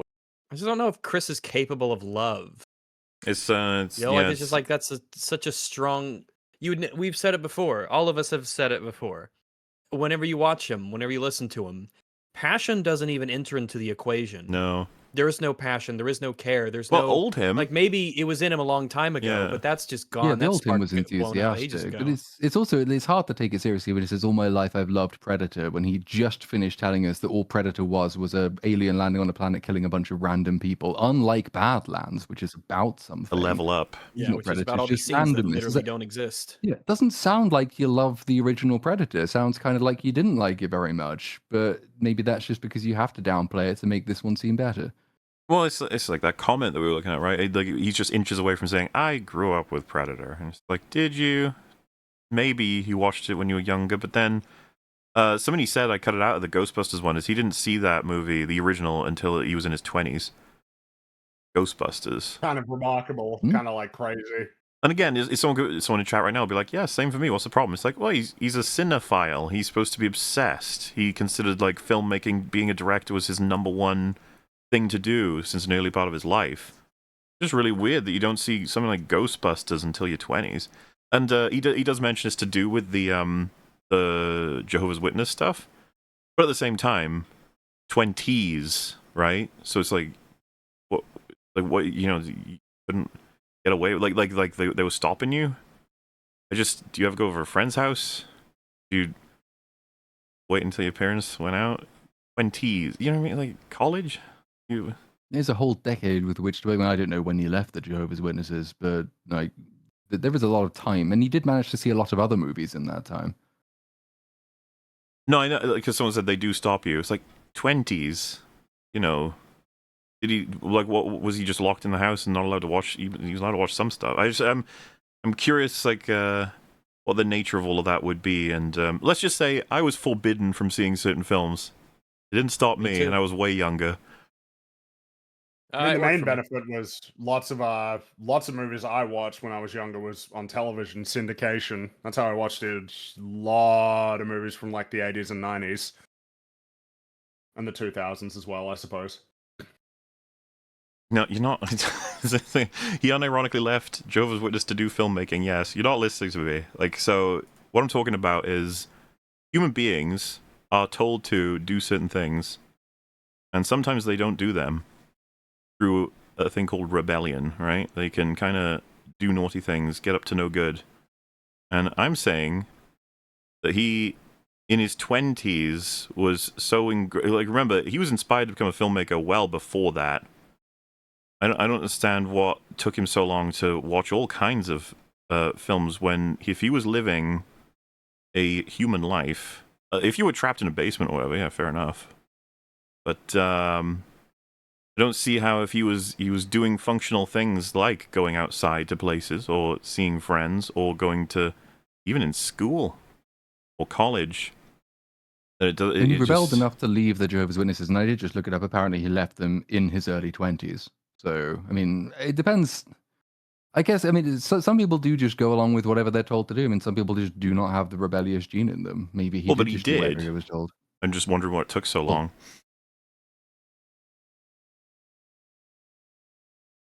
Also, what's the JW's take on like is it like what's the rules on what's allowed and what's not? Does anyone know?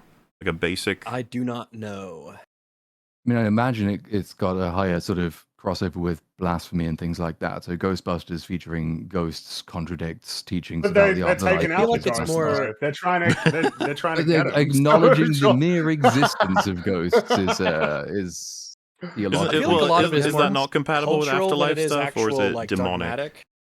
A lot of the people who are like Christian and everything, they just have a certain culture about them in terms of, you know, tend to lean more conservatively and a bit old school, especially, you know, with our age, just growing up and everything. And there wasn't any like specific doctrine in a church that said that, you know, this media you can't engage with. It was just sort of an emergent culture of the people who are in that religion probably matters more than.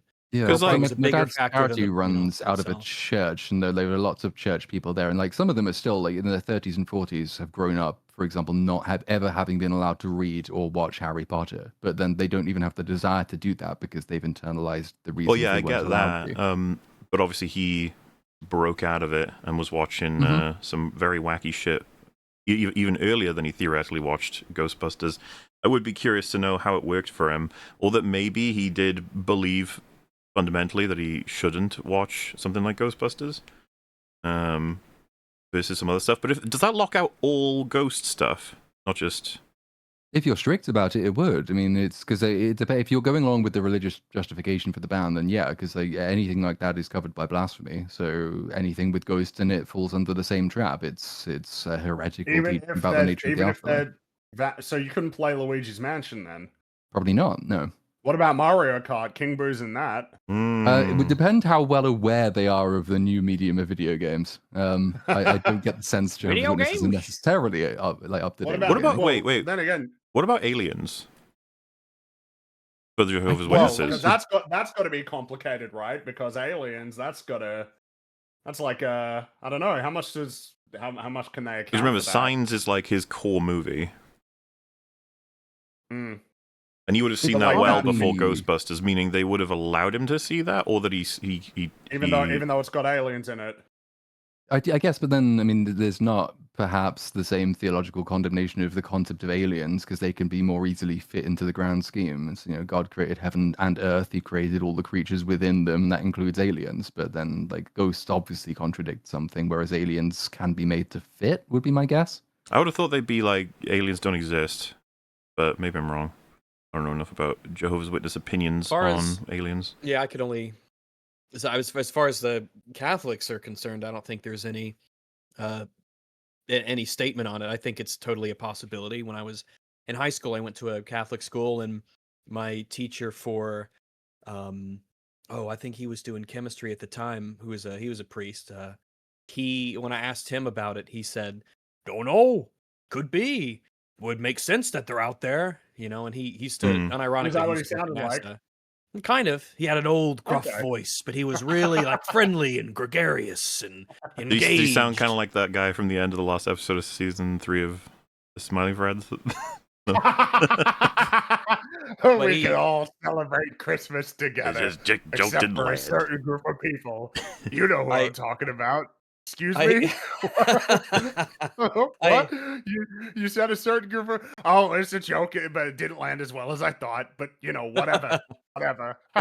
Cha-cha-cha. Cha-cha-cha. But I think my specific question to him was, do aliens have souls? And this was back in high school. Oh. I think his answer was basically, I would imagine so.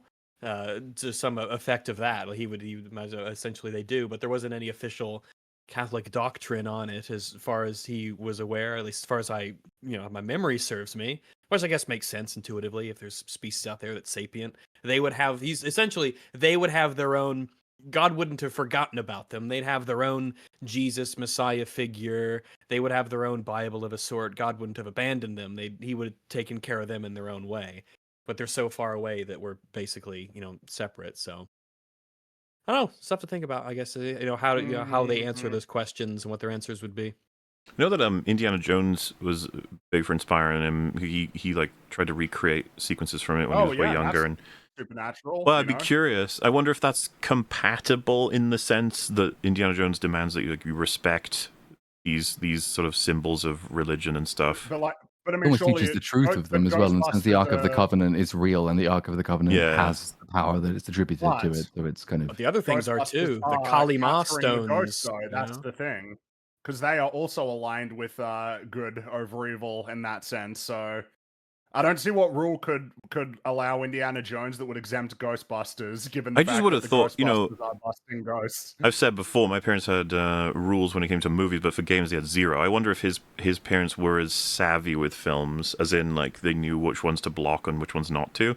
And I wonder if there was, like, weird borderlines of, like... I'm trying to think of what is the fuzziest line of ghosts, but not really, but sort of. Because wasn't the thing that Harry Potter... Like, a lot of people didn't like Harry Potter Yeah, the when that witchcraft was and coming stuff. out. Because my Oh, my yeah, parents yeah. at our because I went to a Catholic grade school as well, and Harry Potter was like big. I was around when I was in grade school when they were coming out, and it was huge. Everybody was reading it, and no one had like an issue with it, as far as I know. It was in the schools. They had we had tests on it if you wanted to do like the accelerated reading program. Um, as far as I know, and I need to ask my mom. Hey, back in the day, when I was in grade school, when the Harry Potter stuff was coming out, because she's like big into church stuff and everything. Was that like an issue? Did you have like a class on it, or was everything okay? Because everything seemed okay. I was never told not to read them. No one I knew was told not to read them. So I guess it's just different for different places. Yeah, I mean, And my parents would let me watch Indiana gradations of Jones. adherence to it, right? So it's like the church doesn't usually, no church usually has very specific all catch-all policies on what you are and are not allowed to show. There are some like really broad ones, like Sunni Islam is not fond of depictions of Muhammad or the concept of music, for example. Right. But generally, when it comes that's to so like, fucked. I know it's just insane, but like. But with I would guess it's the same with Jehovah's Witnesses as with Catholics, is that the church, you can find justification for whatever local ban you want to impose. Some places will ban Monty Python's Life of Brian, but some won't do that. And it's just, you can find the justification, but the justification isn't necessarily given to you from on high. Yeah, I do think you're right. You can find a line in the Bible that supports virtually anything, especially with interpretations and as it gets filtered through different priests and clergy and whatnot. Because I mean, you mentioned Life of Brian. I was allowed to see Life of Brian, and I was allowed to watch like Indiana Jones and stuff, all those movies. But I wasn't allowed to play Quake, and I wasn't allowed to watch The Simpsons. So it was really weird. That one's particularly unfortunate. I would Do you say. remember what they said really about The Simpsons? Was it just too line. old for you, or was it just too blasphemous? I don't think it was a religious thing. Well, I think it can't be a religious it thing. wasn't a religious thing. It was just like I guess they thought it was like too adult, or the scenarios in there that they didn't want me to watch, or I'm not exactly sure. Because I mean, Simpsons does like do a lot of shit that religious people would not be happy with, but obviously, the thing that I would argue is like, I mean, but think about the episodes that they do about it. The ultimate points are usually that God exists and you shouldn't fuck around with him. Yeah, but they let me watch Life of Brian. No, and yeah. My dad was a huge Monty Python fan, so that might have been as simple as it was. He loved Monty Python, and even when we'd watch Flying Circus and all that stuff, I have all the DVDs, and so that's what got me in, basically, that he really, really liked Monty Python. So the movies were A-okay, and so was the show. And that might have been as simple as it was. He's like, no, this stuff's fine. It's fine. He really likes it, so I got to see it. And that might be it. Who knows? Wasn't there a Treehouse of Horror episode where God strangled Homer? Like, directly, he just like lifted the roof off of the house and strangled him. Oh, and then wasn't there, because it was the one where he became deaf, and then he had to kill Marge, and so then he's got a blanket, and it looks like it's Marge, and she's getting lifted up to heaven. It's like, wait a minute, this isn't Marge, this is her fat sister. Selma. Selma. It's Patty, jerk. Chopped off the top of her hair and gets out. Yeah, it's just like sellotaped on. Someone in chat said parents thought Bart was disrespectful and a bad influence. That literally might be it. That Bart was just a shithead, and so that might rub off on me when I saw a kid doing that and behaving that way. Said that about Bart. Bart is not a shithead. Well, maybe their perception. He's a scam. He's a rascal, but he's got a heart of gold. Perception, at least. So who knows? Maybe that was it. It was just a matter of they see the kid and that doing all that stuff for comedy, and who knows. But like I said, it's weird lines. But I mean, I'm sure there was a certain amount of thought paid for it. But I mean, who knows? I mean, luckily, I think it was good that even with the restrictions that we would have, either among us or those in the chat growing up, there was always enough good stuff that you always had something to watch or do. I think most of I wasn't really allowed to play video games when I was really young. And I think that was mostly just because it wasn't because of violence or any aspect of it. It was mostly because they wanted me doing other things, going outside, reading, whether just doing anything that they thought would be more constructive. It's kind of interesting too, because I would totally argue in favor of it being like really positive representation for a kid of that age. Bart doing things that are wrong, sort of like quote unquote, but the show usually has consequences for him, like significant ones at certain times.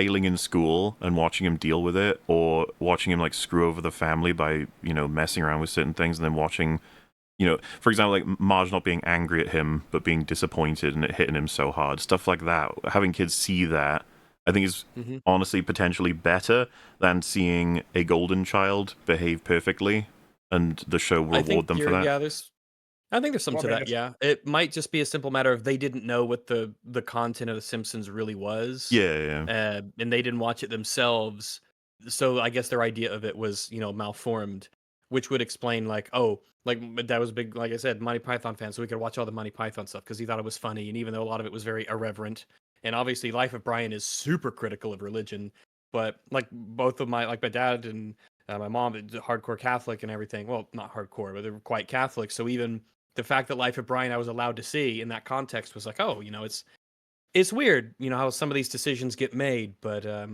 there's always some sort of reasoning in there somewhere, and I mean, ultimately it worked out, I'd say. There's more than one way to raise a kid on a media diet, and I got to see a whole bunch of good stuff. Just not all of it, but you never know fine. What's gonna work and what's not. You never know what effects things are gonna have, and sometimes you'll never actually know, as in the person themselves doesn't even know. They end up doing shit and they're like, I wonder if that came from that. Like, that's what the whole parental guidance, that's what it's meant to mean. Though I will say, just think about this, because The Simpsons does just feel like a common element of particularly like millennial growing up, right? It's like watching The Simpsons every night at 6 o'clock, you know, and then that period when there was like, God, I'm pretty sure there was like a Simpsons hour that was like 3 times a week on top of the every weekday 6 o'clock Simpsons episode. God, that was some good shit. Just getting so much Simpsons for free on free-to-air television. You know, and back to what Chris, would your well, it's gonna would like, especially if we ever, you know, God forbid, we ever find a lady who can put up with us and we have kids. What would your like what would your rules be for them? What would you allow, disallow, especially as like video games and stuff are concerned? And it would always just be super contextual. I'd probably have to think about that a lot. Yeah, I'm not even sure what age ratings would be relevant to me. It would be, I need to see how they deal with stuff, and then just go from there, knowing all of the media back to front. It would be a personal judge on everything, pretty much. Yeah, because some things some kids can just like process super duper well, and other things will just be like, oh, holy shit, you know what? And the other thing as well is that you want to simultaneously show them shit when it's appropriate, but also you kind of want to be the one to show them the stuff first before they see it in a good manner of speaking. Yeah, like you don't want to end up in an uncontrolled environment watching something that either blows them away in the worst way possible or influences them really badly when you could be there to explain how things work or why it's the way that it is. Yeah. It's like, if you don't talk to your kids about drugs, who will? That kind of thing. But there's truth to that in a manner of speaking. You want to be the one to show them really good stuff. Like when I was like growing up, my dad would always, there was like speakers in the house or in the living room, and he'd play music on it a bunch, and it would be everything from like Kate Bush, Electric Light Orchestra, Enya, Sarah Brightman, all kinds of stuff. So when I just grew up in classical, and so I grew up with a very broad media diet of of music. So now I listen to all sorts of stuff because you just got used to having you got a taste of kind of everything. You didn't just get played one single thing, or you weren't left to only buy the one thing that you knew you liked. You kind of were forced to listen to all kinds of different stuff. And I think with games and movies, it'd probably be the same way. You'd at least open the door on trying new stuff and learning to appreciate different genres and things. I think I would want my kids to play video games. So obviously I would make sure they didn't play like psycho crazy ones, and I'd keep them the fuck away from mobile games. Not in a million years. I wouldn't want them to miss out, like, you know, get a few older shit in there while you can as well. Yeah. We're gonna watch the like we're gonna sit down to, you know, we're gonna have a movie night or whatever. We're gonna watch this old film that was super good. We're gonna watch The Man Who Would Be King, and we're gonna watch the old Monty Python stuff, or we're gonna watch Indiana Jones, these older movies that were just super cool and really good. You've seen The Man Who Would Be King? You don't. Yeah. I have a feeling that Platoon 3 have not seen that. It's one of my dad's favorites. He really loved it. Yeah, one of my dad's favorites, and when he showed me, I fucking loved it. It's Sean Connery and Michael Caine, right? Yes, that's the one. Pretty cool movie. It's got a very specific point to make. Very good shit. I like movies. The point that it makes is that Peachy is a really fucking awesome name. Do you think I wish I Stuckman was likes named movies? Peachy. Do you think he No, really I likes Not don't anymore. actually. At this point, I'm convinced he I think he likes actually doesn't cinematic like slot movies. fucking apps, but He likes the idea of movies. Yeah. Maybe not even. Maybe. To cycle back though, because he said he's like loved horror for as long as he can remember, and it's just like, man, imagine being like so into horror, but you're not allowed anything to do with ghosts. It locks out a shit ton. I was wondering what the take would be on something like slasher movies, where there's spirits or satanics, Purely ritually secular? stuff. Well, you know what I mean, Oh, like those kinds, like when there's a horrifying monster that's been summoned by a fucking ritual with a pentagram or something. It's like Shelby Oaks. Yeah, that's actually a good example. I wonder if that would be too much or not. I don't recall my folks ever being against like demons and stuff in movies. At least not to my knowledge, especially because they're always the villains and they're bad. They're the antagonists of the story. But I can't remember actually watching any. It might have just been that because of the family, because I'm the oldest of four. We didn't watch horror movies because of the family aspect, and we never really went out to them. So I did cherish stuff that did actually make me scared. The Land Before Time is kind of a famous one that's brought up. That movie had like perilous, scary stuff in it. Mm-hmm. Or Little Nemo, Adventures in Slumberland, the fucking Nightmare King at the end. Holy shit, that scared the fuck out of me. But that's why I liked it. I'm like, oh, this feeling of being scared and terrified. I don't get this many places. This is awesome. Yeah, I mean, I see it that way.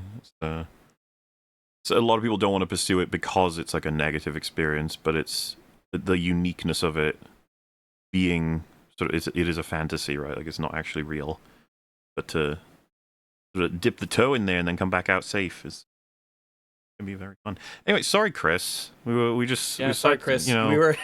We were having a conversation. You've been waiting there so very patiently for us. Yeah, with your you go right the most ahead. Interesting conversation Chris Stuckman has ever spawned. Waiting around for like more. Waiting around. Like waiting around. I'm sorry. I'm sorry that you've been waiting around. We're so very sorry, Chris. We're back. Sorry about that. For great Predator stuff, and we are now, thanks to Trachtenberg, in a good time. You can click right here and get Stuckmannized. Right? Okay. I do like the idea that he was waiting just to say goodbye. He's like, I'm gonna go, guys. Can I leave now? Is it awkward for me to leave now, or should I go? I don't know what to do with my hands. Do I put them on my pockets, or does that make me look nervous? Cha-cha. We have Predator. Go. It was a thought experiment to see what comes to mind. It doesn't matter. It doesn't matter. I'm with Charlie, and we don't even know who you are. How'd you get in here? This is a private party. Yeah, this is a private. Gotta wait forever until Adam more does of those. movies. 8 episodes. Oh, then this. Okay. Adam's He's gonna really do those excited about movies. this movie. Look, Yeah. He's an exciting guy. We have Predator 2. We have the Predators, Predator, Prey, Is that the and Predator Disney- Badlands. Is that No, what? it's not. Is that? I thought that was like what's that? What is that building on the shelf there? At first, I thought it might be the Disney. Is that Hogwarts or something? Might be. Hogwarts, Lego. Chat, is it Hogwarts? Because Hogwarts has changed like 3 different times. Oh, I think it is Hogwarts. Oh, actually, I don't know. It's got the right sort of spires on it for Hogwarts. It doesn't look like it. It might be one of those. It might be one of those Lego sets that's like the architecture sets, which are real buildings. Because I think they do those. So like an actual building that exists in the real world. Yeah, but they just make the like Lego variations. I of it. assume that it's a movie thing because I mean, obviously we got a movie background here. I think that's a DeLorean over there in the corner. That's 2 DeLoreans now. That one guy in the big empty room had one as well on the wall. There are more people who have the little DeLorean model from the movie than the actual fucking cars. Oh yeah, I heard that, and I don't know if this is true. There are more DeLoreans that have been made to look like the movie DeLorean than actual stock DeLoreans. Oh, well, probably, yeah, because Makes I think sense. at this point, for a lot of people, they think of the DeLorean as like, oh yeah, that's like that Back to the Future car rather than that actual car by that real car company. You know? The DeLorean was, because that was the inspiration for Homer's vehicle, wasn't it? You know, the big one with the like. Obviously, it doesn't look the same, but the same idea of this very weird car that's not really designed for many people at all, that costs a lot of money. Just kind of like a bad idea. Yeah. Did you know that there are more stock Pontiac Aztecs than ones that are made to look like the Breaking Bad one? Okay. Neat. I wonder how many Cybertrucks have been sold versus are sitting on lots right now, just not fucking just withering away. I'm pretty sure. I mean, like it's a stitch in time, I'm sure. What I'm sure that they seem awful from everything I've heard. He said it could be a boat. He said it could be a boat. That the Cybertruck could be a boat. Go in the water and float. Because that's whatever. Anyway, what has he got to say about this movie? The naming is fantastic. No confusion whatsoever. We're going to be spending a majority of this time with Deck as he hunts down his prey, which is the fierce, unkillable Kalisk. And you should be able to remember that name. Except by a casual grenade that apparently Predators just have. Yeah, and also he doesn't actually hunt it down really, at all in the film. But name because they say Kalisk like 1,000 times. I'm going after the Kalisk. You can't kill the Kalisk. He's after the Kalisk. The Kalisk is over here. Kalisk. Joining Deck on his misadventure is Thea, played by Elle Fanning.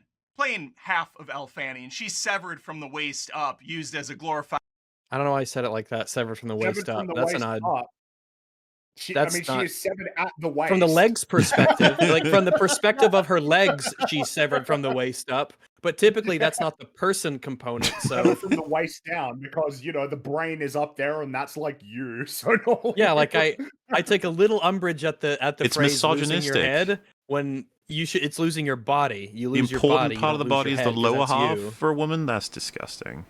Oh, wow! He's making commentary. My I God. don't think we're not making any statement on that. This is deep. That's his opinion. Disavow. Yeah. Well, they got a model for her bottom half that wasn't actually Elle Fanning's bottom half. Okay. So it's strange. Refers to her a tool for the majority of the film. She's going to be the comic relief here, and she is very funny. She's very likable. I laughed quite a bit at some of her quips.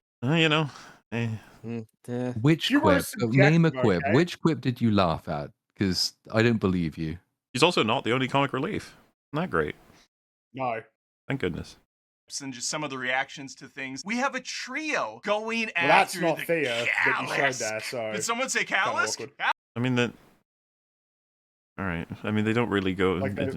I guess we covered it because he doesn't go after the Kalisk, really, so them going after it as a trio is not real. More of a fun adventure where they get to learn about each other and make jokes. Yeah, they're just traveling.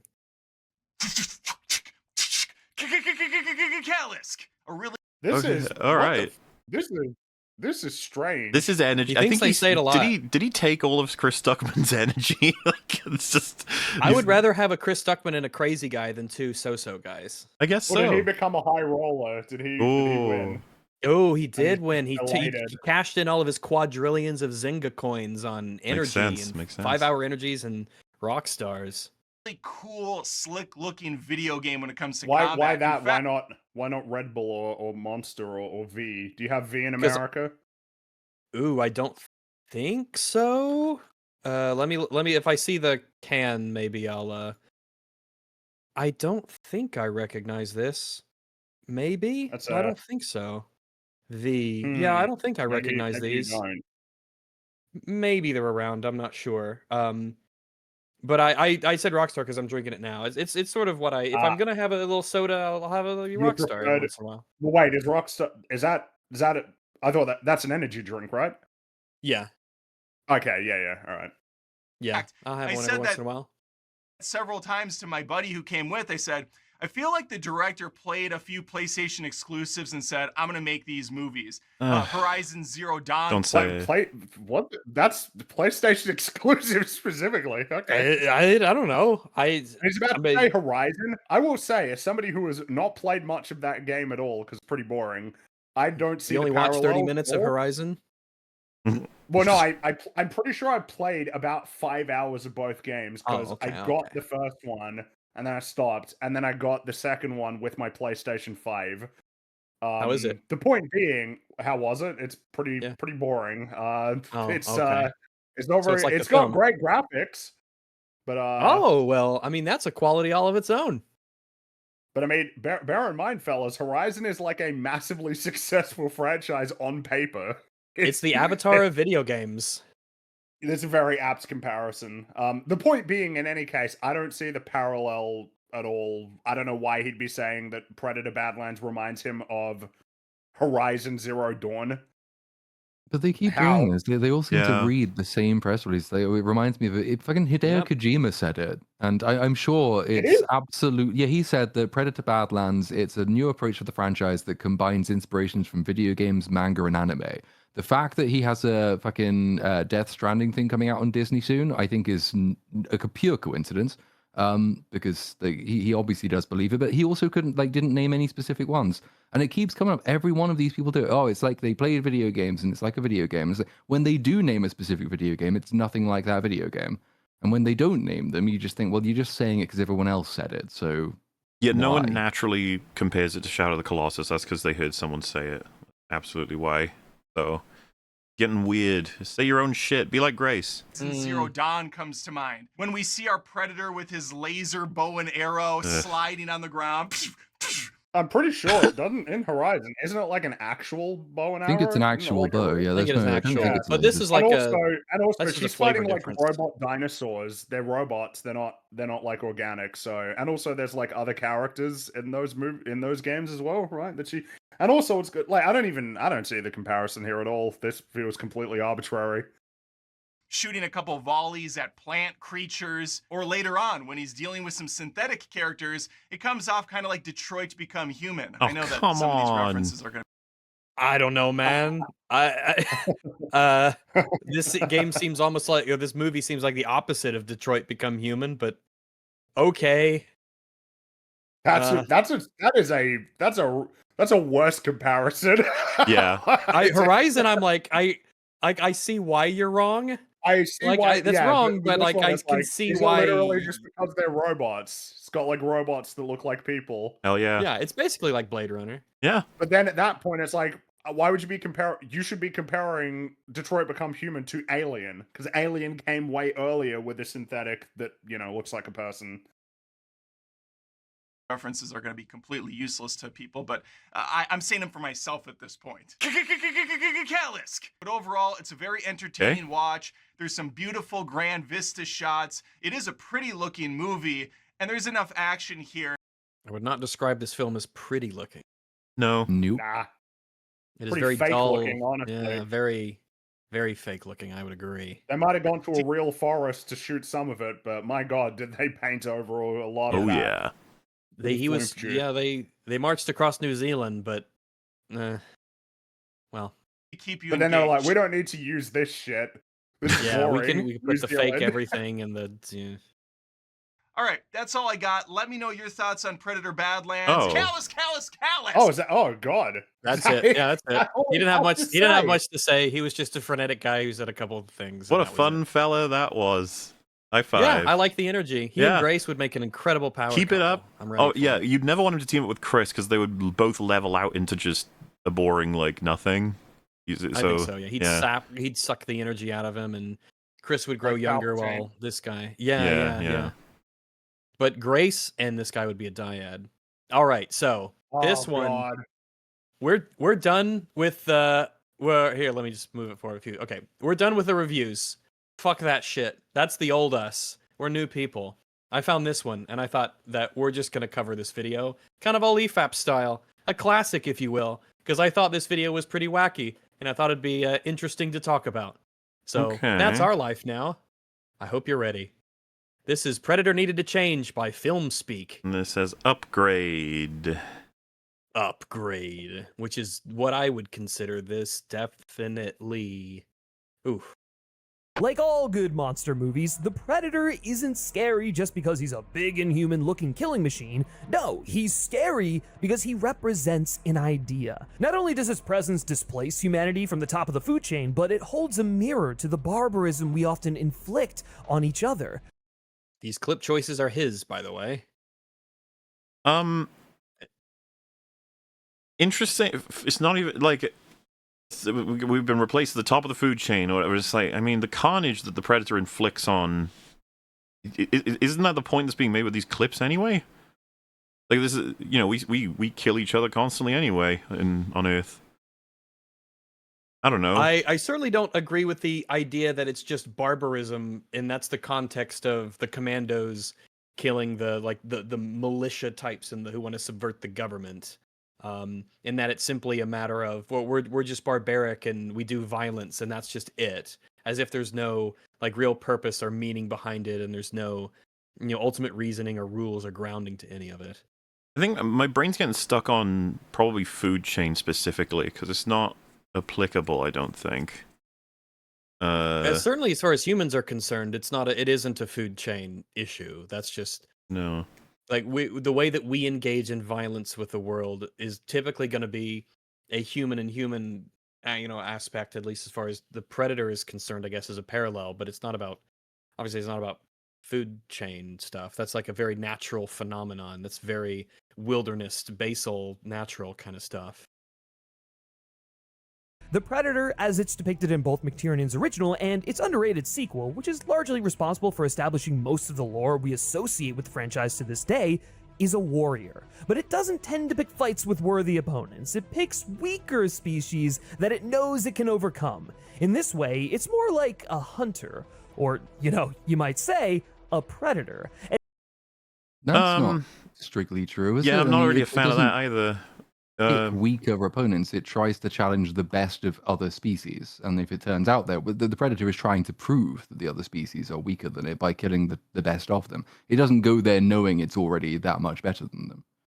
Because they can kill the predator in the original film very easily if they knew exactly where to shoot, but they don't, because he's quite talented with that sort of stuff. What I guess I'm saying is that this is no guaranteed win. The predator has to actually use intelligence and gear correctly. Like the idea that it's like, I'm just hunting weaker fuckers and this is going to be pretty simple.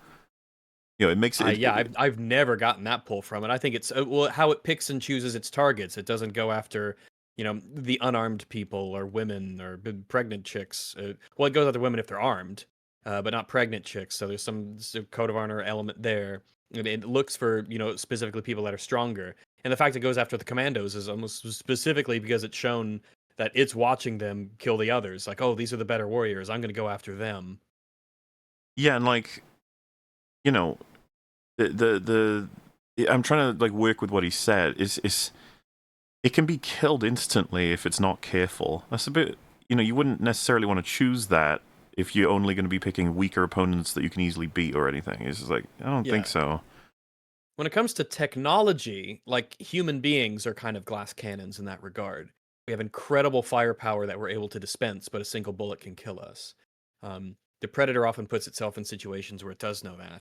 Barring some of the weird Predator plot armor inventions that are in some of that we don't like. Right. I do like the idea that if you shoot it, if it takes it in the first, in Predator, it has to heal itself from getting hurt because it gets nicked by the when the machine gun into the forest. And it has to heal itself. It can be wounded. I mean, the famous line, if it bleeds, we could kill it, kind of thing. Right. I think that's definitely, that's an intention. Obviously, if it wanted to be impervious to harm, it could just wear armor from head to toe and just win. But that's obviously not the point. And it's this predation that serves as a direct mirror to the film's other protagonists, a squadron of U.S. Special Forces operators. Like the Predator, these uber-macho commandos aren't looking for a fair fight. We watch as they slaughter their way through an underdeveloped Central American country until they finally come face-to-face with something that can not only withstand their firepower, but surpass it. So this phrasing of they're just... the reason that armies, of course, don't want a fair fight. It's a matter of life and death, and this isn't done for honor purposes. It's done for political and survival purposes. The idea that he mirrors them in this way is completely wrong. It is there for a completely different goal than the Commandos and the Predator films are. Yeah. He's there for sport. Yeah, they are there for geopolitical reasons. The people they're killing, it's not for no reason. It's because they're going to do really bad things to the government. They're going to subvert it, commit terrorist acts. We see them killing prisoners, with unceremonious brutality at the beginning. They are not the good guys. They are bad guys. Which point, the hunters become the hunted. But the Predator isn't just karmic retribution for the imperialistic violence of the commandos. Now you see. It's not just that. I don't think it's that at all. It's not just that. It just isn't that. Yeah, it isn't that. This idea of karmic retribution, like, oh, the predators are the bad guys, and they're killing the poor Colombian people for no reason, and they didn't even put up a fair fight, like Queensberry rules. And the predator is like some force of cosmic justice that is visiting upon them karma for killing them. That is a wild take that makes no sense. The film is not supported in any way by the film. Film puts in efforts to make sure we understand Team Dutch are the good guys, like through and through. Yes.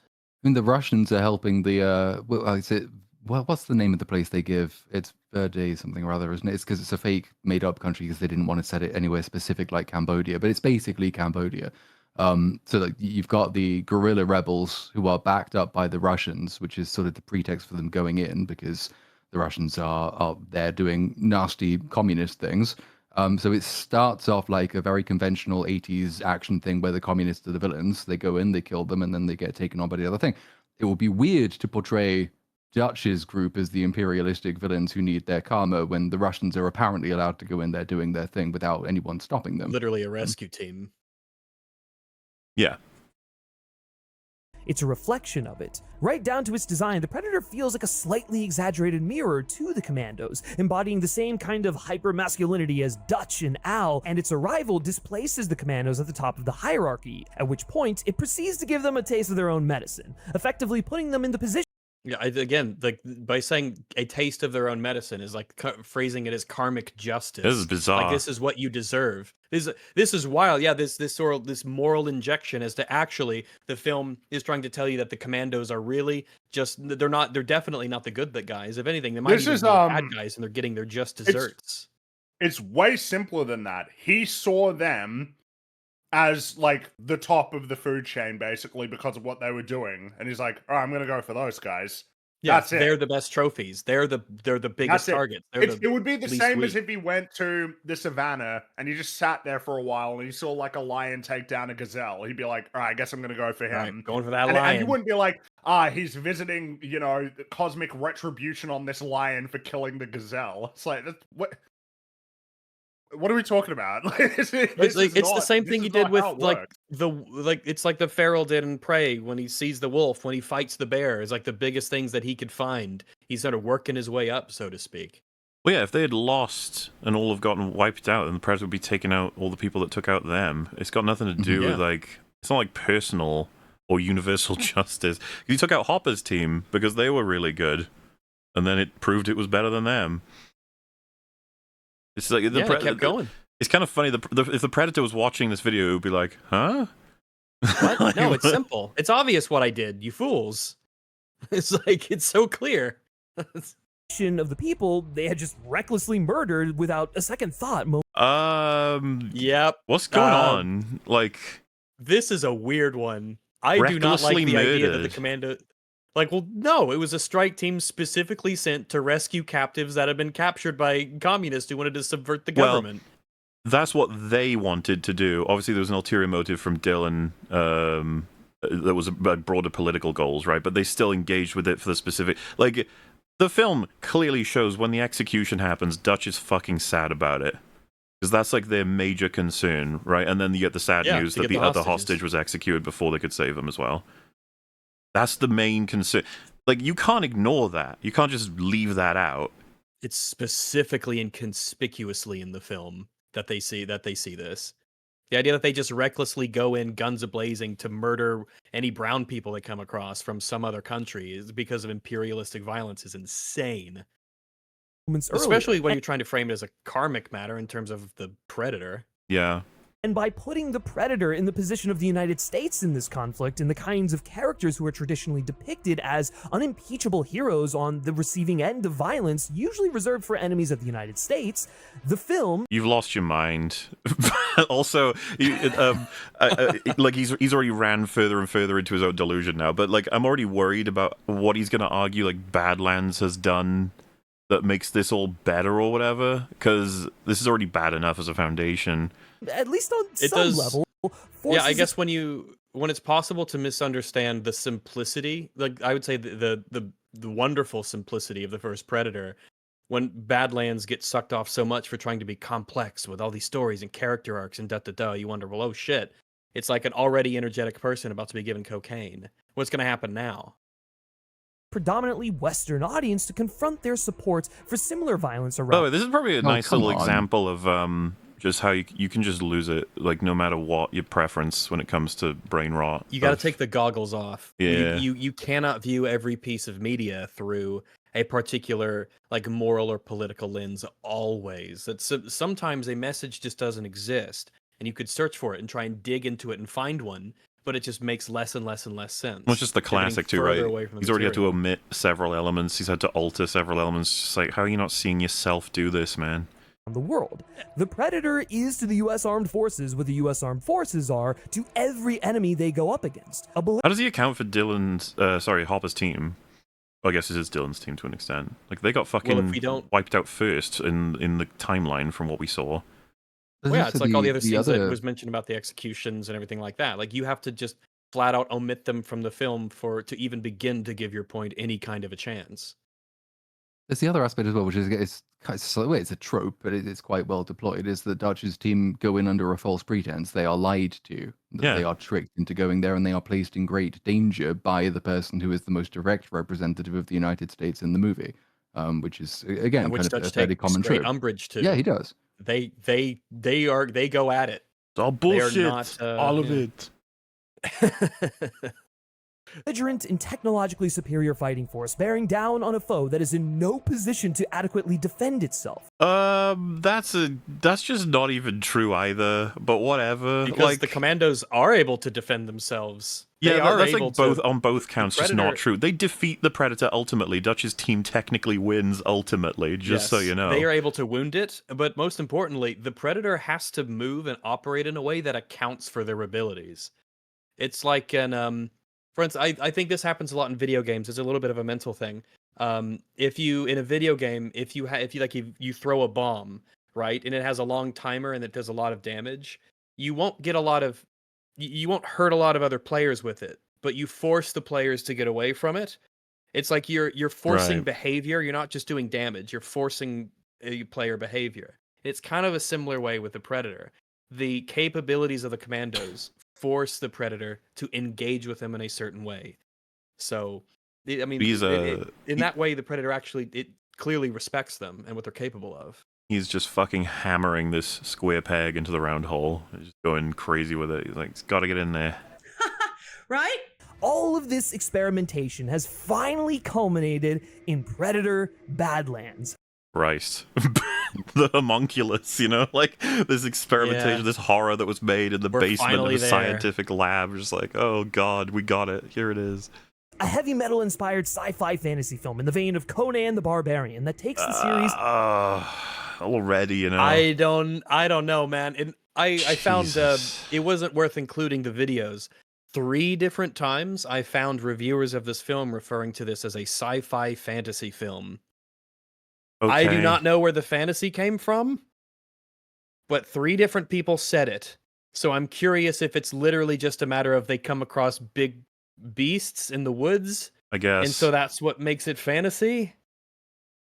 Kindergarten Cop and Conan the Barbarian. Yeah, it's just everything. It's Shadow of the Colossus.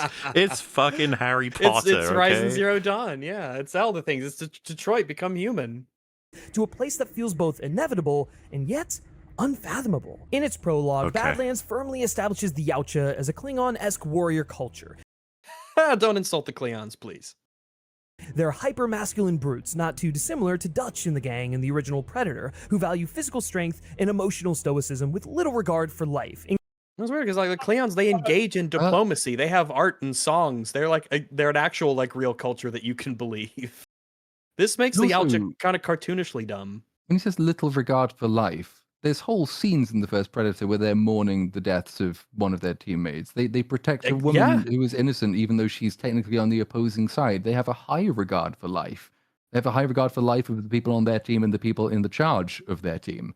They didn't have high regard for the lives of the people they have to kill because they're the villains, like the Russians / Cape Verdadians or whatever they are. It's just flat out inaccurate to say that. Yeah, they do There's not have a specific lack of scenes, regard for it. where you have characters mourning other characters. When Mac, when he's mad that what's the character's name? Blaine? When he dies, like that's like a scene that not only had like that, the moment in and of itself, but it had the setup of, taking the drink and the stories of, the things that had happened. And like, that's a like a legitimately sad moment that's built up and paid off. They are not happy to lose each other. They're a band of brothers.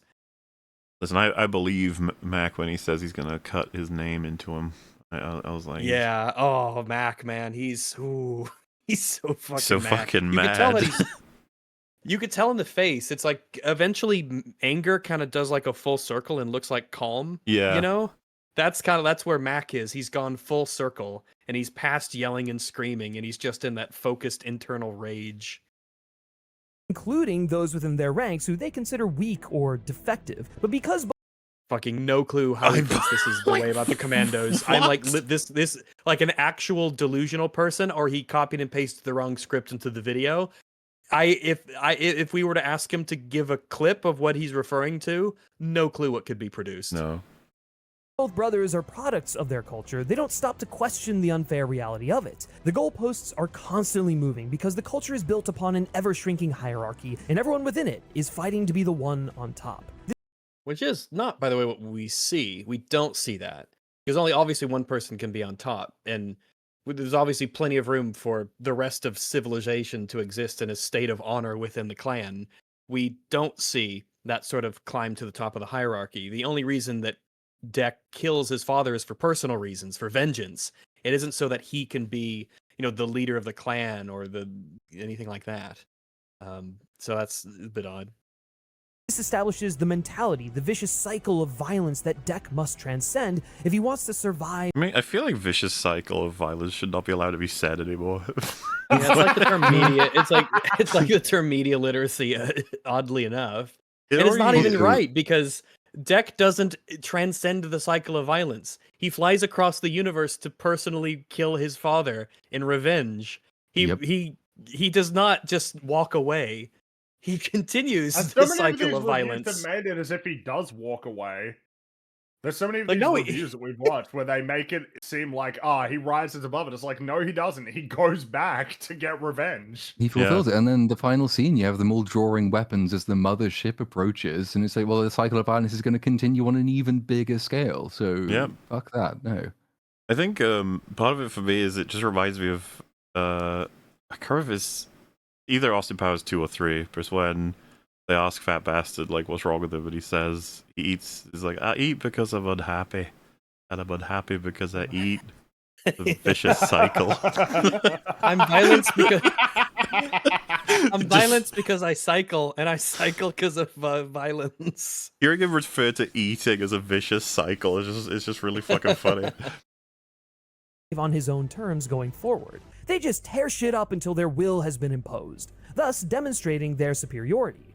However, it's precisely this mentality that often works against them. They don't understand. But not for Deck, because of course everything is won throughout the whole film through hyperviolence. Yeah, he is insanely fortunate. Yeah, his hyperviolence is rewarded, and it seems to work out in his favor immensely. In fact, for all the Yautja that we see, it worked out for them. They're still around in states of honor within the clan.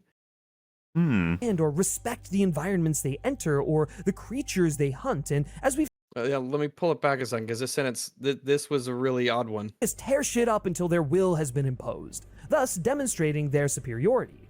However, it's precisely this mentality that often works against them. They don't understand or respect the environments they enter or the creatures they hunt. And as we've seen in other Predator movies, that's frequently their undoing. Could you imagine referring to the predator species as one that does not respect its environment or its prey? I would do the opposite and say, yeah, they're an enemy that does that. It does respect. They're iconic for that. If anything, I mean, the ending of Predator 2, like it seals this. when they give Danny Glover the pistol and like, yeah, you're fucking awesome. You killed that one guy. You're a really cool warrior. We're gonna go home now. And I mean, and like I was saying earlier in the first Predator, like the fact that the Predator doesn't just drop down in the middle of them with a knife and take them all on one by one. Well, he knows he'd get shot to ribbons. He can't do that. He has to respect their power. And if he didn't respect them as potential warriors or fighters, he wouldn't be going after them anyway. And it uses the jungle to its advantage immensely, the way that it moves around the trees. Getting and outplayed or killed is like, didn't respect your environment. It's like, what, as just a whole now? Like that era means that the species as a whole just don't do that? Okay, it's a bit of an extrapolation.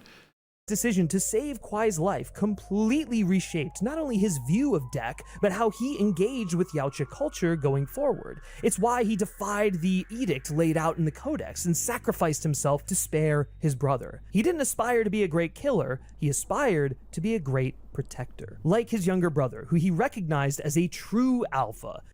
So is it necessary as part of protection to go and kill his mum and dad and the other people of the clan? Listen, he was transcending the cycle of violence in his own way. Mm-hmm. And that's what makes... No, it's what we learned from Last of Us 2. It's not that you need to kill everyone.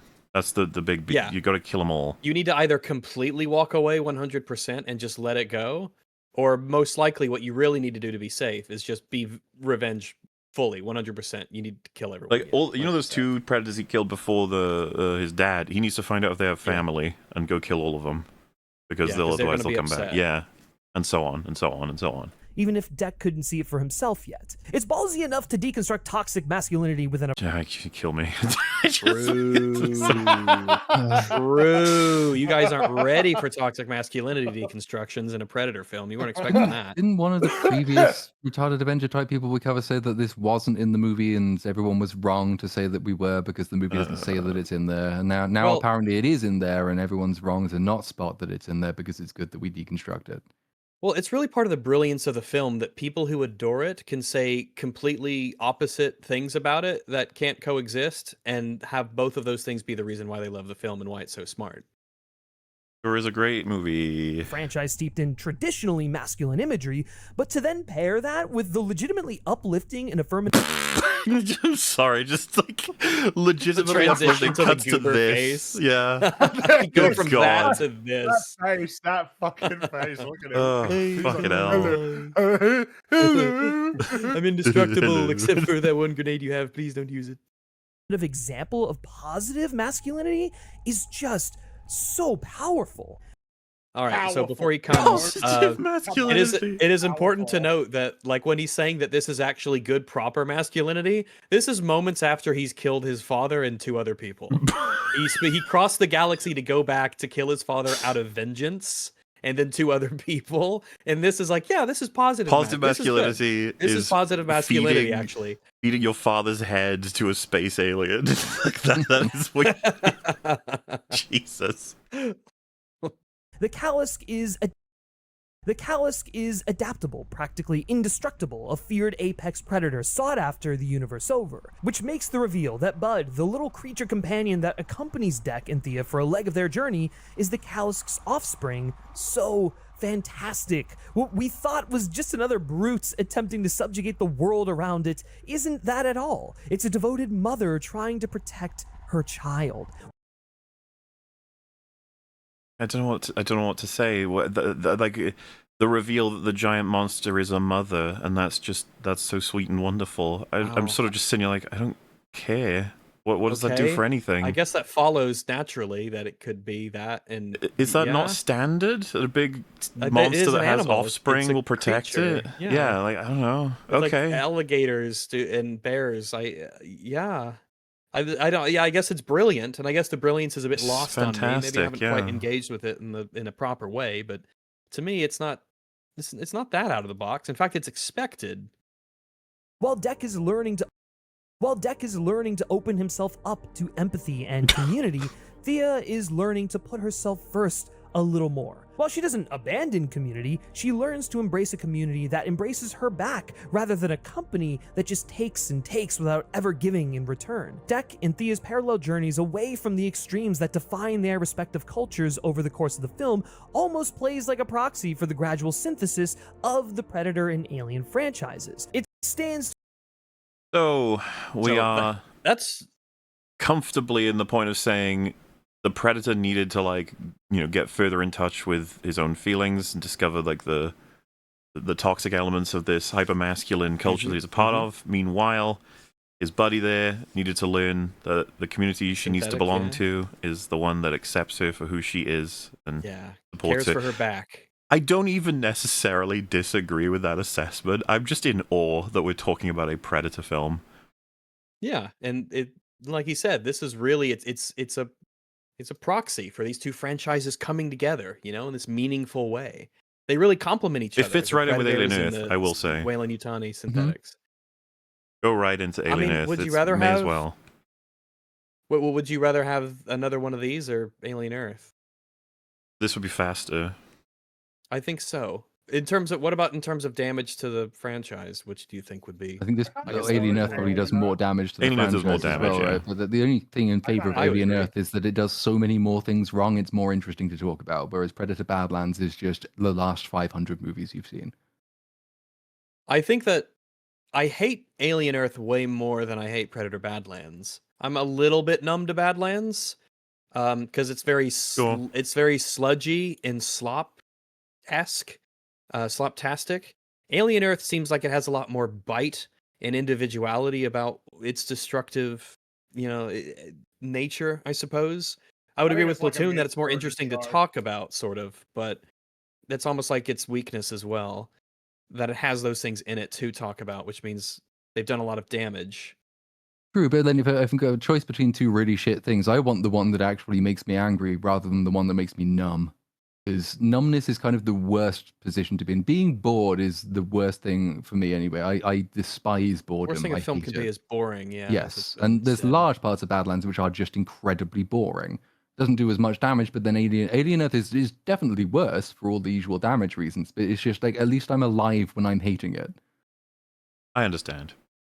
Yeah, the reason then that a planet like Genna would be the crucible in which these two are forced to reconsider their worldview. Because more than any other environment we've seen in this franchise, Genna is resistant to any and all attempts to change it. Unlike the jungles of the original Predator or the urban environment of Predator 2, this alien world cannot be conquered or colonized, only survived. Which I don't even. But we see that the Weyland-Yutani camp at the end is. They've got their shit together. Yeah. Yeah, they got a settlement there.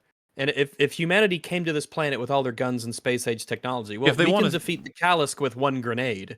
They want to take the planet, they will. Yeah, we can defeat plants that shoot dots. And the razor grass is a non-issue. The bone bison's a non-issue. There's like a lot of this stuff. Like sci-fi technology kind of beats everything. You have to get into like the realm of magic in order to deal with it at that point. This idea that it just can't be conquered, that it's supposed to represent something that's like actually unstoppable, just doesn't, like the film. They haven't taken the planet yet because they haven't taken the planet yet.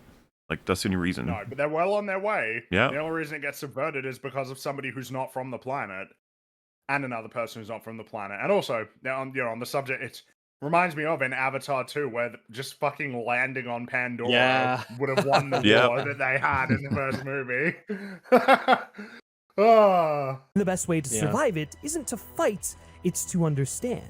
They do fight, the big creatures. Yeah, and he kills multiple things with his, many things with his sword. He kills the vines, he kills the bone bison, he kills the lunabug. The Kalisk is killed. Big tentacle man is killed. It's killed. Yep. I just don't. This is just again. He's just omitting so much to make his whatever this is work. Yautja Prime, much like its inhabitants, is a cruel, unforgiving place. A barren, resource-depleted desert.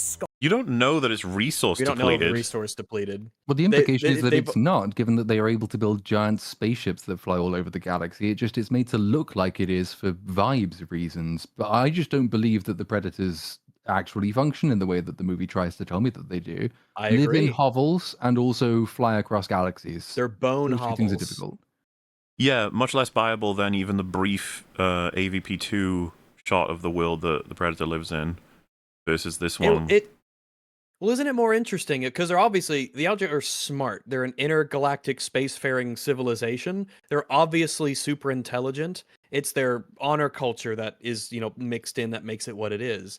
It would be a lot more interesting to see Yautja Prime as this very lush, vegetative, massive jungle that is purposefully kept. I know it sounds weird, but I would expect for the Yautja to be very environmentally conscious. So there's constantly beasts for future generations to fight. So they have to be because they're intelligent. They're not foolish. They would be sustainable in a way, and I think that's more interesting to show that they are brutish and barbaric in a manner of speaking when it comes to combat, and they're very cunning when it comes to their tactics, but they're intelligent as a species, and that comes through in the way that they sort of structure their civilization in terms of its logistics. That would be more interesting than, oh yeah, they live on this just shitty world where it's just sand and rocks because they're harsh and they're warriors, and they have like a big don't have factory where you toss the rocks in and they produce spaceships. Like, neat. Really good tech. Powered by dust as well as fuel. It all makes sense. Nitpicking. It's like I don't like this poo-poo into the Cleons. Like, the Cleons have engineers. The Cleons have scientists. They have to develop warp drive, and they have to run starships and build weapons. Like, this is a thing that you have to account for. And now, with how they're portrayed, it is more difficult for me to imagine a Yautja researcher or scientist than it was before this movie. This movie kind of makes them seem like brutish and barbaric in a really like in a much more, I guess, dumb sense, instead of that being more of an aesthetic. Hard with jagged protrusions and sparsely populated by organisms that exist solely to be hunted by something bigger and meaner. But Genna is different. Unlike Yautja Prime, Genna is lush and rich with life. It's just as unforgiving, but the flora and fauna on Genna feel defensive. Genna is a planet built to punish interlopers. I mean, defensive is one thing. It's pretty offensive, I would say. A lot of it will attack people just generally, whether or not you're doing anything to them. The Luna bugs. Who don't know how to navigate its diverse biomes. Meanwhile, the native wildlife all exist in harmony. The native species. What do you? They kill each other. Yeah. They specifically show how cartoonishly animals eat. There's other literally animals. a part where this interloper that you're talking about intervenes to save one of the animals from another animal. This is just nonsense. How do you swear that away? You're just full of shit. They exist in harmony. No. He's like the in the same way that a lion and a gazelle exist in harmony. Aw. Yeah.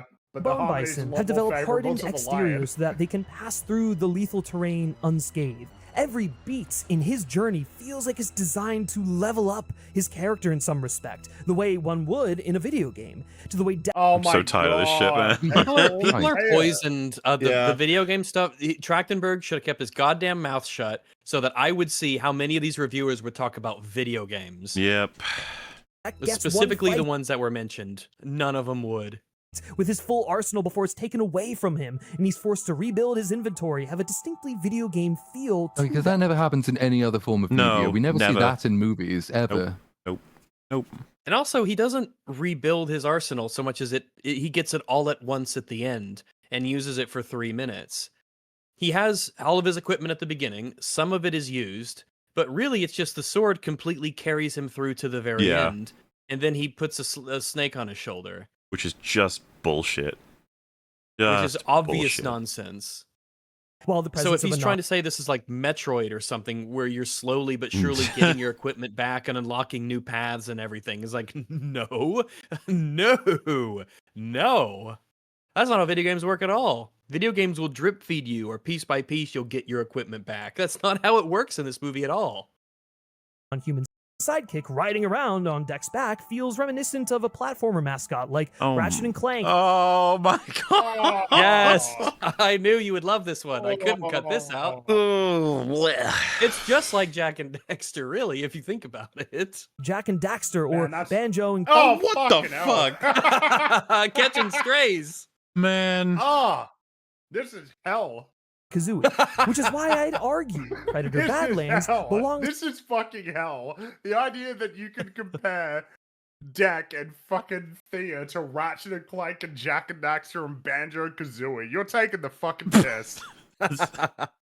Did he really go? Well, I mean, it's got game influences. What's a game where you have like two people with one on the back of the other? Obviously, that explains Banjo Kazooie, but like, there's like, I'm gonna have to expand further than that. It's just like Mimir in Great. No, I think my favorite part about it is the fact that Thea doesn't do fucking anything on his back, so it's not even like apt. In all of the examples that he points to, Ratchet and Clank, like Clank is an important. He does shit. He assists with the jumps mainly, and it's the same with Banjo and Kazooie. It's like, yeah, Kazooie's fucking helping you jump around and shit. Fly, peck, all kinds of Daxter will shit. help you with the punches as well. You know, when you do a spin, right? He's part of that too. Like all of them play a role. Thea just sort of sits there and just talks. Unbelievable, man. It's like a video game. He upgrades. He upgrades to another level. He gets his XP and he levels up. Like Ratchet and Clank. Fuck. Was in the pantheon of greatest video game movie not based on an actual video game, right alongside the likes of Avatar, fucking Avatar, Upgrade, and Overlord. A ridiculously rad, wholly immersive sci-fi fantasy experience that See? You get that sci-fi fantasy thing again. Handles the very best of early AAA gaming through the lens of sprawling sci-fi adventure movie. Maybe I agree with him. It is representative of modern AAA gaming. Oh yeah, it turns out that he's right. He said early days. Ooh. Yeah. Like amendment on that. Halo or fuck it, I guess whatever. If he's counting, I don't know, just Ratchet. AAA is a stupid word. It doesn't fuck with words. Doesn't really mean anything. It just means budget. Early AAA. Like, there was always a AAA if you were talking about budgets relative to other games. Fucking Super Mario World was probably AAA when it came out. Like, what are we talking about? It still is in my heart. Yeah, I mean, it's fucking amazing. That's the reason why AAA as a term is just fucking, man, quadruple A. That shit. Every single fucking thing that you said. Skull and Bones, Springy. Well, there's that, but the one that everybody forgot about is, I believe, the first quadruple A studio was The Initiative that was going to be doing that Perfect Dark reboot. That was the first time that term was coined. And that got cancelled and the studio got shut down. So just wait for quintuple A. Yeah. I mean, it's coming. Oh, Grand Theft Auto 6, right? But except they'll be able to point to that because it probably costs like $1 billion to make. Yeah. And will make $10 billion, and they'll charge $100 for it probably. And it won't matter, and everybody will be buying it anyway. Yeah. Kind Hollywood seldom makes anymore. From the moment the film begins... Yeah, man, the Hollywood just don't make films like this movie. Yeah. It feels less like watching a movie, and more like being dropped into the best single-player open-world game ever. What are you talking about, man? Fucking movie. What is happening it's not with like you? Playing anything. You're watching something. You're watching a movie. It's not like it's not like watching a movie. It's like playing a video game, except it isn't. It's not fucking interactive. I think. What do you think being dropped into an open world game is? I mean, it's like, so you're dropped onto a place. It's quite large. You walk doing nothing until occasionally things try and kill you, and it's really boring. It's Starfield. Oh, but he said early AAA games, so it can't be Starfield. It's like Grand Theft Auto 3. This image is not at all. Making me think about there is an element of when I think about what's best about, like, what makes a really good open world game an open world game, and I don't know what the best one I've played is, but at least in most of the ones that I have played, there's always at least good elements to it. And when I think about, well, what's if this was like a video game, what are the best elements of, Gena as an open world? And I'm like, I don't know. I feel like it's just the set dressing to a game, and it's not actually the open world itself. Like, what would I be doing? There's no one to really talk to. There's no civilization here. There's no real lore about the planet. There's nothing here that seems like it would be interesting. Like, there's no story that will unravel. And I don't know what I'd see in that. I would never look at Predator Badlands and say, yeah, this is like the best open world ever. Unlike the movie tie-in game. Star Wars Outlaws is a pretty good open world, I would say. Yeah, that one's pretty good. Yeah. That one's pretty good. I think so, yeah.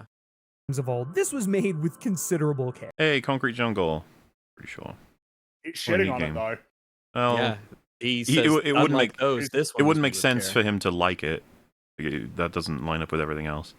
So this is consistent character development. I like that.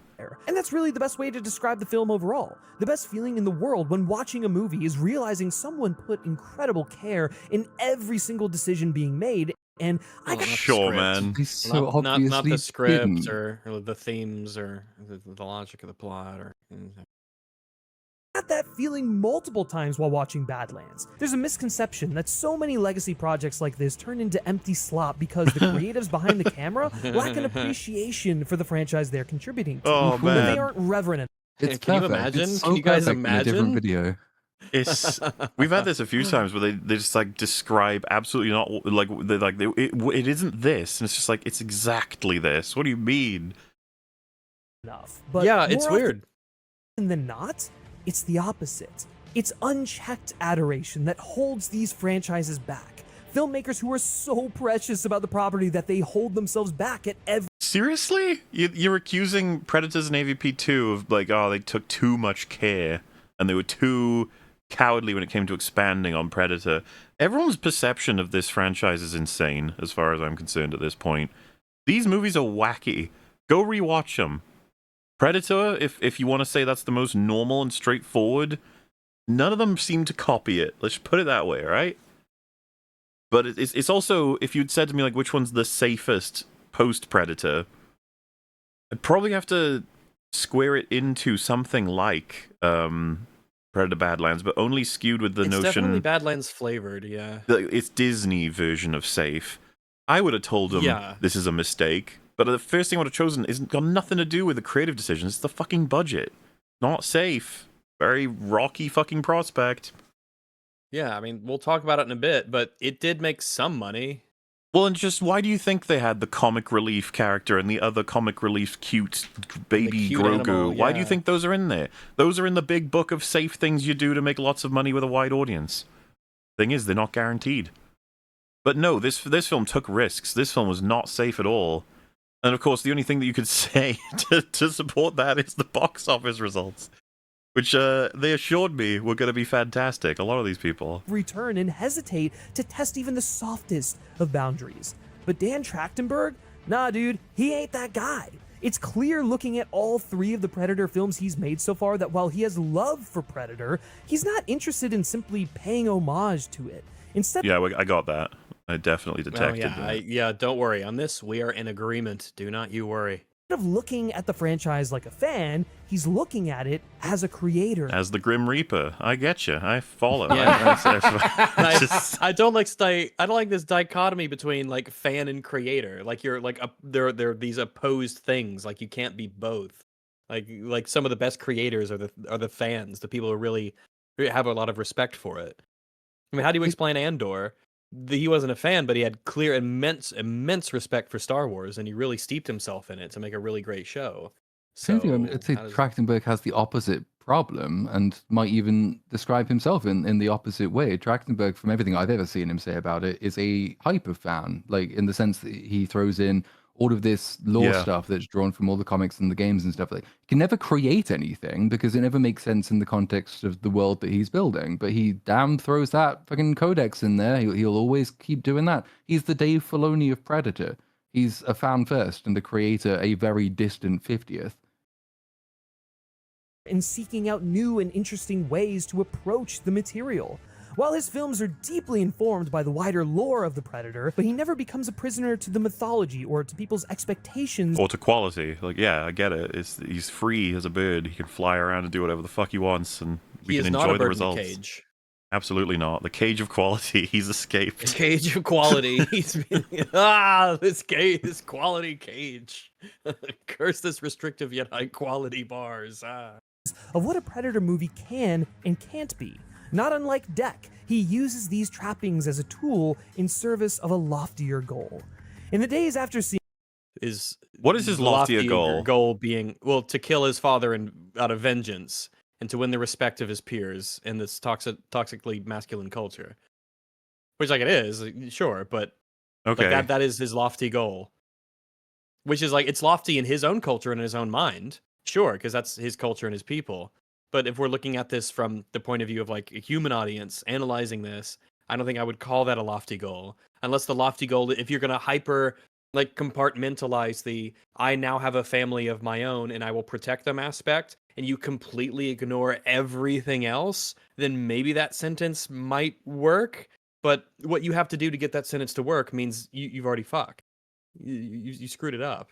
In the movie, I kept trying to figure out what Dan Trachtenberg's approach to Predator reminded me of. And then I came across a headline about how James Cameron had given feedback. Please don't tell me he's about to say it reminds me of T2. It's going to kill me.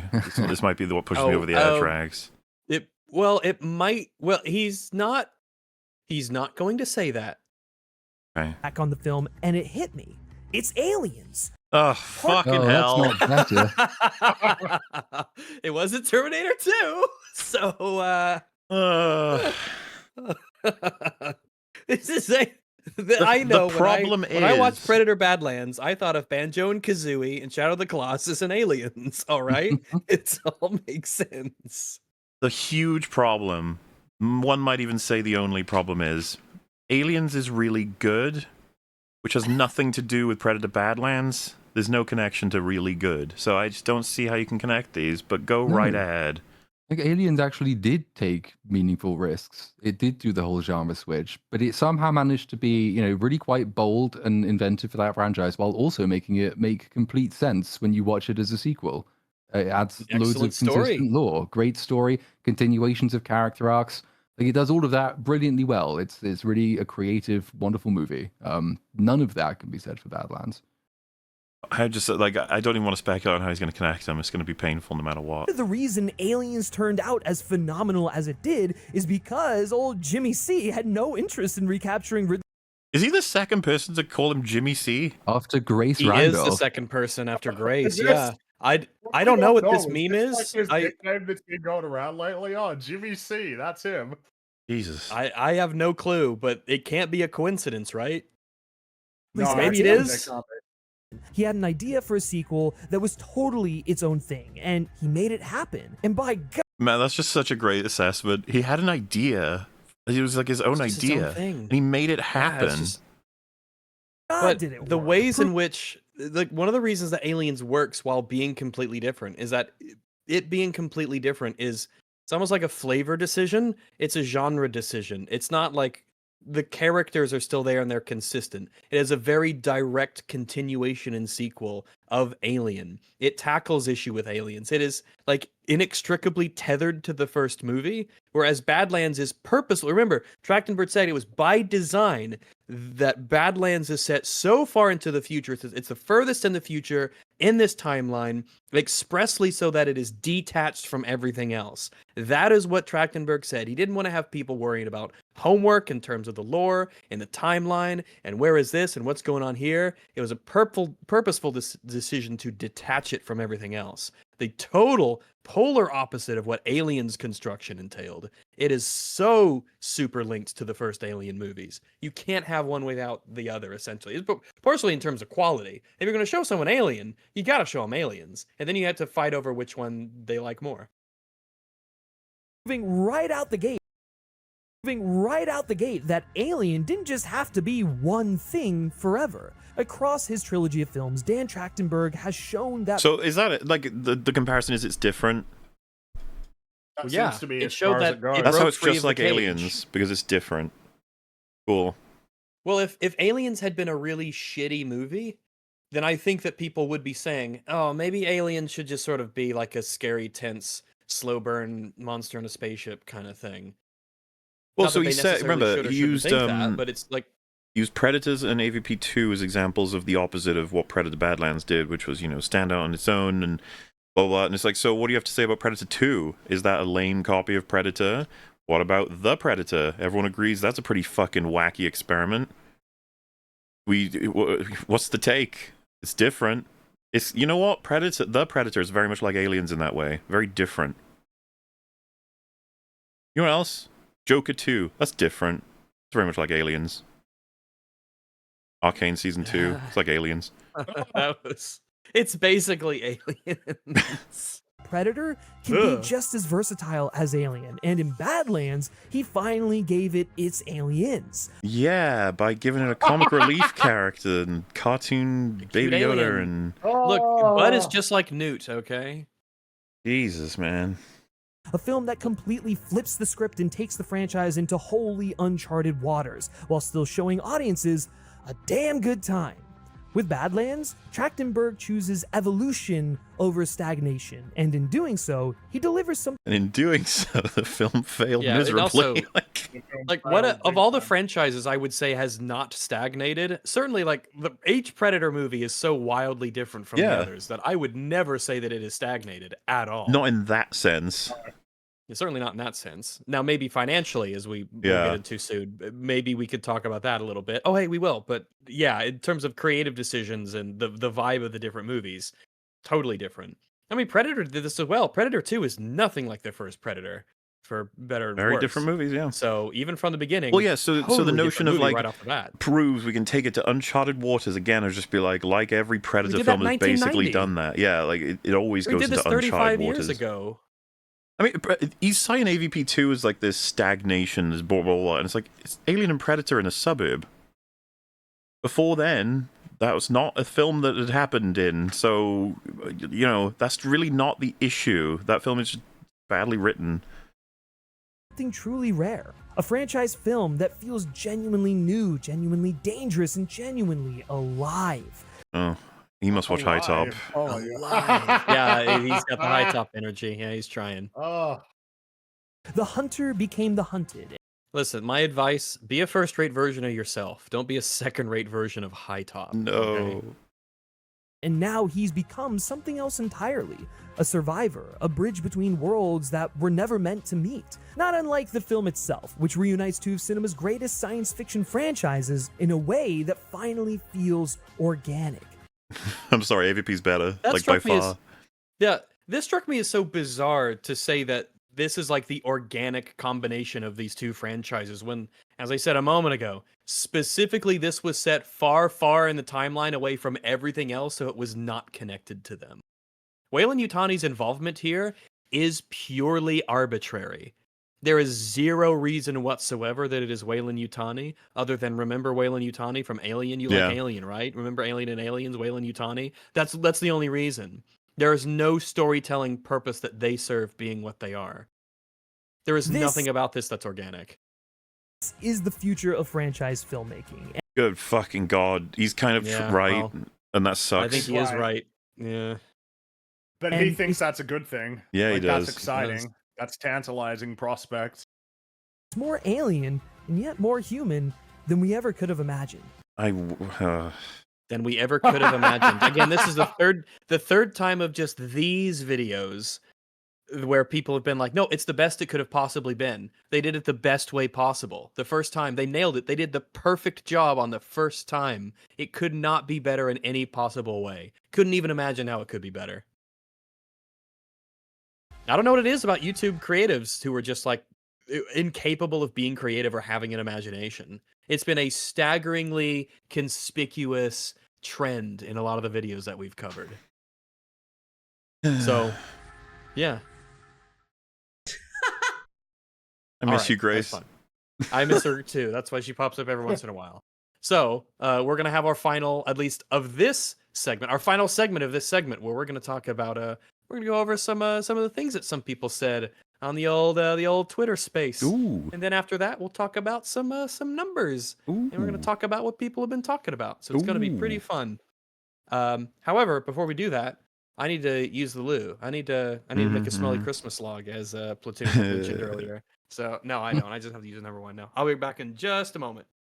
What's interesting is today I was concerned that we wouldn't get the numbers for Friday, because it's obviously yesterday, essentially. At least, 2 days ago now, as of 5 minutes ago. But luckily, the numbers does show us the Friday numbers for Predator Badlands, so we'll be able to talk about that, I presume, once we get through some other stuff. I'm very happy that we're able to get that. It's really going to work as a nice sort of close off to just how wonderfully well it's done. Which, of course, I'm sure chat remembers, plenty of people talked about how well, not only in the videos that we've talked about, but the tweets, the crazy amounts of discussion about how this is blowing out records. This is the favorite one, of course. The fans have spoken. I assume that's going to turn up here, because when you do that, you kind of set the rules for yourself of the game.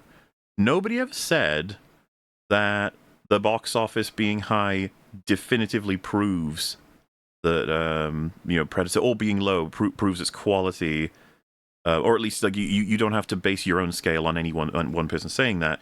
But once you engage with it, right? Once you go, haha, here's my big numbers proof. It's like, well, now you locked yourself in, didn't you? You shouldn't have done that. Like, box office isn't my standard of quality, but since you made it yours, then I'm happy to play along for the sake of Play it. that game? Play that game, yes. We will indeed be playing that game. Not of our own choice.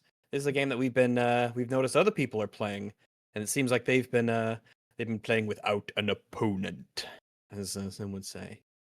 Before then, let's see what people are saying about this scene about Predator Badlands, because let me tell you, the Predator Badlands, it's been kind of crazy how the praise for this movie. It is extremely highly rated. People all over the internet are just going on and on about how incredible it is. And it's a little bit disappointing, obviously, because you kind of hope that they save that praise for stuff that's actually good. And it means that person can't really, I don't know, like, yeah, I guess everyone has misses, but sometimes you do wonder, like, man, you guys saw a movie that I just did that just wasn't there. And as we saw from these videos, the complete invention of things that just do not happen in the movie to be praised. All right. So, if I pause it, the text gets in the way. Dang. We can make this okay. No, I could do it. I just gotta scroll and make the text smaller. It's the text when I pause it that covers. I didn't even think about that. He made the 3 highest rated movies of the franchise and given fans what we asked for 3 separate times. Cope. Because a lot of people out there, we'll see even more of, they do not like the fact that a lot of people did not like this movie. They think that we are coping and seething. All right, it's copyright-free music too. If you know the game it's from, then you get 100 bonus pooch points right in time for Christmas. That's a lot. You could redeem those too, yeah. So if you know it, kind of on a fucking slot machine, the cinematic one, that's preferably. Right, cha-ching. I think it's fair to say that Deck is the best protagonist we've gotten in Predator. Which is wild because he's not human. He has the most emotion, which hooks us in immediately. And he's very flawed as a Yautja and character, and overcomes those flaws over the course of the film. If you say so. Yeah. I don't know if he's the best protagonist. I can think of a few off the top of my head. 1 or 2. Well, let me ask you this. Do you think that Naru or Deck is better? I think Deck is technically better. Probably better than Deck, yeah. Is really awful. Probably, yeah. Naru sucks balls.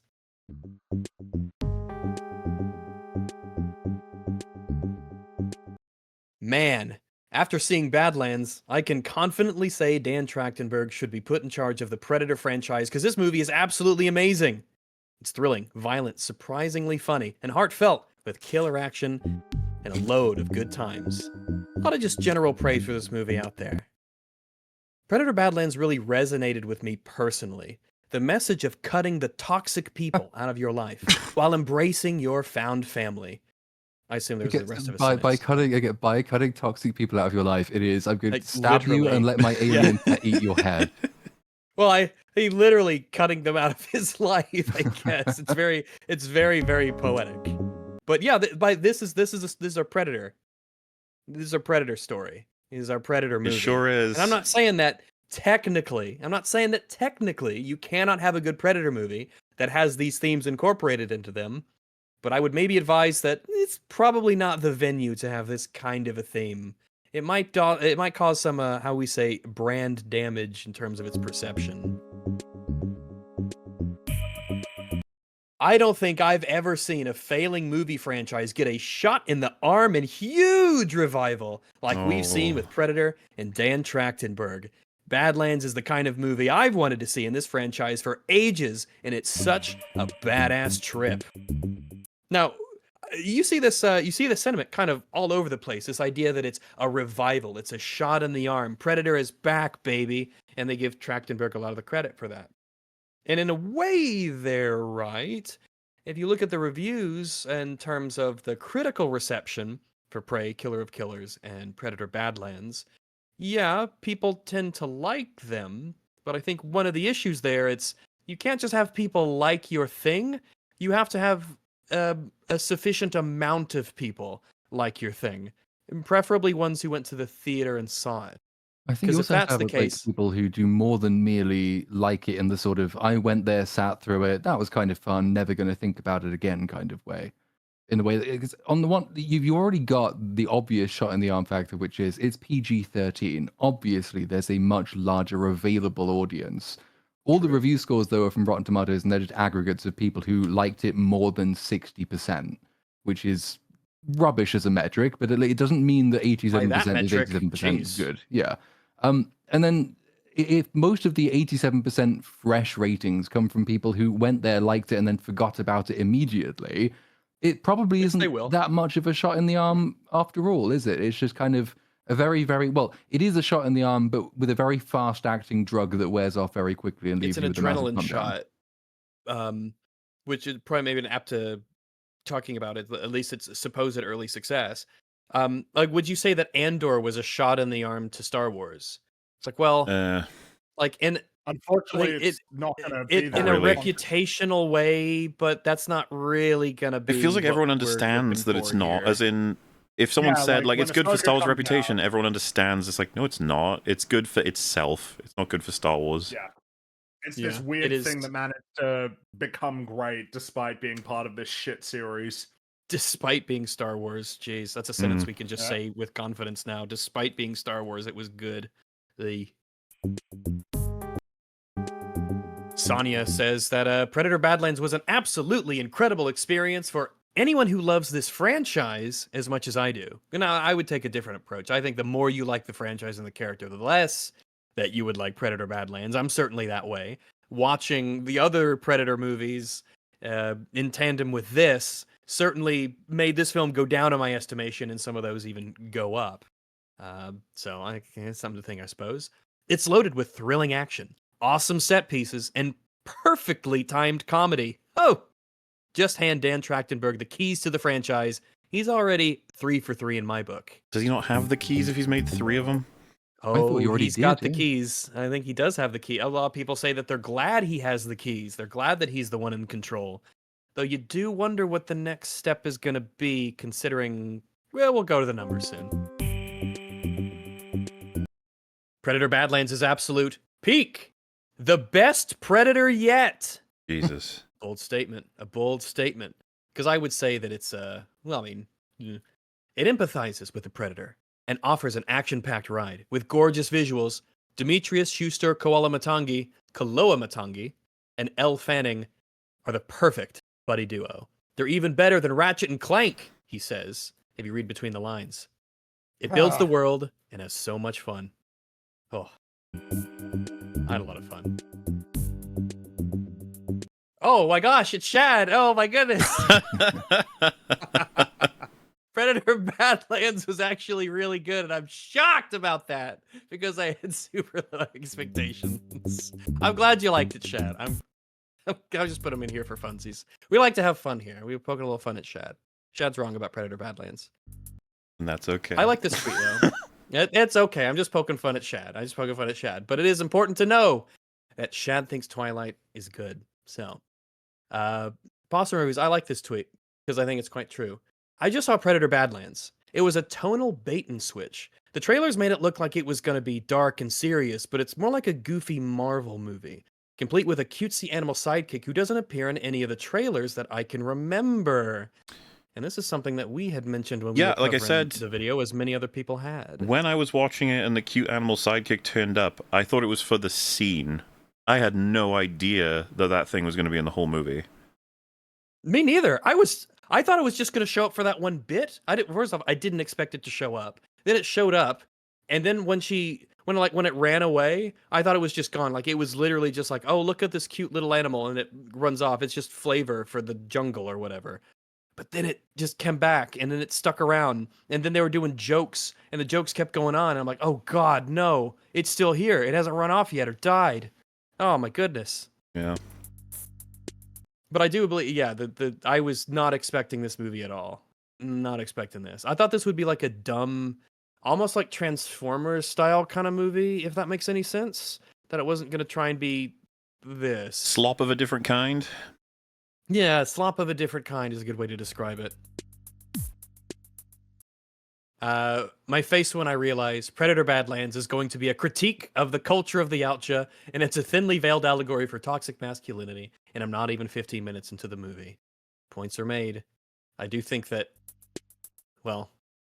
Even that's overselling it, though, because like, it doesn't really do that. The allegory, thinly veiled allegory, but the allegory itself is so thin. Like, it doesn't really have anything to say, which is, as we've talked about, he doesn't actually overcome the dynamic of his culture. He just reaffirms it by going and killing his own father.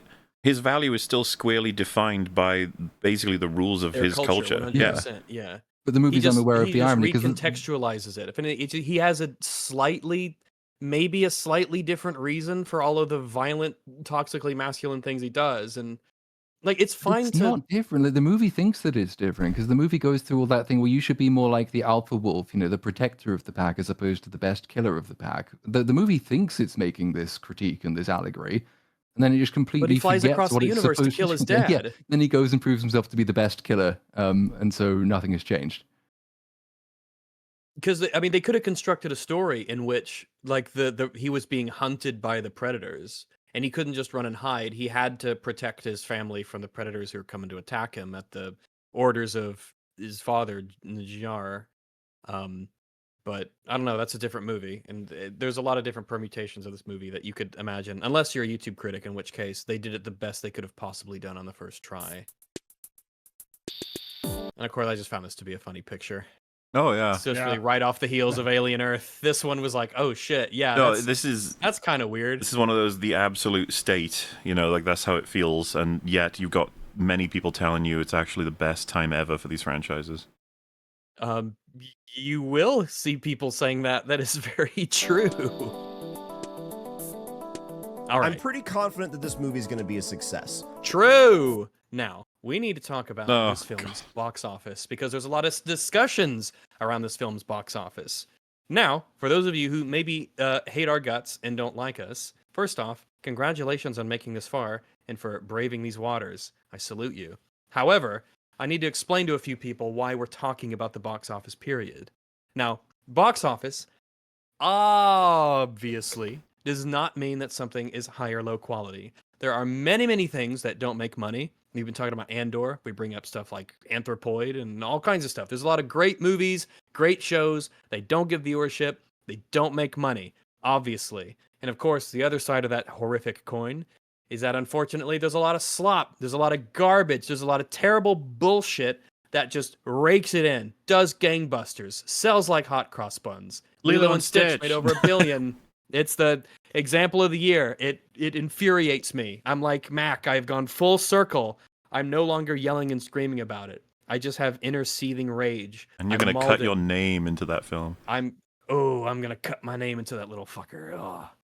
So when people talk about how great this film is, people will often say, especially in response to people who are critical of this film, God forbid, that the fans have spoken. Oh yeah? They'll say, well, how about this number? How about this record? How about this box office day? How about this box office weekend? How come it's rated so high on Rotten Tomatoes? Look, Dan's given us 3 smash hits, 3 in a row. Boom, hat trick. That is what their response is. They have decided, sort of collectively, oddly as that sounds, to use the metric of box office and financial success as a reason why we are wrong to criticize this movie, to be critical of the direction of the franchise. So, if that is the metric that they would like to use, let us examine and see if that is a good or bad metric by their own standards. So, opening up, as the film sort of began to release in early November, one of the things that we saw was the touting of how it had the biggest worldwide opening ever for a Predator film. Depending on whether you were talking about it in terms of the foreign or domestic, right, you'd get different numbers, 80, 40 million. And Walt Disney Company even said themselves on their website that Predator Badlands opened #1 at the domestic box office with an estimated $40 million in ticket sales, which is also a record for the Predator franchise. Internationally, the film also brought in an estimated 40 million in box office receipts as well. It is correct as well to say, isn't it, that that's 40 million is the record if you don't adjust AVP for inflation, because that is bigger if you do. That is just interesting to bring that up, because as we will see here on Variety, that you are very much correct with that observation. It's something that we've mentioned before, some of you might remember. And it's a very important thing to keep in mind, because headlines are not articles. And nowadays, articles are barely articles. On Variety, Predator Badlands sets franchise record with $40 million debut, snapping box office cold streak. However, right at the beginning of this article, those ticket sales were enough to cement a franchise record, overtaking 2004's Alien vs. Predator, $38 million, not adjusted for inflation. Not a very decisive victory there, is it? Fringy, you take it. Well, it's just, why might you want to adjust for inflation? Is it because inflation determines the real value of every dollar? It's just like an esoteric sort of figure that doesn't really matter, you know? Like, fucking inflation, whatever, it doesn't matter. It's not like it matters in any other circumstance ever. Okay, when but it comes to the topic of money. You're whining. The film came out like a few years ago, 2004. That was like 3 years ago, True. whatever. That was yesterday, basically. Well, in my Even heart, if it was came yesterday. Out 5 years ago, it would probably still be, you know, it would still beat it on that metric if you adjusted for inflation, let alone 20 years ago. Important to note that what is essentially being said here as we talk about inflation, and we'll talk about a little bit as we go forward, that yes, technically, the headline is correct. Technically, this is a franchise record. This movie was able to beat a 21-year-old movie by $2 million, not adjusted for inflation. Yeah, because once you adjust it for inflation, I don't know what the calculus would be, but it'd be at least like $50 million adjusted, I assume. Well, the 38 million would adjust about 50. Oh, have you? I have the number here. So, if in 2004 you made 38 million, and in 2025, and I use the same calculator for all these. So if they're all a little bit off, then they're all a little bit off by the same amount. So bear with me. Then that 38 million in 2004 is 65.3 million today. And that's like sort of very a blunt way of calculating it, because obviously there's ticket sales could be pointed to as well. Yeah. Ticket sale counts, and of course, in terms of analyzing individual film success or failures, there is variance in how much a movie will take in at the box office, like how much of a cut the domestic cinema versus will foreign. get. Yeah, that's a movie factor theater as cuts. well. Obviously, marketing can be a bit harder to sort of pin down I mean, the reality is even the budgets at this point, you know, it's like, ooh, is it actually that, or is it a hell of a lot higher than you're saying? Yeah, typically, if they give a budget, that's like the minimum of what it is. Well, I mean, Deadpool and Wolverine's budget was a lot higher than $200 million, but that was what everybody thought for a long time. But then it turned out like, nah, it's actually a lot more than that. It's because people do not. This is just simply an aspect of the of the industry that people just don't understand. As we'll see, you saw the tweets. People think that if a film makes $100 million and the box office is $105 million, what an incredible success that was. There are just people who think like that. And that's just how they interface with it. It's a product of the tweets that say, it made this, budget was this. It makes people think it's like a finish line that once you cross it, everybody's happy. But number one, that's not even true. You were definitely losing money if it like, you need to make a lot more than the budget to actually turn a profit on these films with all of the additional costs and the cuts and everything. And number two, even if you're in a position where you do make a profit, how big was that profit? How much profit? Did you just make your money back? Did you just make a little you might bit say, of money? Is if let's say in a sci-fi fantasy universe, if you will, that this movie made like generated $10 million of profit. Like that's awful. Yeah. All of this work. I mean, imagine effort, how much money you could have if you made, because you know, compare it to The Conjuring, right, which had like a $50 million budget and made like $500 million. So think about that profit margin, and think about the fact that this film cost two times that money. And remember, these companies don't have infinite money. They have to make choices about what movies they make. Warner Bros. Was literally just purchased by Netflix. The nature of opportunity cost is that you're all in that room, the big old boardroom, before you've even locked in with whatever the hell this script was when it first got presented, and they were like, look at this. And it's like a ghostly image of just all these potential billions of next Predator films. They're all floating around, and they're all at different budgets, different protagonists, different locations, different ideas. They're all, ooh. And you can't, you squint, and you can't make out the box office on all of them. It's there, the numbers are all just blurry and stuff. It's like, oh, what's that one? I'm not sure. And they go, we're committing to this one. They grab Predator Badlands out of the ghostly mixture, and they stamp it into a real film, and then they get the reveal of the actual number, and it's like, we chose one of the shit ones. Fuck! Oh, I'll go back. And it's like, because everything from 0 to a bazillion bajillion is in that selection, right? And it means if you choose the one that made 10 million... on the scale of 0 to 100, that's bad.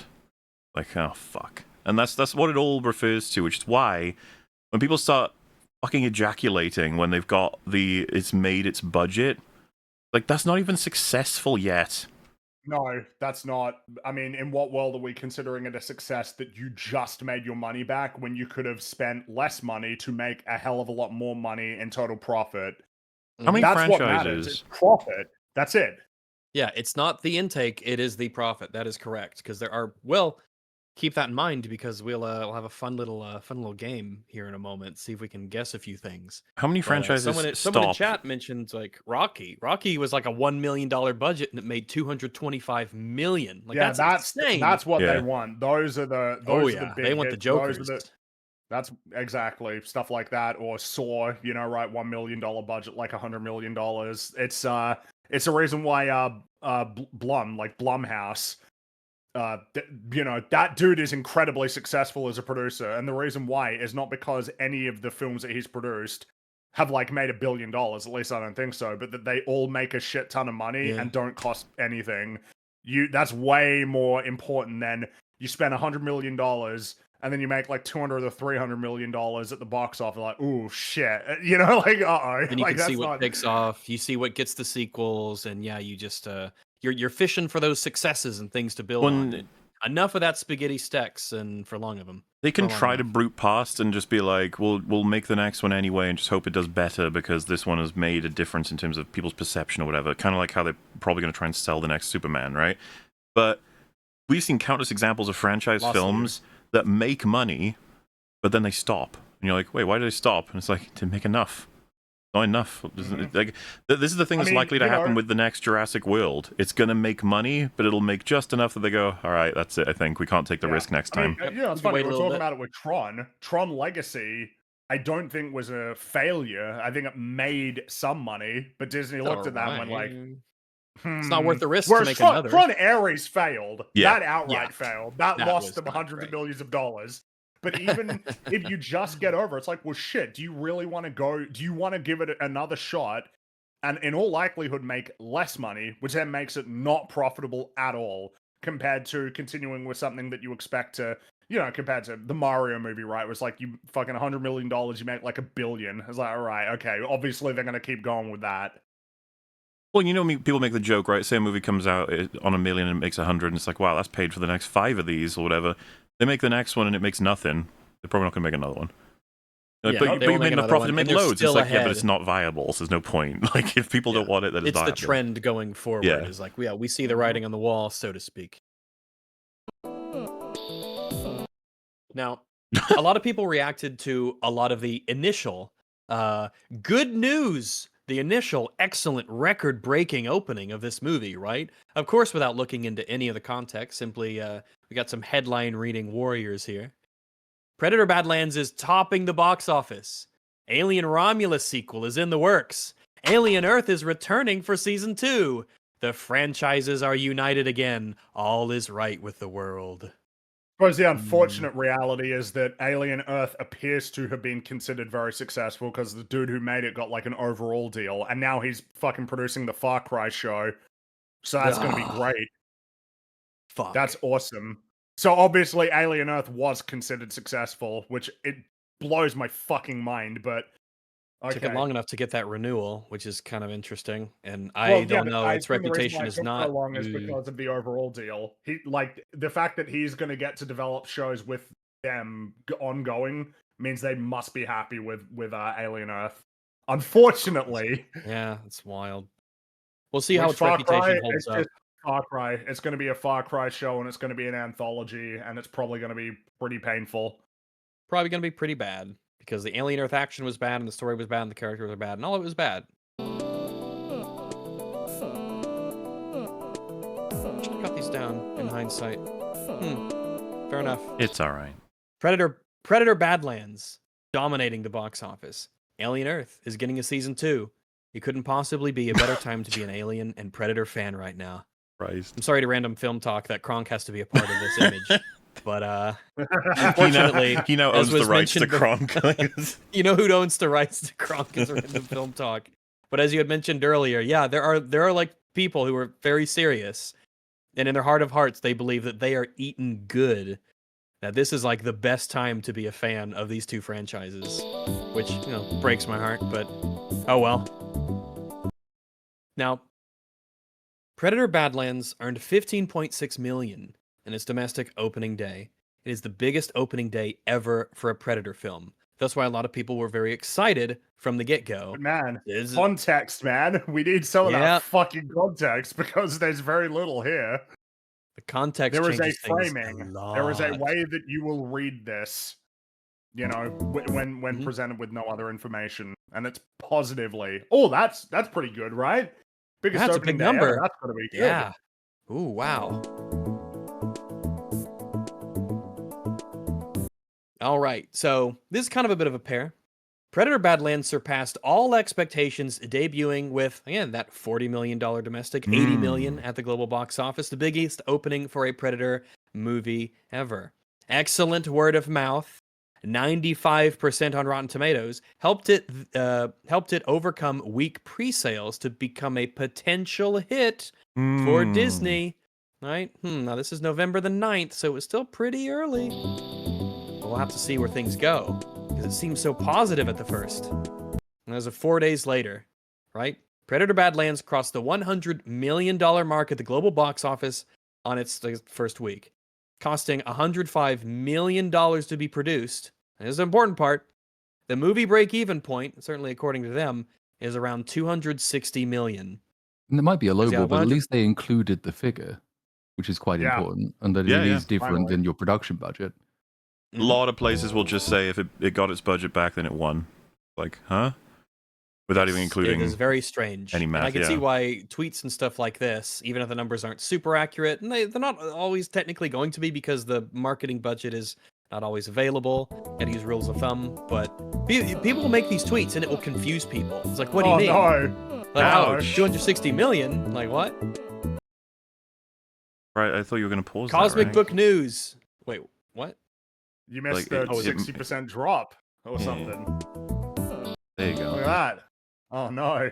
Predator Badlands box office drops 68% in weekend 2 after its #1 spot opening.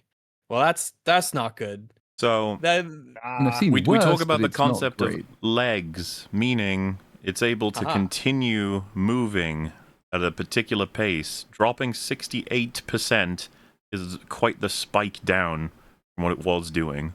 That's a big owie. You get a good start at the beginning of a marathon, and then 2 minutes later, you're starting to clutch your heart because you're having a fucking heart attack. You're very like, well, you had a great launch. It's like, cool, but the objective in a marathon is to complete the fucking thing. So you kind of need to make it to the finish line. Anything you the objective of these movies is to make as much money as it possibly can. I think it came up when, it might be when we were actually covering the movie on the time it came out, but like it's kind of, it's a Marvel type performance peak. Like Marvel movies, particularly in this sort of mid to late stage, made a huge amount opening day, opening weekend, and a bit opening week, but then they tend to drop quite dramatically because there's not that much left to say about them. Like everyone goes to see them, everyone sees them once, nobody really goes to see them again. So like a 68% is called it sort of, I think it's around the Phase 4 type average, which is appropriate given that this is basically a late-stage Marvel movie and everything about it is late-stage Marvel. It benefits tremendously from having nothing in competition with it, really. There's nothing else to go and see. Everybody goes to see it. They see it once and then they leave and they never think about it again. 68% isn't the worst drop in the world from a high beginning, but it's still quite bad. Definitely not what you want. You do not want to see a 68% drop. And something that kind of stuck out to me with it having a 68% drop is like that one tweet said, and as we've certainly been seeing, the word of mouth has been so good. Everyone's been praising this film to high heaven, talking about it's the best Predator that's been made in ages. Dan Trachtenberg, Shot in the Arm, Revival, did all this stuff. It's amazing, incredible. Saw it 3 times, wasn't even bored. Completely filleting. Yeah. Well, that Eric guy was like, yeah, I'm going to go back like 2 other times and bring my friends and da-da-da. I was like, well, you're going to have to, I hope you have a lot of friends. But I guess all of that good word of mouth and all those great review scores didn't exactly translate into what I was told it would, that this would keep going and going because people loved it so much.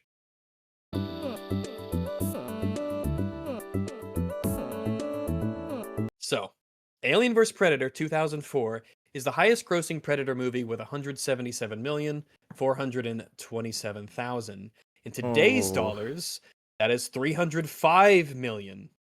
Now, Predator Badlands, and remember this is December 1st, so it's about this is from December 1st. Predator Badlands is expected to finish around 200 million for a $60 million loss. There's what, 4 degrees of hilarious here? Like, one, we're just gonna run with 260 was what it needed. We don't know that for sure, and there's good reason to think it's absolutely not that, but fine. The next degree, of course, is expected to finish around there for already a huge loss. That's just already, like, the fact that it's like, we're hoping to hit this, we're gonna guarantee a loss with it. Third layer is, you ain't finishing at 200 million, bud. No, you are not, as we will see. We're seeing what's happening. This happened with Superman, right? Where, like, it kept getting revised down and down and down and down. Oh, it could make $1 billion. All right, well, 700 million, 650 million. It's definitely going to cross 600. Yeah, cross 600 million. And that's all we were looking to do was cross 600. Yeah. Man of Steel made more than that, and then if you adjust for inflation, shut the fuck up. No, don't bring it up. Okay, all right. Sorry, I said the I word. I'm sorry, I didn't mean to. And it didn't even do. It didn't even do that well itself. But whatever. Not looking good, unfortunately. Now, so this is December 1st, where it became officially the highest grossing Predator movie. Wow, that's an incredible accolade. This is what an incredible accolade. It surely denotes incredible success as well. Predator Badlands being the official highest grossing Predator movie of all time, including the Alien crossover films, because we always include those because in our heart, those are part of the series, of course. You can't not have those, even though the numbers aren't great. One thing I found was, so Predator Badlands has only grossed half of the most under an Alien movie at the box office. Alien Romulus made $350 million. Alien Romulus is obviously the clearer success story. Yes. Successful. And even almost exactly half of that qualified is what, success, right? Because what was the budget for Romulus? I thought Romulus was a similar story. 80 million. 80 million. So, like, it's a better case example, but I remember, distinctly remember, like, when that movie came out, loads of people said roughly what they said about Predator Badlands. It's a breath of fresh air. It's the best thing since Aliens. It's the best thing since this. It's doing really well. Look how amazing the box office is. And then quite quickly, all of that turns to, I saw it. And then it turns to, well, it made some money. But and then when the next thing comes out, success they said it was. They're all going to say it's the best thing since Aliens. Will almost certainly make less. The next one will. Romulus was. Relatively, it was $25 million less to make, and it made essentially twice as much. So easily the winner if we're talking about finances, and it's not even close. So at least in that regard, it looks like the Alien franchise still has gas in the tank. I mean, well, I guess we'll see what Alien Earth has to, what it's going to be able to muster for its second season. Though I if I was going to guess, and I'm obviously not, hitching my horse to any whatever analogy, but I would imagine it's not going to be that good compared to the first. I don't think the word of mouth and the popularity of that's going to go up over time. Now, maybe I think the movie probably has a better shot of doing better. I guess if you look at Romulus, I'm not saying I like it, but if I was going to bet on a horse, it would be on the movie side. And if I was going to bet on the franchise, it would certainly be me. I'd be buying stocks for Alien and not Predator at this point. But yeah, not a great comparison between those two. Oh, I just read this. I just zoomed in. I guess I was worried about being blurry or little on the screen. Huh. For our sight-impaired hosts. Mm-hmm. Yes. So, now a lot of the people, there's a lot of cope about the box office of this movie, right? The budget for Predator Badlands was $105 million, and it grossed $174 million. Highest grossing movie in the franchise. Meanwhile, you got YouTube grifters, Griffly Bears, we call them now, yes, saying this movie was a flop. Ha! A lie, don't care who tell it. Stop listening to these clowns. Okay. So this is like a fundamental misunderstanding of how the numbers work. If you think that a film that took $105 million just to make, bringing in $174 million in, is like good. Well, why aren't we talking about that? You know, they keep saying it's the highest grossing. Why don't we talk about the fact that it was the most expensive to make? Because we don't care about that. It's about big number at the end. Yeah. The equation doesn't matter. It's all about the final there. That's all that matters. Gotta own those chuds, man.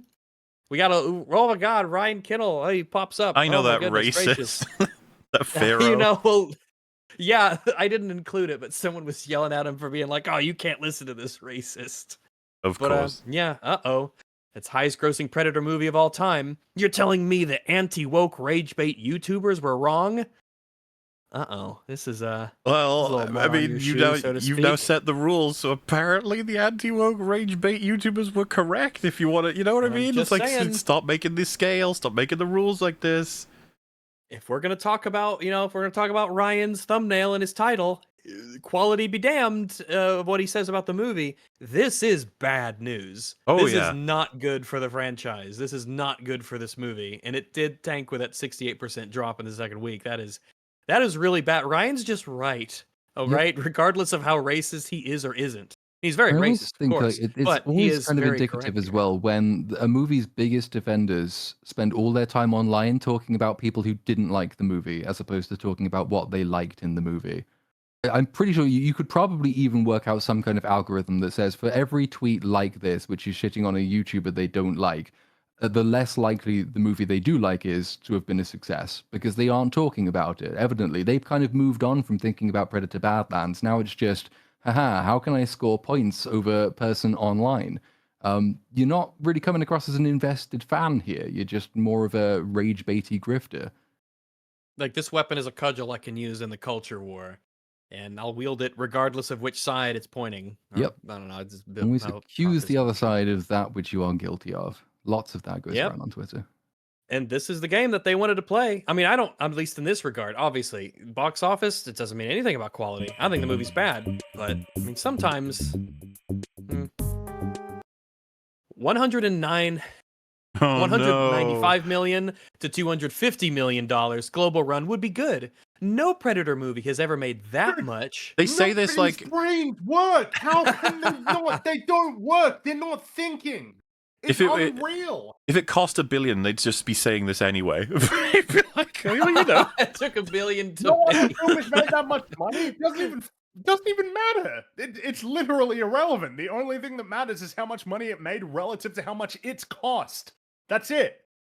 But they see like, oh, well, it's the most successful in the series. And it breaks their brain. They're like, oh shit, that must mean it was really successful. Like, I can't believe it. Yeah, and even I guess it's a little interesting to think about. I guess the tweet they're referencing is saying that it had a 59% drop internationally on the second weekend, which means that's, I mean, it's lower than, domestically here, which had 68. So it's interesting. I don't really know what it means. So who knows? I have no idea how the foreign hordes deal with the movies. So I'm not sure. I mean, apparently, I know they like Zootopia 2. I will say they fucking love Zootopia 2. Holy shit. It's been like the biggest Western movie in China, the biggest Western movie in Japan. It's gonna be $1 billion next week. This weekend, yeah. Yeah, this weekend, Which is really surprised because the first one made over $1 billion. Zootopia was one of the most successful Disney animated films ever. But Predator just can't compete. Can't compete. No, it can't really, and that's not even a surprise. No, it's not. That's the huge thing that pisses me off about this whole thing, is it never should have had a budget like this, and everyone should have already seen the writings on the wall. My guess is that Zootopia 2 probably has a comparable budget to this film. It might be 200 million. Let me check. Budget is 150 million. 150. Okay, right. So it's more. But I mean, look at that. Look at this fucking profit margin. No, yeah, I get what you mean. Yeah, this is nuts. Yeah, it's a way better investment. And of course, the Mario movie cost $100 million. The Mario movie was about a six. And that in and of itself should be like, dude, you're spending as much money on a Predator movie as you're going to be, another studio is going to be spending on a theatrical Mario animated film. Mario, why are you spending $100 million on this? The Minecraft movie had a budget of 150 million too, just like Zootopia 2 did. But that was always going to do gangbusters. Yep. I mean, we could just point it to other things, like Weapons had what, a $30 million budget or 25, $30 million budget, and it will make more money than Predator Badlands. Oh yeah, but the box office for Weapons it had a $38 million budget, and it made $268 million. Any movie that made any profit will make more money. Yeah, it's true. Yeah, that's true. I don't need to point to all of these examples. So this is just a little funny tweet I found from the 26th of November. People talking about, I guess, the Tuesday take-in with Predator Badlands. This reminds me of the top 11 DC top grosses thing. It's like, top 11? How very strange that you would choose 11. It's like, what do you mean? Totally normal for us to choose 11. What do you mean? This is whatever. I just thought this tweet was...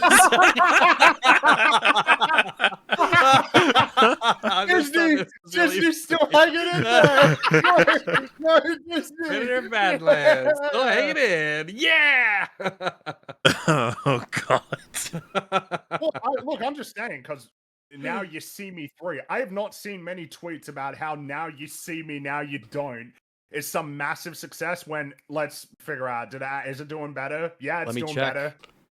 It's not doing well, to be fair. This film had a $90 million budget. It's made $191 million. This might. So that's not a good outcome either. Yeah, but like, I haven't seen all these tweets. That's my point. I don't see. I've seen nobody talk about them. Nobody. So if you told me, the only reason I know about this movie is because it played as an ad in front of movies I did go see, and it looked terrible. So I've never even seen it. You could have told me it doesn't exist. Like, if you told me, gun to my head, I have to choose whether Now You See Me 3 is in theaters, I would have said no. Well, I guess the answer is Now You Don't, indeed. It was a very aptly named movie, Now You See Me, Now You Don't. Nothing but slot. That's like all he does. He made the Uncharted movie, he made Venom, he did make Zombieland, but that also includes the other Zombieland that nobody watched, the one that came out a few years ago. Yeah. Just absolute slop. Yeah, off the top of my head, I couldn't even tell you what it was called. All right, so let's compare. Let's do a little comparison here. I've seen that one. I like that movie. Predator's all right. It's okay. Bit imperialist for my taste, but a bit cringe. Like true.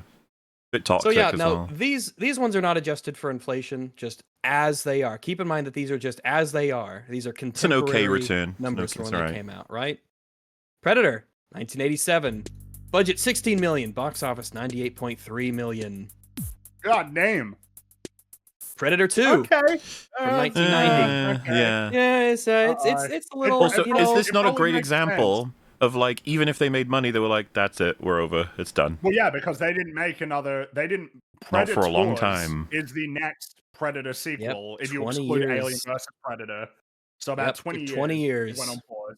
After probably maybe making some money back. Yeah, because the next thing that we got in the franchise at this point was up in 2004. Alien vs. Predator. Budget of 65 million, box office of 177. So, like, all right. It's a good return, and they decided they would gamble with another one. Yes, they did. Roll them bones. Chris Stuckman, they Stuckmannized themselves, and they took a gamble. Because 3 years later, AVP Requiem came out. Which, budget to be 40 fair, million. probably did all right for them because they spent less money on it. The big thing about it was to just lower the budget. It's all you got to do a lot of the time.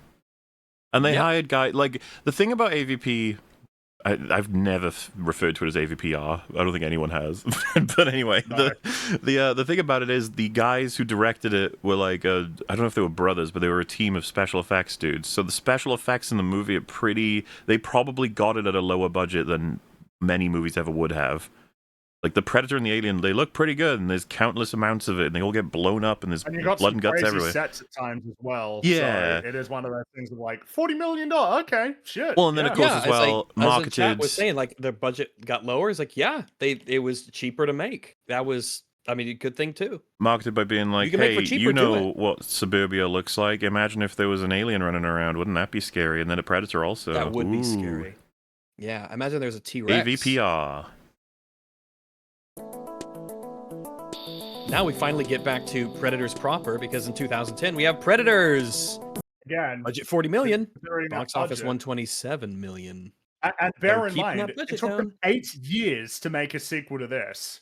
Yeah. With this return. It's not this reliable amount of enough. money. It's And like, this was a respectable return, but again, you're planning for the next movie you make. That 8-year gap. Yeah, so now Predator. it's just like fucking failed. obligatory. Now Fuck consider this movie. It's one of the worst movies ever made. Just wanted to say that. Just what a horrendous no one fucking likes film. this. Everyone Fucking talks bad failed. about this film. It sucks balls. Don't Even ever see Shane it. Black admits it sucks. Yep. Yeah. He won't defend it. But But look, consider- what are you they talking about? It was a failure. It made more money than it cost, right? Look at the box office. Yeah, Major it was success. twice as much as the last one to make too. They went from Well, 40 that's million the to interesting 88. thing. The box office remains pretty consistent across all of these so far. The only thing that has a big swing is the budget, and big swing upwards for budget does not equal big swing upwards for box office. They seem to have a ceiling of around 150, 60 million at most, no matter how much money you spend on them. So you might take away from that, okay, we can make this sustainable and profitable if we keep the budget at 40 million rather than 88. Also, I'd have to look into it, but I'm pretty sure they had major third act reshoots for this one. Like, there's images on set of a bunch of predators on a tank or something, and that there was going to be a really wacky, like, team up or something at the end of it, and they changed all of it because it was too cringy. And it's just like, could you imagine there was an ending that was worse? Predator? I thought you were saying, can you imagine a Predator movie that's cringe? And I'm like, No, gee, I right. just couldn't. I just couldn't possibly imagine that. The bad guy in the movie just dies in a Yeah, crazy that's why. blink and you It's legit yeah. miss it. A lot of people bring that up as like, oh, that happened, and I was with friends who didn't even know it happened, or I didn't even know it happened, or that. A lot of people only Insane. speak negatively about this movie. It is an insane like, thing that happens because no one liked most this. people don't. When you're watching the film, it's so easy to miss. The main villain shoots his own head off in a couple of split seconds, and that's it. Well, Sorry, bro. if that wasn't a strange thematic harbinger of things yet to come, yeah. So, Predator Badlands, 2005. This one is adjusted for inflation. This film is so fucked. Predator Badlands, 2025. The budget was 105 million, and the box office was 176 million. Currently, It didn't quite make the 200. Hey, Rags, No, it could still didn't. make a whole many millions. That's You don't true. know. That's right. Even though it's been If you get out the for nearly a pre-Christmas week, crowd and it's already going in, over, Hell yeah. after you know, the you've got- yeah, now you've after got the all the other Zootopia movies fatigue coming sets out. in. Zootopia- Well, Avatar's next, so May Yeah, I like, discuss? we're so fucked. I don't know if this interrupts the flow of the video here, but may I discuss the daily numbers, or is that to be done a bit You may later? absolutely discuss the daily numbers. Because something that's key and notable that I enjoy anyway, because I guess I'm a little rascal, but seeing all the people uber celebrate this film for dominating the box office, there's especially a little bit of bitterness, I guess, with the whole like, haha, it's dominating the original, and it's just like, no, it isn't. Stop saying that. It's weird. You need to go to sleep. All right, in a nice way, comfortable in a bed. I don't mean anything vicious by it, but this whole idea that it's like doing amazing got like reinvigorated when we hit the Thanksgiving weekend, and it was like, oh, Predator's coming back, guys, it's coming back, and it's just like, what do you mean? No, it's not, and it's like, this is just expected. So one weekend goes from 1.7, 2.8, 1.9 as it's decelerating, and then the following weekend, the Thanksgiving one, it all goes up by like it's that Trachtenberg shot in the arm. Friday to Friday, you go from 1.7 million to 1.8 million. It's like, oh my god! And I've seen people say, it's like, see, I can smell it's got the 200 legs. million from here. However, if we take this for what I believe it absolutely is, which is temporary reprieve because a lot of people were free on a weekend, that means the trends will still have been going down, meaning like it's almost a false weekend, gonna give you false hope, because the next one now will represent 2 weekends of going down. Thanksgiving just, gave it that little bit of shot. So according to the numbers as it stands, I want everyone to imagine this in their minds, right? You go from 1.7 million on a Friday, Thanksgiving Friday, 1.8 million. So what happens on that next Friday? Where does it go? What happens? Well, I mean, the incredible word of mouth and the great reviews probably kept that number going up, right? Everyone told their friends, and as it stands, 500,000. Oh. Whew. That's well, it's dead. Yeah, but if you factor in the well, I liked it. Yeah, plenty of people really did. The fans have spoken, Mahler. I've been told many times that the fans have spoken, and that we the word of mouth will save it because I'm saying it's good. So the word of mouth will save it. It feels like a fucking incantation, like if I just say it enough, it'll make it true. You know what's funny? So as Gary points out that if you go to the cinema and your 3 choices are Wicked 2, Zootopia 2, and Predator Badlands, you'll likely choose the last one. It's like there's going to be some guys who, if they're on their own, will do that. But if they're with a girlfriend or family, Zootopia 2 is probably the better choice. Why would I'm not even sure what point's being made there, because I mean, obviously, generally speaking, that's clearly not the case. Well, so the box office doesn't necessarily represent it, but I'm just kind of saying how many men are going on their own randomly and they have to pick something that they see when they get there. You understand what I'm saying? Yeah, when I went to the theater, I went specifically for a reason. Well, for this we're in a day and age now where people aren't going other than very specific, like I'm going with family, I'm going with people, I'm going for this event, blah blah blah. I'm going very much specific for this movie, whatever.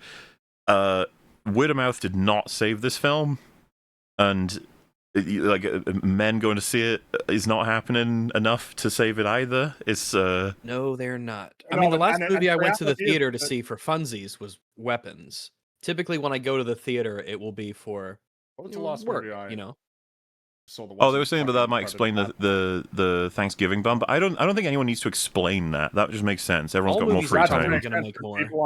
People aren't working; they can go watch a movie instead. Yeah. That makes sense. That all makes sense. That's fine.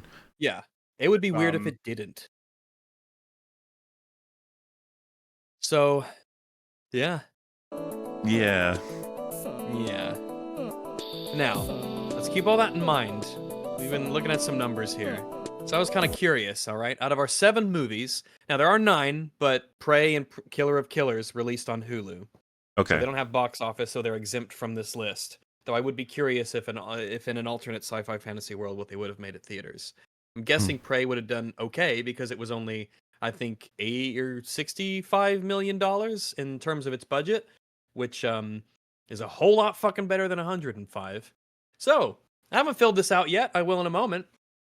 I'm just curious if you guys can guess in terms of, and this is adjusted for inflation. For inflation. What do you think the top 2 are and the bottom 2 are of just earnings? Because remember, we're not talking profit. We're talking earnings, because that's all that these people want to fucking go on about is how much it earned. So this is box office result negative budget. This is just the box office earnings. And you budget, not profit. You adjusted the budget as well, right? For the Or is no budget's not relevant, right? It's just purely budget's not relevant. Purely the sorry. Okay, I got you. Purely the take-in adjusted for inflation. It's probably Predator and Alien vs. Predator, probably in that order. I'm not exactly sure how it would translate, but 40 years, $100 million when it came out, that's got to be the order. I would have thought Predator would be number 1, Yeah, Predator, then AVP makes the most sense. In terms of the bottom, adjusted for inflation, oh shit, does the Predator actually beat out Predator Badlands by that metric?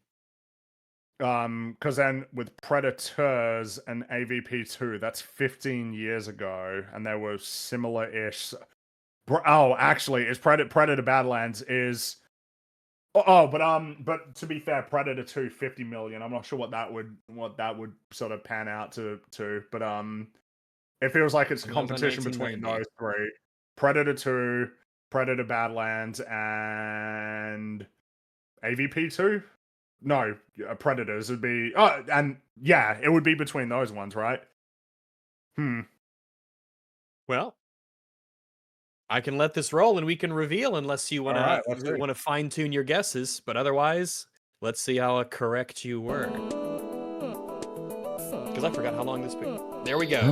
Okay, yeah, okay. All right, so it ended up sort of. And this is just pure take-in. This is not profit. This is just pure what the movie was able to generate at the theater, adjusted for inflation. Alien Predator, with the lead at 304 million. It would be interesting to see Predator, how it looks with adjusted for inflation budgets knocked off all of these numbers as well. Yeah, it would be. I guess I didn't consider it because everyone was only talking about everyone who was talking about this movie had no they didn't give a shit about the budgets at all or inflation. This is absolutely a time to point and laugh at Badlands. Oh yeah, this is like playing by their rules. Predator Badlands is 6th out of 7. This is by their rules, their metric. If you were to knock off the inflation-adjusted budget, wouldn't that just make Predator Badlands last? I think so. That's why I want to see it. I think it would, yes. Because I think all the other ones made. I think with the exception of Predator 2, at least brought in double their. That puts Predator at number 1 as well, right? I think. What was the budget for AVP? I think it would. AVP was 65 million, 60 million. Yeah, so I'm pretty sure Predator's number 1 with Predator wins for sure because it was like 5x what they spent on it. I mean, it was the movie that launched a franchise, and I mean the quality and the numbers back that up. Like, I don't know what to tell you guys, but like a lot of the films that people on Twitter are saying are doing really well are fucking not. They're not doing well. A lot of the ones that are doing well don't really get talked about as much. They kind of get ignored. And unfortunately, it's because a lot of the time it is pretty negative, right? Like Lilo and Stitch being super duper successful is pretty lame. Jurassic World, what was it called? Jurassic Rebirth.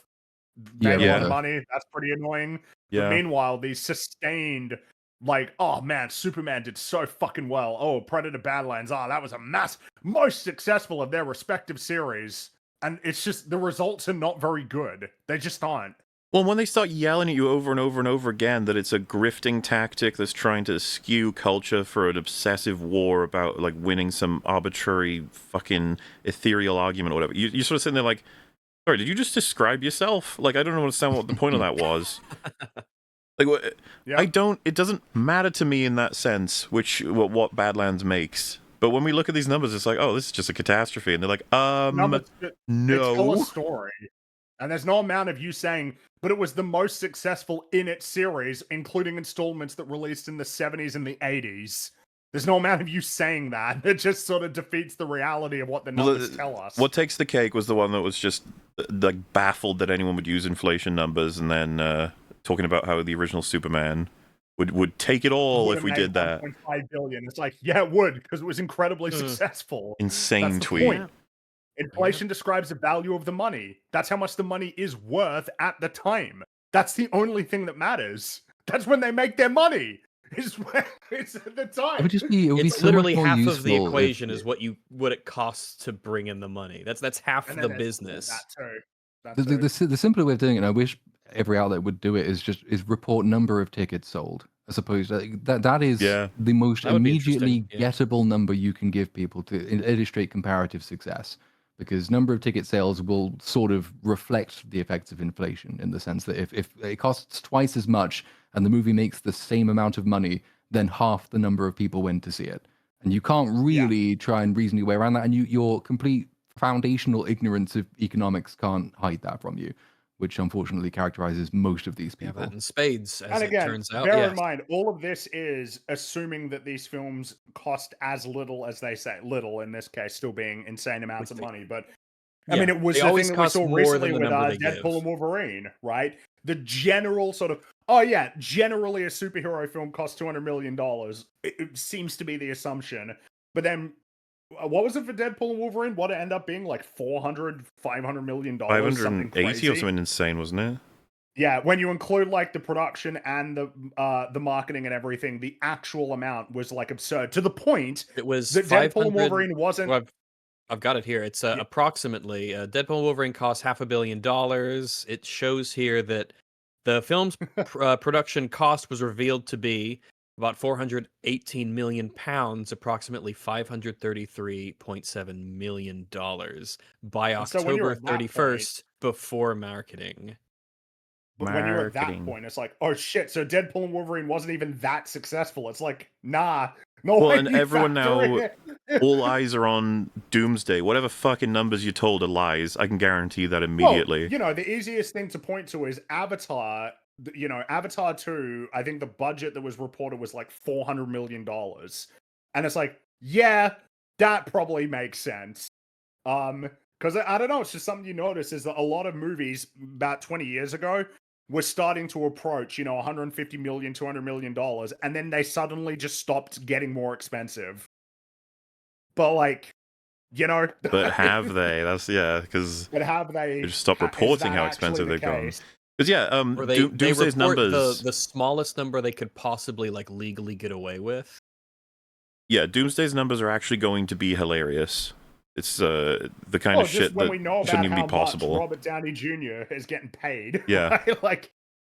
I mean, that movie, it is impossible to. That movie cannot make money. It just can't. So it's a loss leader. I don't see how the calculation has to be loss leader, and that's basically it. And that's a pretty depressing place to be. Like, how much money do we have to spend just to get people to watch our film? We've talked about it's a tent pole, but there's no tent. It's just the pole, so it doesn't cover anything. No, there's nothing that benefits from it. As much as I'd like to super mega cope and say that, oh yeah, Andor will get people a lot more interested in Star Wars, it's pretty clear that Andor was its own thing. Yeah, there will not be another Andor. It was a special little flash in a pan, so to speak, smile that had happened kind of movie.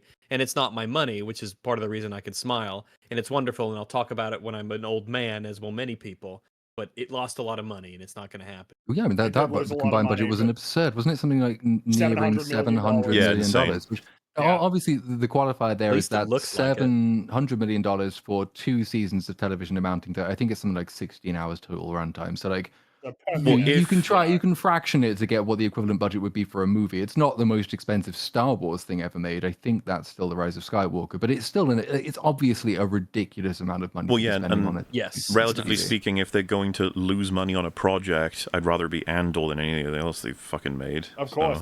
Well, yeah, because at the end of the day, Andor I want it's my super good expensive. stories. Yeah, that's what I want. And if my good story comes out and it fails, at least I've got my good story. At least it exists compared to the idea. Because again, measuring the quality of a movie by how much money it makes is not something we like to do here. Because it doesn't make any sense to do that. No. Yeah, we're only talking about it because they are insistent to talk about it. They keep bringing it up. They insist. And it is the definition of what happens next for the franchise and for the people involved. This is why everyone's watching it for DC, because this is going to, it's going to be major for everything going forward. Well, yeah, because what are the prospects of Supergirl? Let's be real. Really, what are the prospects? What are the prospects for the next Superman movie? I think that, I think Supergirl is... I think it's probably fucked. I'll be shocked, and maybe I'll eat my words, but I'd be shocked if it does anything approaching being successful. If Superman did what it did, and it didn't really do much as people want to cope and seethe about it, Supergirl? I don't know. I don't think we have another Aquaman situation. The only thing that stands to make more money than it is Batman, or Batman-related things.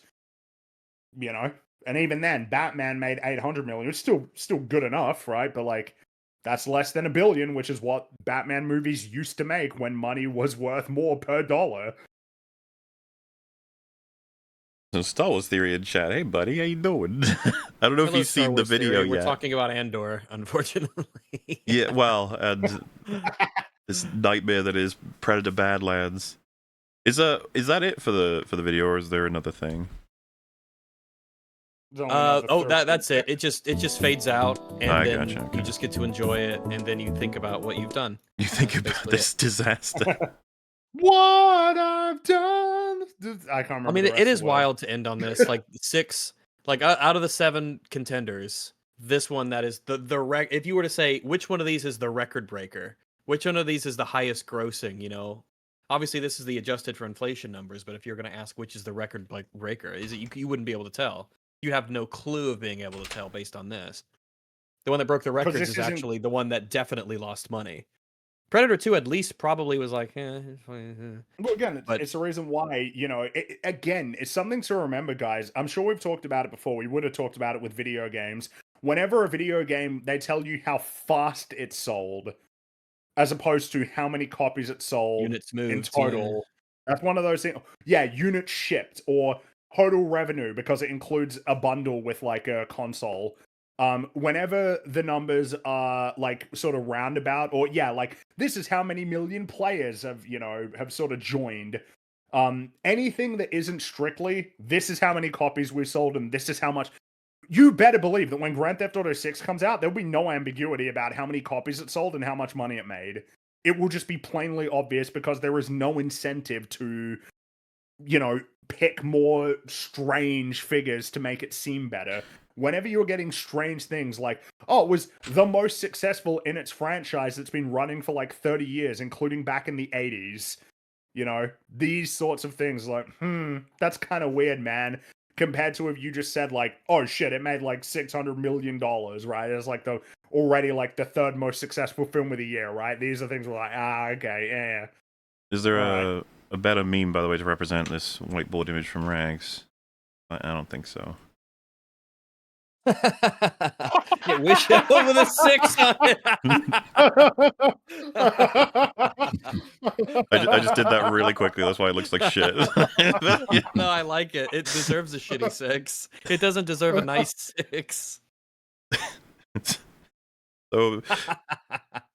So absolutely encapsulates this whole experience that was Predator Badlands. But hey, you know what? Yeah. I mean, to be fair, if Lando Norris finishes in 3rd place tomorrow, then he'll be doing this.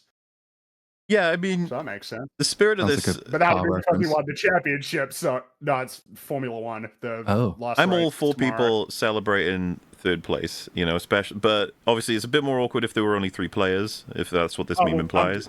I'm just meaning because in that case, it's because if he gets 3rd place, he wins the championship overall. He doesn't need to win the race. But the reason why this is way more funny is because it's 6th and it's still true. Like, is this aggressively celebratory? Because the attitudes of people who are really upset that people say that this isn't that good of a movie and are critical of it.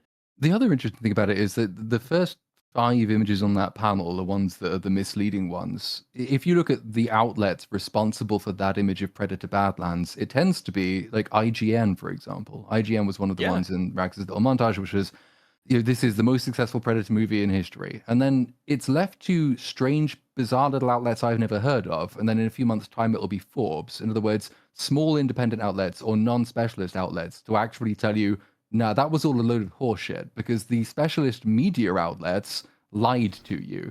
None of the digging went into their article. And I'm using lying in the way that people like the guys in the last video use lying. I mean, they're probably just too stupid to realize what they've done, but it's still spreading an untruth. These are the people whose job it is to look into this stuff, and they don't give you any of this information, and yet they're probably the source of the articles that lots of Predator Badlands fans will use when saying how successful the movie is. You're being let down by the industry that is supposed to uncover all of these facts and details. The fact that IGN won't adjust for inflation is insane. It's the most basic thing you should do when you're reporting a story like this, and yet they don't. It's obviously misleading. When to the they point would, though, where, like, you could see the results of it. Everyone's fooled. But if all of the articles said technically it made the most, but adjusted for inflation, this thing's fucked. If this list that's on the screen here, like this last one, if this was just like actual profits and earnings, Badlands would it's last. It's dead last. If Predator Badlands just hit, let's say, 350 million or something like that, they would totally be reporting it's got the most when adjusted for inflation. Of course. They'd be celebrating the shit out of it. It's which by the way, this feels like the clearest indication of the nature of how facts, even if they're true, can be like skewed to give you a different perception of the reality of the situation. You need to get like the broader context is what tells you the story about Predator Badlands. It's what tells you the story about Superman. It's what tells you the story about a lot of these movies. So yeah, Ripperoni Predator Badlands and probably the franchise for a little while. Yeah, I mean, people are super excited, including Trachtenberg. Obviously, he'll say this, but a lot of people are super excited. Like they said, it's the give him the keys. The franchise was shot in the arm. It's a revival. That is probably something that's worth noting. Is there is a prospect that they will make another one, and my assumption for how that will happen is Everybody said it's good, though. They all said it's good. Everybody agrees that this is a good movie. So I didn't do anything wrong.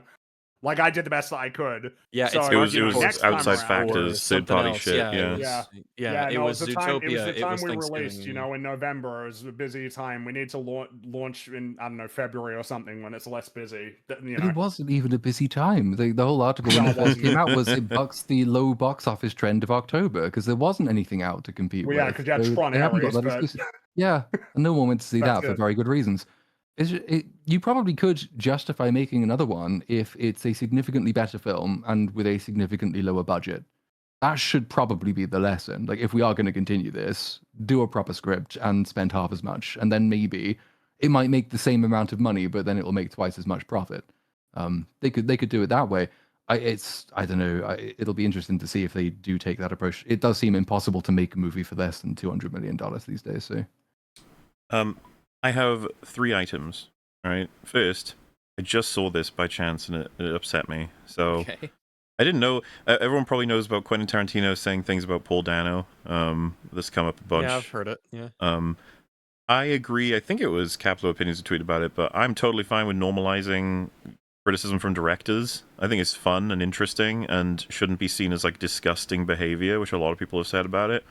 We're all entitled to think, whatever about actors, but they say like you shouldn't have a director say it because of the position of power they hold, which there is actually something to that. Like it could damage an actor's career depending on what a director says and everything. I just Especially like if what to he says is know just flat out wrong and misinformed and something like that. Well, yeah. So for the record, I think Paul Dano is a very good actor. So it was kind of like weird to see it. But I will say something else apparently that he said. Okay, this is from Culture Crave. Matthew Lillard has reacted to Quentin Tarantino's comments about him. I guess I didn't read the part where he made comments about Matthew Lillard, who famously played Shaggy. It was a second interview. He came up for a second run, so he made the Paul Dano comments, and then someone, I think in a separate later interview, asked him about those, and then Tarantino added to his list of people he doesn't like, basically. Yeah, so Quentin Tarantino says, this is a quote from Matthew Lillard, Quentin Tarantino says he doesn't like me as an actor. It hurts your feelings. It fucking sucks. And he wouldn't say that to Tom Cruise or a top-line actor. I'm very popular with my fans and not very popular in Hollywood. 2 totally different microcosms. It's humbling and it hurts. It was really sad to read. I was like, man, especially because has anyone actually watched a Matthew Lillard-related thing in acting and been like, oh, he was bad? Like, no, I don't think he's so, always genuinely. good. I think I've always enjoyed him in everything. And he, you could be like, oh, I don't know, Shaggy's cringe or whatever. But like, he fucking played that like pitch perfect. Yeah, he was an incredible Shaggy. He is Shaggy. The role. Yeah. Yeah. If any other all Shaggies to come will be compared to him, and rightfully so, because he was an excellent Shaggy.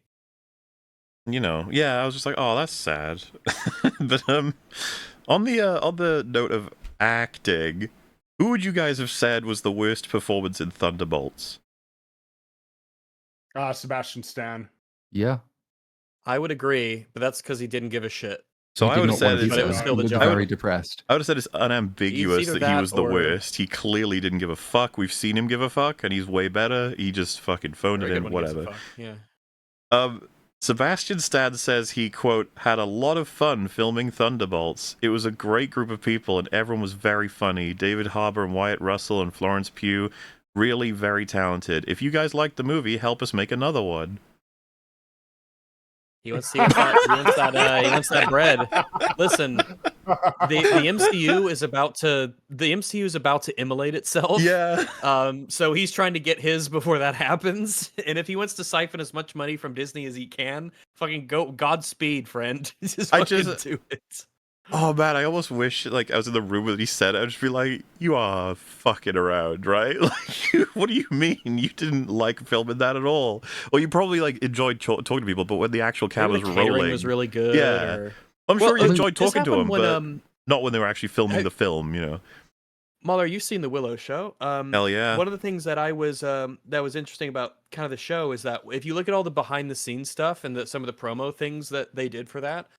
Everyone was way more happy and fun and charismatic in the promo shit, the behind the scenes, than they were in the actual show. In the show, look, Willow is like, you should watch it. It is really so bad. Yeah, it is really entertaining how bad that is. but part of it is because the acting is kind of across the board, mostly super stilted and pretty terrible. But like when they're just being natural behind the scenes, they're very charismatic people, at least with each other. So sometimes I don't know if it's directing or just the environment or just the vibes of the cameras and everything, but it can change a lot. Now, the final item of tonight that needs to be presented, that I was made aware of by I think a super chat in some stream. I don't want any speculation or assumption or declaration of what you think this is. You just take it for what it is, okay? No assumptions, no predictions. All right. So what we're gonna check out here is just what was that? What? that thumbnail that flat I didn't see a thumbnail, so anyway, I gotta focus. Okay, so Nostalgia Critic has released a video recently called "Commercials Strike Again," and I guess it's something he does every year once, where he looks at old commercials and they're amusing things. You know, that's what Some they of them are really good. Yes, they are, and so he's going through it, and at one point they discover there's this thing that they keep trying to make work. It's whatever. It's just a joke they're trying to make work, and he goes into like sketch form, try and make the point about how sometimes because like one of his friends is trying to make a joke work and it's not quite working out. And we're just gonna watch that sketch, right? Here we go. Enjoy your haul. That's what I'm talking about. Oh, Christ. It started off as a pissed off mascot based on one joke, and they're still using it today. Don't make me do things. This is why you gotta hear my pitch about a Sony Caveman cinematic universe. Why is the brother got to play a caveman? I think it's his character. He's trying to make it work. He thinks it's a good idea. Play nice. But you forced my hand. Come on in. Flo? Caveman, as someone who's funny, maybe half of the time if I'm lucky, I can tell you there's nothing here. No. You need to step down. But I guess this is. I'm sorry, chat. I don't know the lore. So if, she's like another character they made in another sketch that was very not funny. Insurance. Yeah, like they obviously tried this at some point, and I guess fans were not fans of this. So she's been brought in to tell this guy, it's like, trust me, even from my perspective, this is not a funny joke. Because the issue with the caveman, the Geico caveman, is that the commercials were pretty good. The gimmick of the commercials was pretty good because when you cut down a lot of stuff to be commercial sized, it's pretty good. But then they tried to make like a television show about the Geico caveman, and it sucked, and it got canceled early, and no one talks about it, and a lot of people don't even know it exists. They were trying to take something that worked in one format. Yeah. Some people are curious what is happening right now. You all gonna make sense? No guessing. All right, just keep it to yourselves. And let the healing begin. Never. All right, we'll try it another way. Oh. I love action scenes in his sketches. This is really good. I look at his face. His face is so perfect. Seemed off-brand. Don't make me use more of my Taekwon flow. Oh. What? I said I'm only funny about half the time. I'm still not giving up. Looks like we need more reinforcements. Oh. Buy your policy online instantly. Oh my god! I don't know what this is. How did they do this? Eat shit. I thought you were discontinued for drawings on DeviantArt. That was just a rumor. I don't know. I did some of those drawings. Oh. I'm the All-State mascot who's been around for over a decade, and I'm gonna need some serious ass kicking. He's all the mayhem. Yeah, all these mayhem. Wonderful mascots that just didn't quite work out, you know?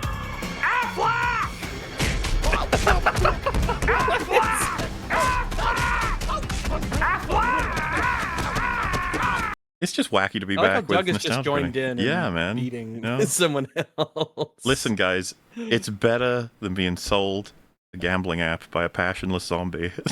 I like this. Yes. This has passion and soul to it. Forget it. You'll never convince me. I'm an amazing joke, and I must continue to thrive. All right, we have no other choice. It's time to bring in the big guns. Yes!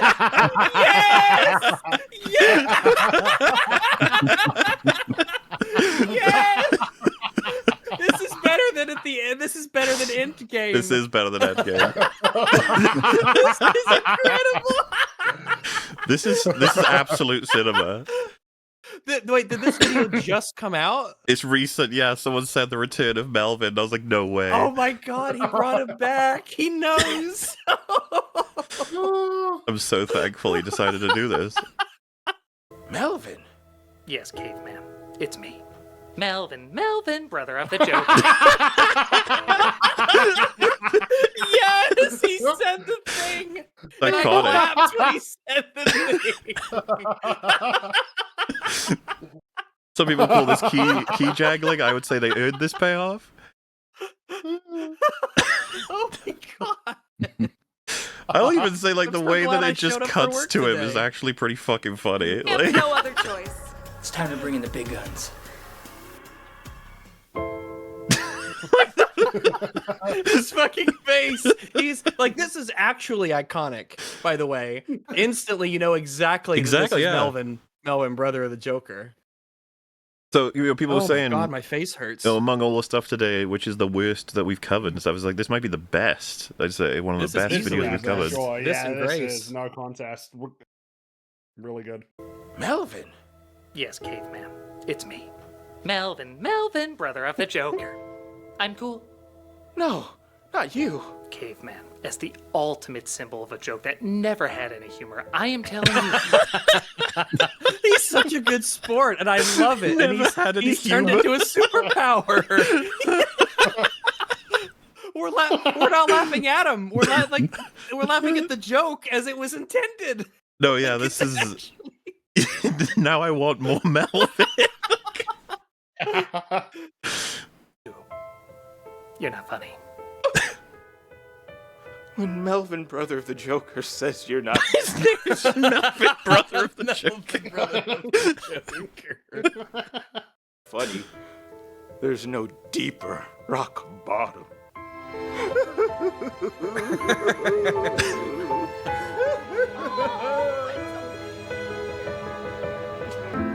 Let's all heal together. Oh! You need to go to the hospital? No, ironically, I don't have any insurance. Oh.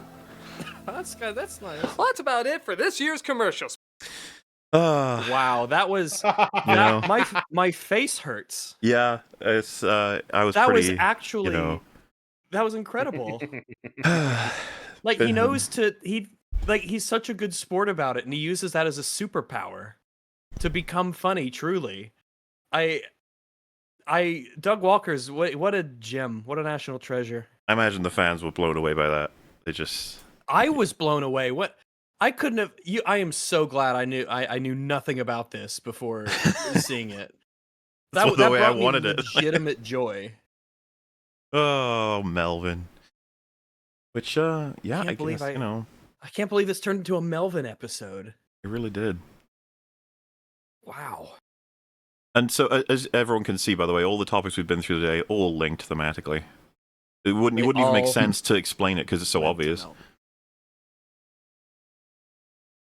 So anyway, you know, before we wrap up and leave, what's everyone? What y'all working on, you guys? What you want to mention to the old chatteroonies? I'm just working. Yeah, I'm working as well. Should have stuff out, soonish. Hopefully, gotta get to work this month and whatnot before Christmas really kicks off proper. So yeah, I'll keep you all updated on that. Same. Should have a little short by my standards video this week, and then the next big one will be Stranger Things, probably. Ooh boy. Yes, season 5 has been rolling out. To be confirmed what exactly will happen in relation to EFAP potentially. Who knows? Who can say exactly? We shall get back to you on that one. Yeah, and like I said, you got a Christmas EFAP movies is on the way. We'll probably be more specific about a release. Exactly. I guess, would it be Christmas Day or Christmas Eve? I forget what is the preference. What do we usually do? Rags, you're a Christmas guy. I can't remember. You know what? The fact that I'm the first, I'm happy to be the Christmas guy. I love Christmas so very much. But I don't know. I actually can't recall. All right. Well, we'll figure that one out. And too much eggnog. As some may not know, I did actually put out my Star Wars Outlaws video that is, in fact, 17 hours and 38 minutes long. If you want to check it out, it is available. Take it in I can't doses. believe you just say you hate women for 17 hours. That's, I mean, I that's tried to actually, do it for the full that's 1738, but I just ran out of fumes by the time, I hit 38, and I was like, the remaining 38 minutes, I just talk about the game, I guess. After that 17 hours of ranting, it's crazy. You might as well. You played it a few times. You might as well talk about the game. You're just grifting, though, is what you're doing. Everyone knows it was the most successful failed Star Wars video game of all time. So, actually, you're a liar. A successful failure. Who knows what that means exactly? Like Predator Badlands. I did mention at some point in some stream that there's a chance that this year I would release yet another video after Outlaws, and days are running thin in terms of this year, so who knows what'll happen. I don't know. Right. Can't say. Don't know. Big hum. Anyway, bye everyone. Merry Decembermas. See you later, everybody. Yeah, goodbye everybody. Bye. Bye. Bye. Bye. Later.